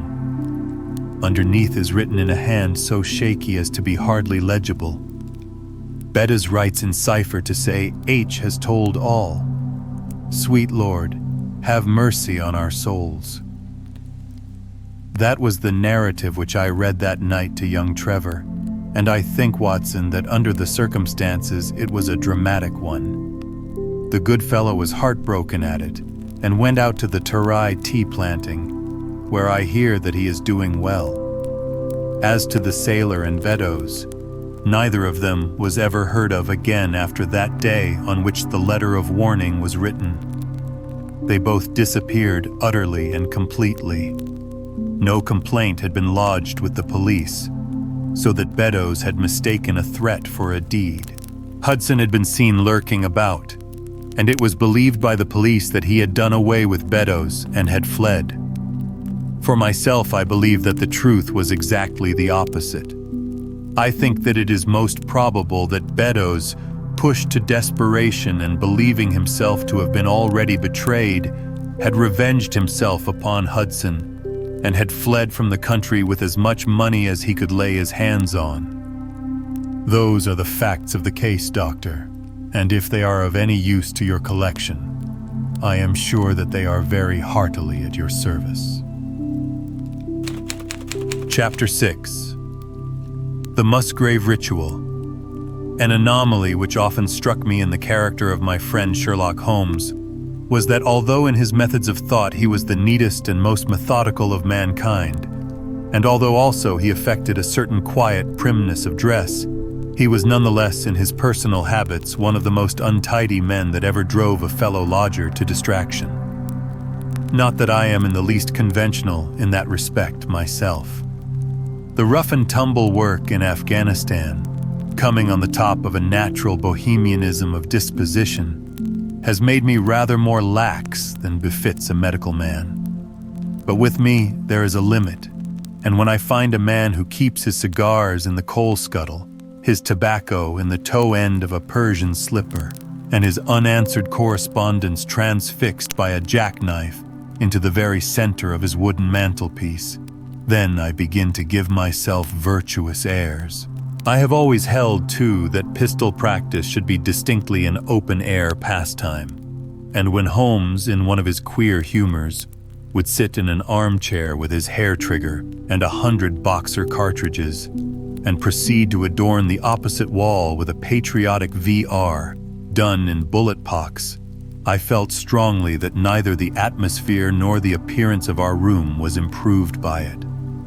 Our chambers were always full of chemicals and of criminal relics, which had a way of wandering into unlikely positions and of turning up in the butter dish or in even less desirable places. But his papers were my great crux. He had a horror of destroying documents, especially those which were connected with his past cases, and yet it was only once in every year or two that he would muster energy to docket and arrange them. For as I have mentioned somewhere in these incoherent memoirs, the outbursts of passionate energy when he performed the remarkable feats with which his name is associated were followed by reactions of lethargy during which he would lie about with his violin and his books, hardly moving save from the sofa to the table. Thus, month after month, his papers accumulated, until every corner of the room was stacked with bundles of manuscript which were on no account to be burned, and which could not be put away save by their owner. One winter's night, as we sat together by the fire, I ventured to suggest to him that, as he had finished pasting extracts into his commonplace book, he might employ the next 2 hours in making our room a little more habitable. He could not deny the justice of my request, so with a rather rueful face he went off to his bedroom, from which he returned presently, pulling a large tin box behind him. This he placed in the middle of the floor and, squatting down upon a stool in front of it, he threw back the lid. I could see that it was already a third full of bundles of paper tied up with red tape into separate packages. "There are cases enough here, Watson," said he, looking at me with mischievous eyes. "I think that if you knew all that I had in this box, you would ask me to pull some out instead of putting others in." "These are the records of your early work, then?" I asked. "I have often wished that I had notes of those cases." "Yes, my boy. These were all done prematurely before my biographer had come to glorify me." He lifted bundle after bundle in a tender, caressing sort of way. "They are not all successes, Watson," said he, "but there are some pretty little problems among them. Here's the record of the Tarleton murders, and the case of Vamberry, the wine merchant, and the adventure of the old Russian woman, and the singular affair of the aluminium crutch, as well as a full account of Ricoletti of the clubfoot, and his abominable wife. And here, now, this really is something a little recherché." He dived his arm down to the bottom of the chest and brought up a small wooden box with a sliding lid, such as children's toys are kept in.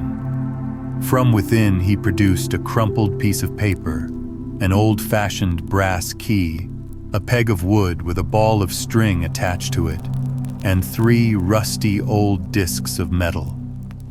"Well, my boy, what do you make of this lot?" he asked, smiling at my expression. "It is a curious collection." "Very curious, and the story that hangs round it will strike you as being more curious still. These relics have a history, then?" "So much so that they are history." "What do you mean by that?" Sherlock Holmes picked them up one by one and laid them along the edge of the table. Then he reseated himself in his chair and looked them over with a gleam of satisfaction in his eyes. "These," said he, "are all that I have left to remind me of the adventure of the Musgrave Ritual." I had heard him mention the case more than once, though I had never been able to gather the details. "I should be so glad," said I, "if you would give me an account of it." "And leave the litter as it is," he cried mischievously. "Your tidiness won't bear much strain after all, Watson. But I should be glad that you should add this case to your annals, for there are points in it which make it quite unique in the criminal records of this, or, I believe, of any other country. A collection of my trifling achievements would certainly be incomplete, which contained no account of this very singular business.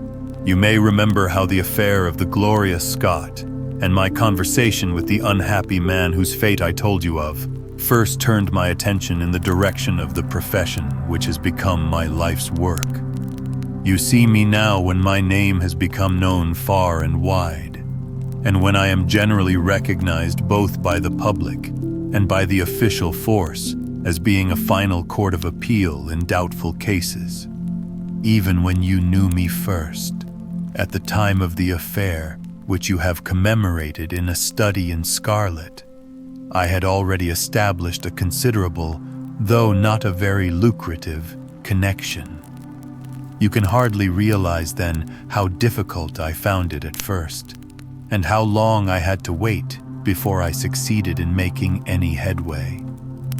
When I first came up to London, I had rooms in Montague Street, just round the corner from the British Museum, and there I waited, filling in my too abundant leisure time by studying all those branches of science which might make me more efficient. Now and again, cases came in my way, principally through the introduction of old fellow students, for during my last years at the university, there was a good deal of talk there about myself and my methods.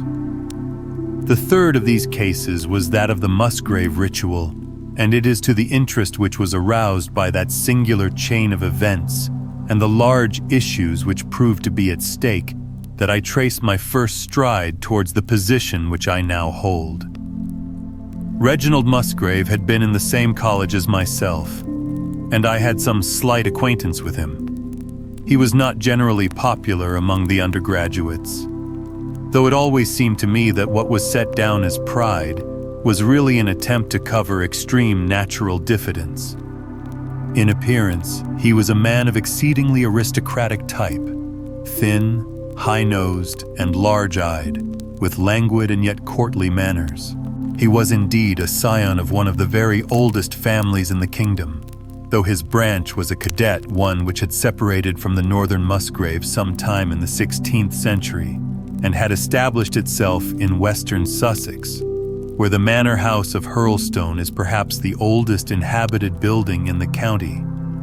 Something of his birthplace seemed to cling to the man, and I never looked at his pale, keen face or the poise of his head without associating him with gray archways and mullioned windows and all the venerable wreckage of a feudal keep. Once or twice we drifted into talk, and I can remember that more than once he expressed a keen interest in my methods of observation and inference. For 4 years, I had seen nothing of him, until one morning he walked into my room in Montague Street. He had changed little, was dressed like a young man of fashion. He was always a bit of a dandy, and preserved the same quiet, suave manner which had formerly distinguished him. "How has all gone with you, Musgrave?" I asked, after we had cordially shaken hands. "You probably heard of my poor father's death," said he. "He was carried off about 2 years ago.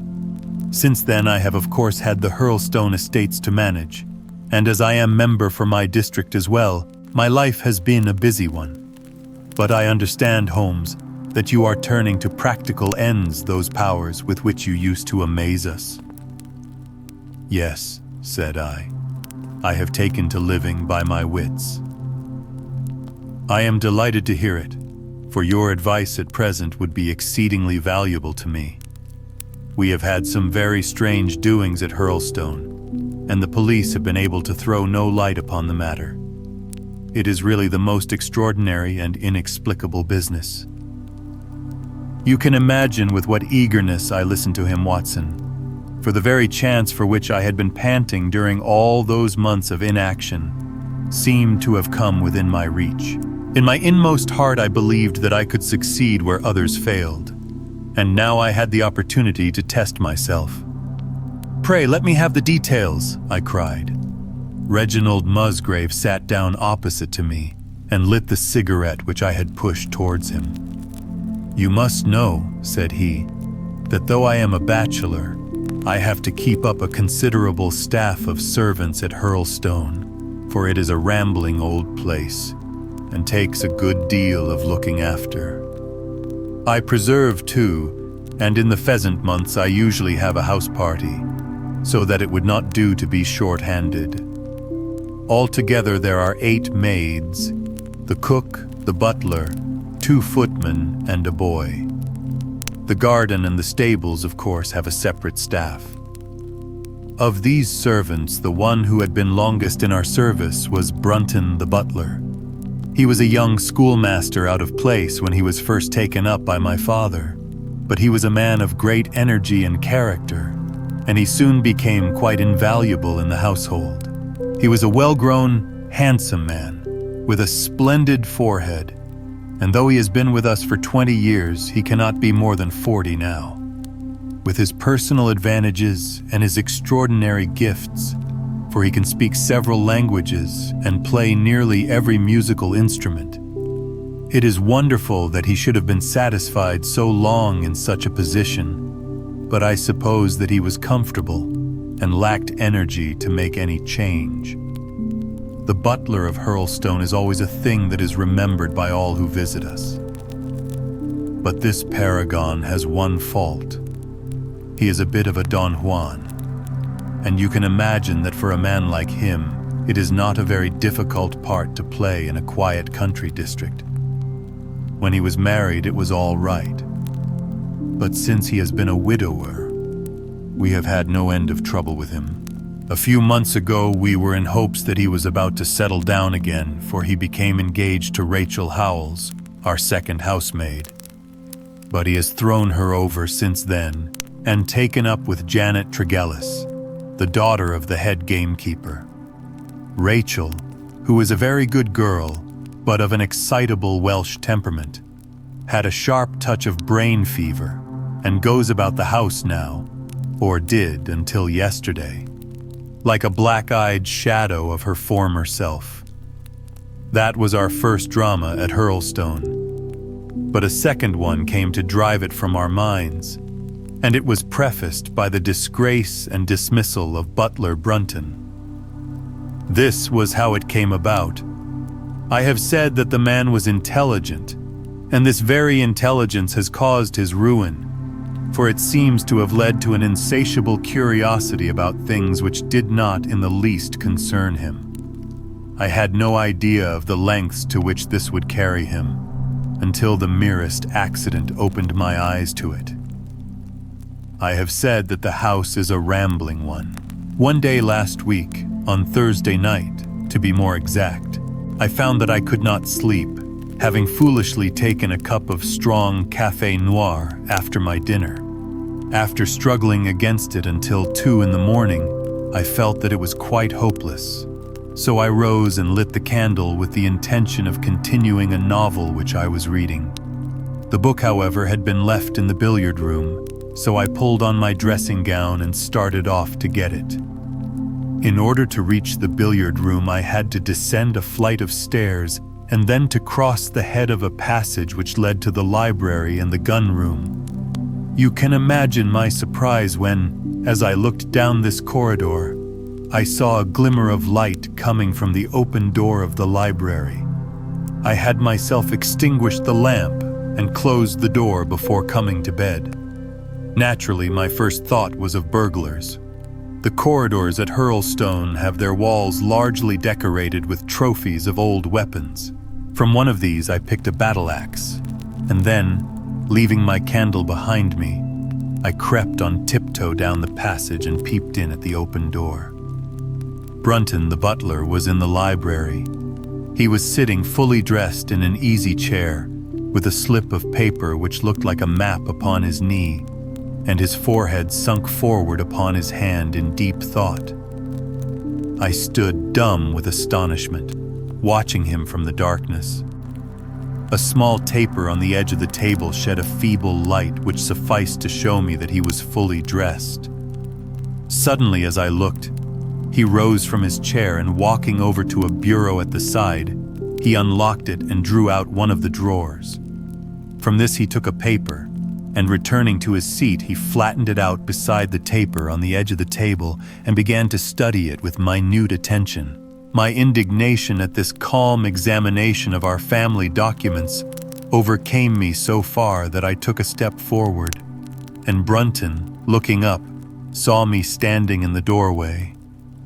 He sprang to his feet, his face turned livid with fear, and he thrust into his breast the chart-like paper which he had been originally studying. "So," said I, "this is how you repay the trust which we have reposed in you. You will leave my service tomorrow." He bowed with the look of a man who is utterly crushed, and slunk past me without a word. The taper was still on the table, and by its light I glanced to see what the paper was which Brunton had taken from the bureau. To my surprise, it was nothing of any importance at all, but simply a copy of the questions and answers in the singular old observance called the Musgrave Ritual. It is a sort of ceremony peculiar to our family, which each Musgrave for centuries past has gone through on his coming of age. A thing of private interest, and perhaps of some little importance to the archaeologist, like our own blazonings and charges, but of no practical use whatever. "We had better come back to the paper afterwards," said I. "If you think it really necessary," he answered with some hesitation. To continue my statement, however, I relocked the bureau, using the key which Brunton had left, and I had turned to go when I was surprised to find that the butler had returned and was standing before me. "Mr. Musgrave, sir," he cried, in a voice which was hoarse with emotion. "I can't bear disgrace, sir. I've always been proud above my station in life, and disgrace would kill me. My blood will be on your head, sir. It will, indeed, if you drive me to despair. If you cannot keep me after what has passed, then for God's sake let me give you notice and leave in a month, as if of my own free will. I could stand that, Mr. Musgrave, but not to be cast out before all the folk that I know so well." "You don't deserve much consideration, Brunton," I answered. "Your conduct has been most infamous. However, as you have been a long time in the family, I have no wish to bring public disgrace upon you. A month, however, is too long. Take yourself away in a week and give what reason you like for going." "Only a week, sir?" he cried in a despairing voice. "A fortnight, say at least a fortnight." "A week," I repeated, "and you may consider yourself to have been very leniently dealt with." He crept away, his face sunk upon his breast, like a broken man, while I put out the light and returned to my room. For 2 days after this, Brunton was most assiduous in his attention to his duties. I made no allusion to what had passed, and waited with some curiosity to see how he would cover his disgrace. On the 3rd morning, however, he did not appear, as was his custom, after breakfast to receive my instructions for the day. As I left the dining room, I happened to meet Rachel Howells, the maid. I have told you that she had only recently recovered from an illness, and was looking so wretchedly pale and wan that I remonstrated with her for being at work. "You should be in bed," I said. "Come back to your duties when you are stronger." She looked at me with so strange an expression that I began to suspect that her brain was affected. "I am strong enough, Mr. Musgrave," said she. "We will see what the doctor says," I answered. "You must stop work now, and when you go downstairs, just say that I wish to see Brunton." "The butler is gone," said she. "Gone? Gone where?" "He is gone. No one has seen him. He is not in his room." "Oh yes, he is gone, he is gone." She fell back against the wall with shriek after shriek of laughter, while I, horrified at this sudden hysterical attack, rushed to the bell to summon help. The girl was taken to her room, still screaming and sobbing, while I made inquiries about Brunton. There was no doubt about it that he had disappeared. His bed had not been slept in.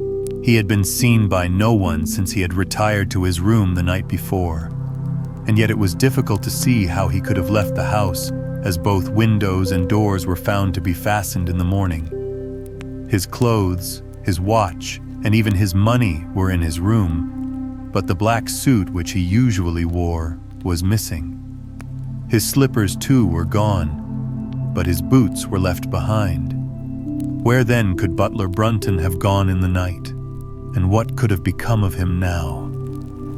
Of course, we searched the house from cellar to garret, but there was no trace of him. It is, as I have said, a labyrinth of an old house, especially the original wing, which is now practically uninhabited. but we ransacked every room and cellar without discovering the least sign of the missing man. It was incredible to me that he could have gone away leaving all his property behind him, and yet where could he be? I called in the local police, but without success. Rain had fallen on the night before, and we examined the lawn and the paths all round the house, but in vain. Matters were in this state when a new development quite drew our attention away from the original mystery. For 2 days, Rachel Howells had been so ill, sometimes delirious, sometimes hysterical, that a nurse had been employed to sit up with her at night. On the 3rd night after Brunton's disappearance, the nurse, finding her patient sleeping nicely, had dropped into a nap in the armchair when she woke in the early morning to find the bed empty, the window open, and no signs of the invalid.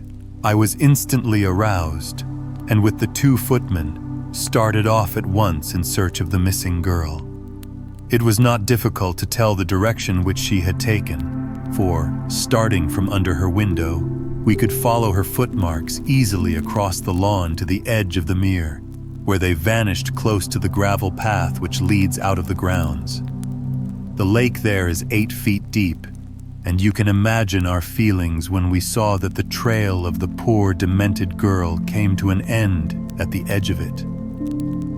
Of course, we had the drags at once and set to work to recover the remains, but no trace of the body could we find.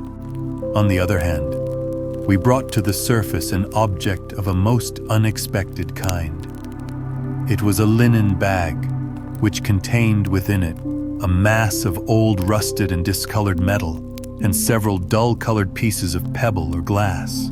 This strange find was all that we could get from the mere, and although we made every possible search and inquiry yesterday, we know nothing of the fate either of Rachel Howells or of Richard Brunton. The county police are at their wits' end, and I have come up to you as a last resource. You can imagine, Watson, with what eagerness I listened to this extraordinary sequence of events, and endeavored to piece them together and to devise some common thread upon which they might all hang. The butler was gone. The maid was gone. The maid had loved the butler, but had afterwards had cause to hate him. She was of Welsh blood, fiery and passionate. She had been terribly excited immediately after his disappearance. She had flung into the lake a bag containing some curious contents.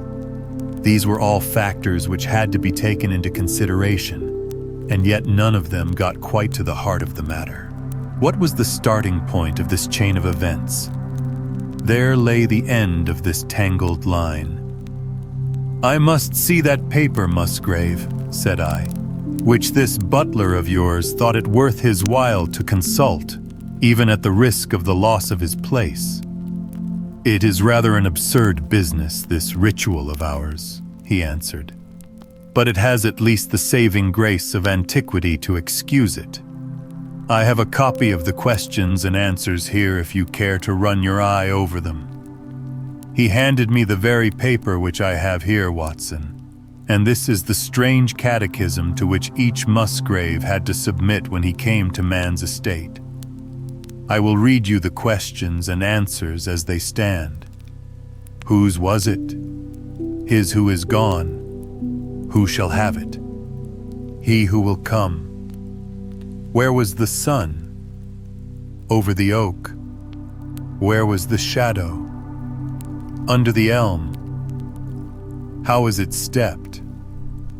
North by 10 and by 10, east by 5 and by 5, south by 2 and by 2, west by 1 and by 1, and so under. What shall we give for it? All that is ours. Why should we give it? For the sake of the trust. The original has no date, but is in the spelling of the middle of the 17th century, remarked Musgrave. I am afraid, however, that it can be of little help to you in solving this mystery. At least, said I, it gives us another mystery, and one which is even more interesting than the first. It may be that the solution of the one may prove to be the solution of the other. You will excuse me, Musgrave, if I say that your butler appears to me to have been a very clever man, and to have had a clearer insight than 10 generations of his masters. I hardly follow you, said Musgrave. The paper seems to me to be of no practical importance.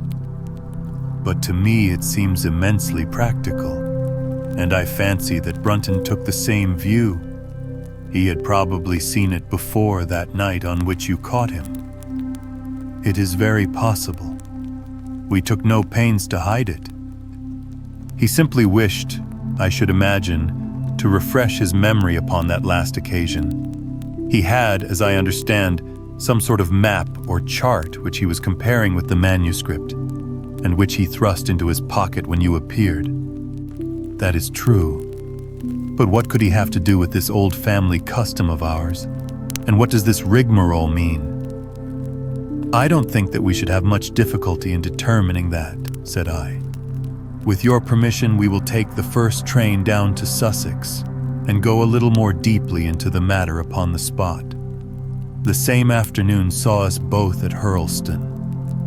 Possibly you have seen pictures and read descriptions of the famous old building, so I will confine my account of it to saying that it is built in the shape of an L, the long arm being the more modern portion, and the shorter the ancient nucleus from which the other had developed. Over the low, heavily linteled door, in the center of this old part, is chiseled the date, 1607. But experts are agreed that the beams and stonework are really much older than this. The enormously thick walls and tiny windows of this part had in the last century driven the family into building the new wing, and the old one was used now as a storehouse and a cellar, when it was used at all. A splendid park with fine old timber surrounds the house, and the lake, to which my client had referred, lay close to the avenue, about 200 yards from the building. I was already firmly convinced, Watson, that there were not 3 separate mysteries here, but one only, and that if I could read the Musgrave Ritual aright, I should hold in my hand the clue which would lead me to the truth concerning both the butler Brunton and the maid Howells. To that, then, I turned all my energies. Why should this servant be so anxious to master this old formula? Evidently because he saw something in it which had escaped all those generations of country squires, and from which he expected some personal advantage. What was it then, and how had it affected his fate? It was perfectly obvious to me on reading the ritual that the measurements must refer to some spot to which the rest of the document alluded, and that if we could find that spot, we should be in a fair way towards finding what the secret was which the old Musgraves had thought it necessary to embalm in so curious a fashion. There were 2 guides given us to start with, an oak and an elm. As to the oak, there could be no question at all. Right in front of the house, upon the left-hand side of the drive, there stood a patriarch among oaks, one of the most magnificent trees that I have ever seen. That was there when your ritual was drawn up, said I, as we drove past it. It was there at the Norman Conquest in all probability, he answered. It has a girth of 23 feet. Have you any old elms? I asked. There used to be a very old one over yonder, but it was struck by lightning 10 years ago, and we cut down the stump. You can see where it used to be? Oh, yes. There are no other elms? No old ones, but plenty of beeches.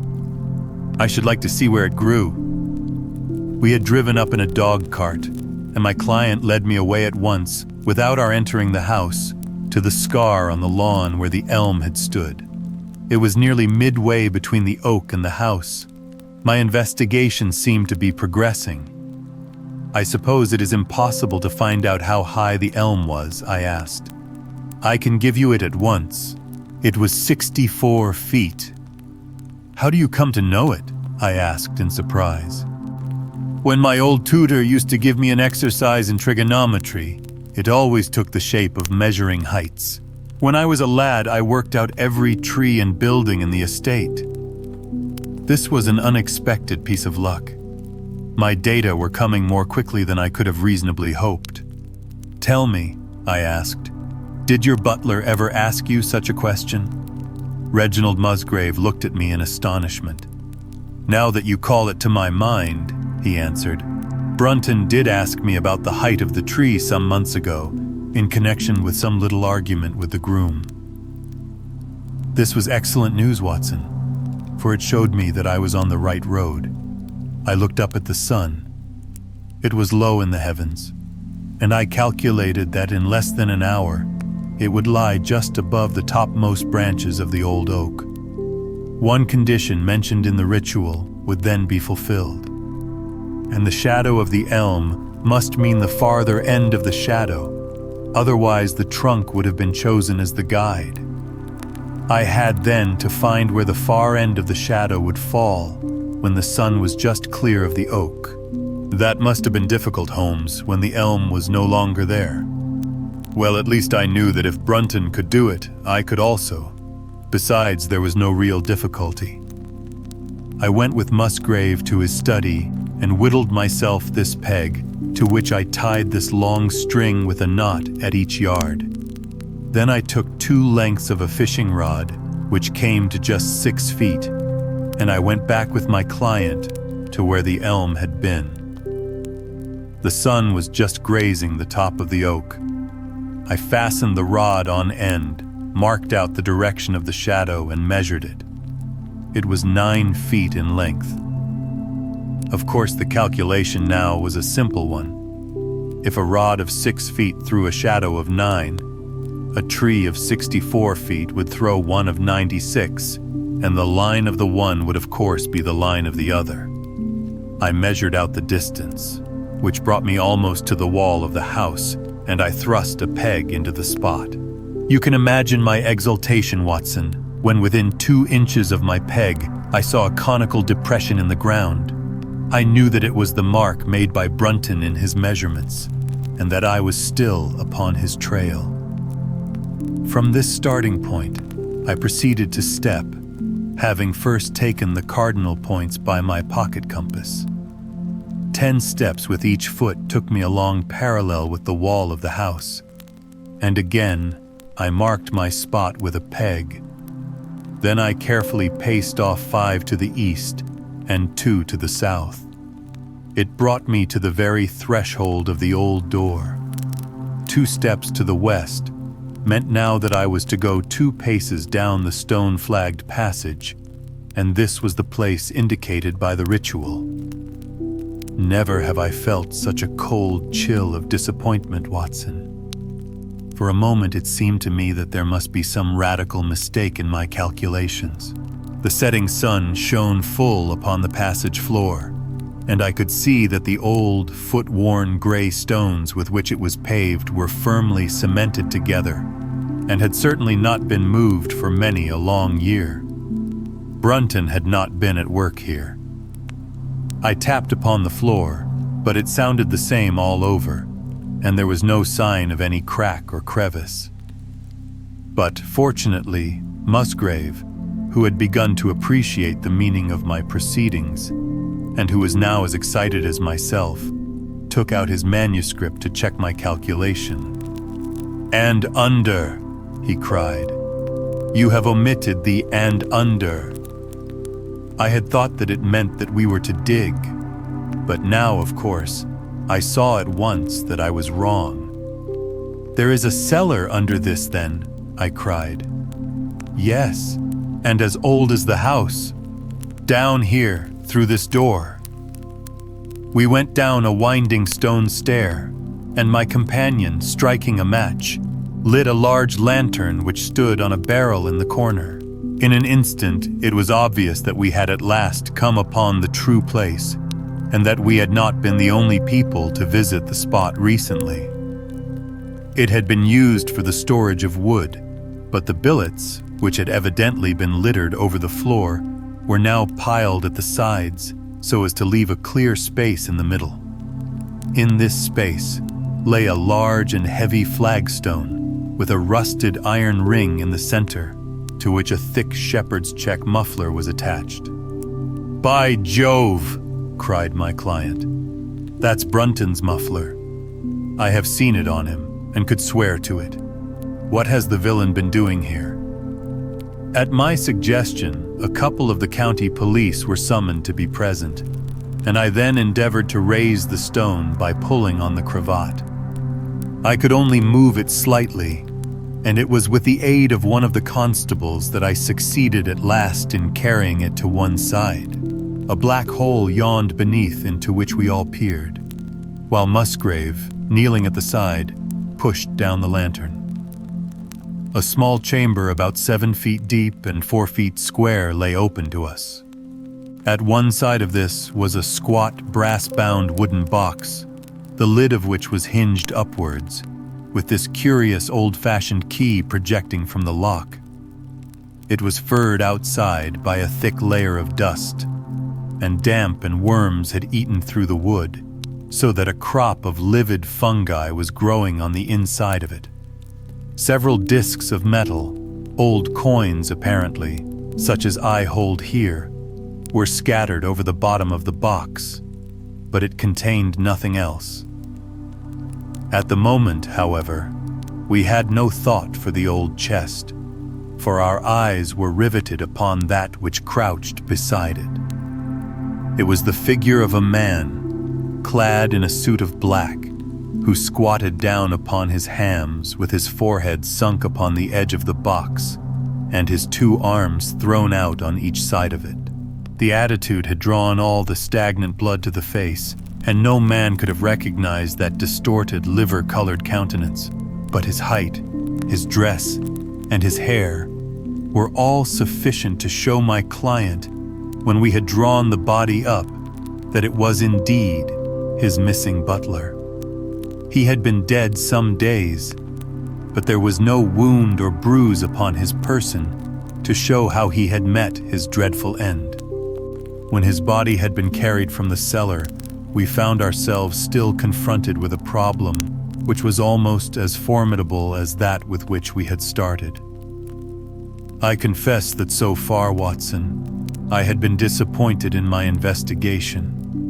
I had reckoned upon solving the matter when once I had found the place referred to in the ritual, but now I was there, and was apparently as far as ever from knowing what it was which the family had concealed with such elaborate precautions. It is true that I had thrown a light upon the fate of Brunton, but now I had to ascertain how that fate had come upon him, and what part had been played in the matter by the woman who had disappeared.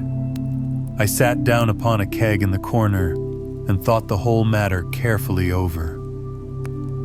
You know my methods in such cases, Watson. I put myself in the man's place, and having first gauged his intelligence, I try to imagine how I should myself have proceeded under the same circumstances. In this case, the matter was simplified by Brunton's intelligence being quite first-rate, so that it was unnecessary to make any allowance for the personal equation, as the astronomers have dubbed it. He knew that something valuable was concealed. He had spotted the place. He found that the stone which covered it was just too heavy for a man to move unaided. What would he do next? He could not get help from outside, even if he had someone whom he could trust, without the unbarring of doors and considerable risk of detection. It was better, if he could, to have his helpmate inside the house. But whom could he ask? This girl had been devoted to him. A man always finds it hard to realize that he may have finally lost a woman's love, however badly he may have treated her. He would try by a few attentions to make his peace with the girl Howells, and then would engage her as his accomplice. Together, they would come at night to the cellar, and their united force would suffice to raise the stone. So far, I could follow their actions as if I had actually seen them. But for 2 of them, and one a woman, it must have been heavy work, the raising of that stone. A burly Sussex policeman and I had found it no light job. What would they do to assist them? Probably what I should have done myself. I rose and examined carefully the different billets of wood which were scattered round the floor. Almost at once I came upon what I expected. One piece, about 3 feet in length, had a very marked indentation at one end, while several were flattened at the sides, as if they had been compressed by some considerable weight. Evidently, as they had dragged the stone up, they had thrust the chunks of wood into the chink, until at last, when the opening was large enough to crawl through, they would hold it open by a billet placed lengthwise, which might very well become indented at the lower end, since the whole weight of the stone would press it down onto the edge of this other slab. So far, I was still on safe ground. And now how was I to proceed to reconstruct this midnight drama? Clearly, only one could fit into the hole, and that one was Brunton. The girl must have waited above. Brunton then unlocked the box, handed up the contents presumably, since they were not to be found, and then what happened?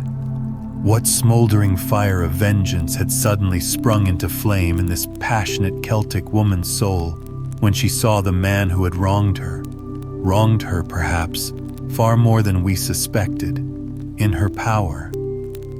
Was it a chance that the wood had slipped, and that the stone had shut Brunton into what had become his sepulchre? Had she only been guilty of silence as to his fate? Or had some sudden blow from her hand dashed the support away and sent the slab crashing down into its place? Be that as it might, I seemed to see that woman's figure still clutching at her treasure trove and flying wildly up the winding stair, with her ears ringing perhaps with the muffled screams from behind her, and with the drumming of frenzied hands against the slab of stone, which was choking her faithless lover's life out. Here was the secret of her blanched face, her shaken nerves, her peals of hysterical laughter on the next morning. But what had been in the box? What had she done with that? Of course, it must have been the old metal and pebbles which my client had dragged from the mere. She had thrown them in there at the first opportunity to remove the last trace of her crime.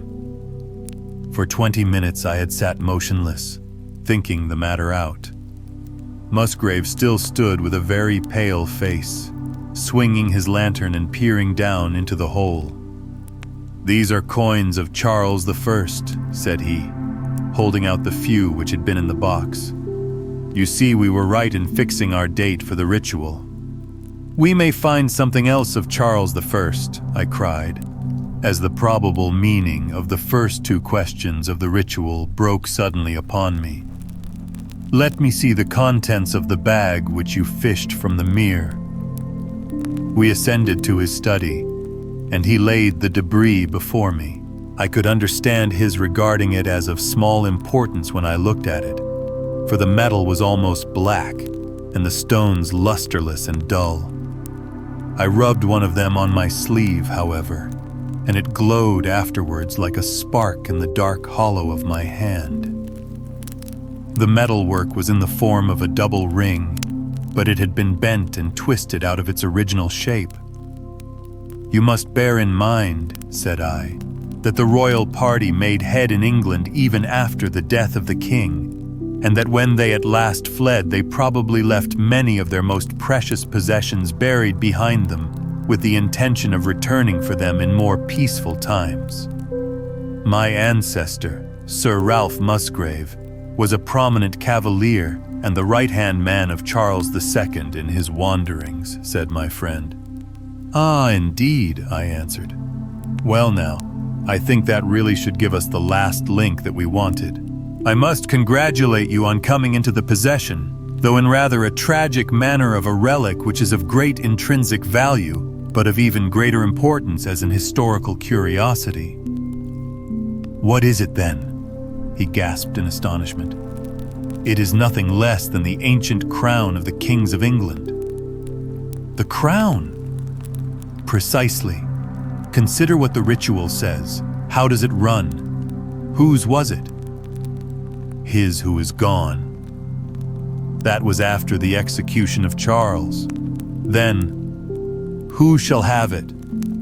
He who will come. That was Charles II, whose advent was already foreseen. There can, I think, be no doubt that this battered and shapeless diadem once encircled the brows of the royal stewards. And how came it in the pond? Ah, that is a question that will take some time to answer. And with that, I sketched out to him the whole long chain of surmise and of proof which I had constructed. The twilight had closed in, and the moon was shining brightly in the sky before my narrative was finished. "And how was it then that Charles did not get his crown when he returned?" asked Musgrave, pushing back the relic into its linen bag. "Ah, there you lay your finger upon the one point which we shall probably never be able to clear up. It is likely that the Musgrave who held the secret died in the interval, and by some oversight left this guide to his descendant without explaining the meaning of it.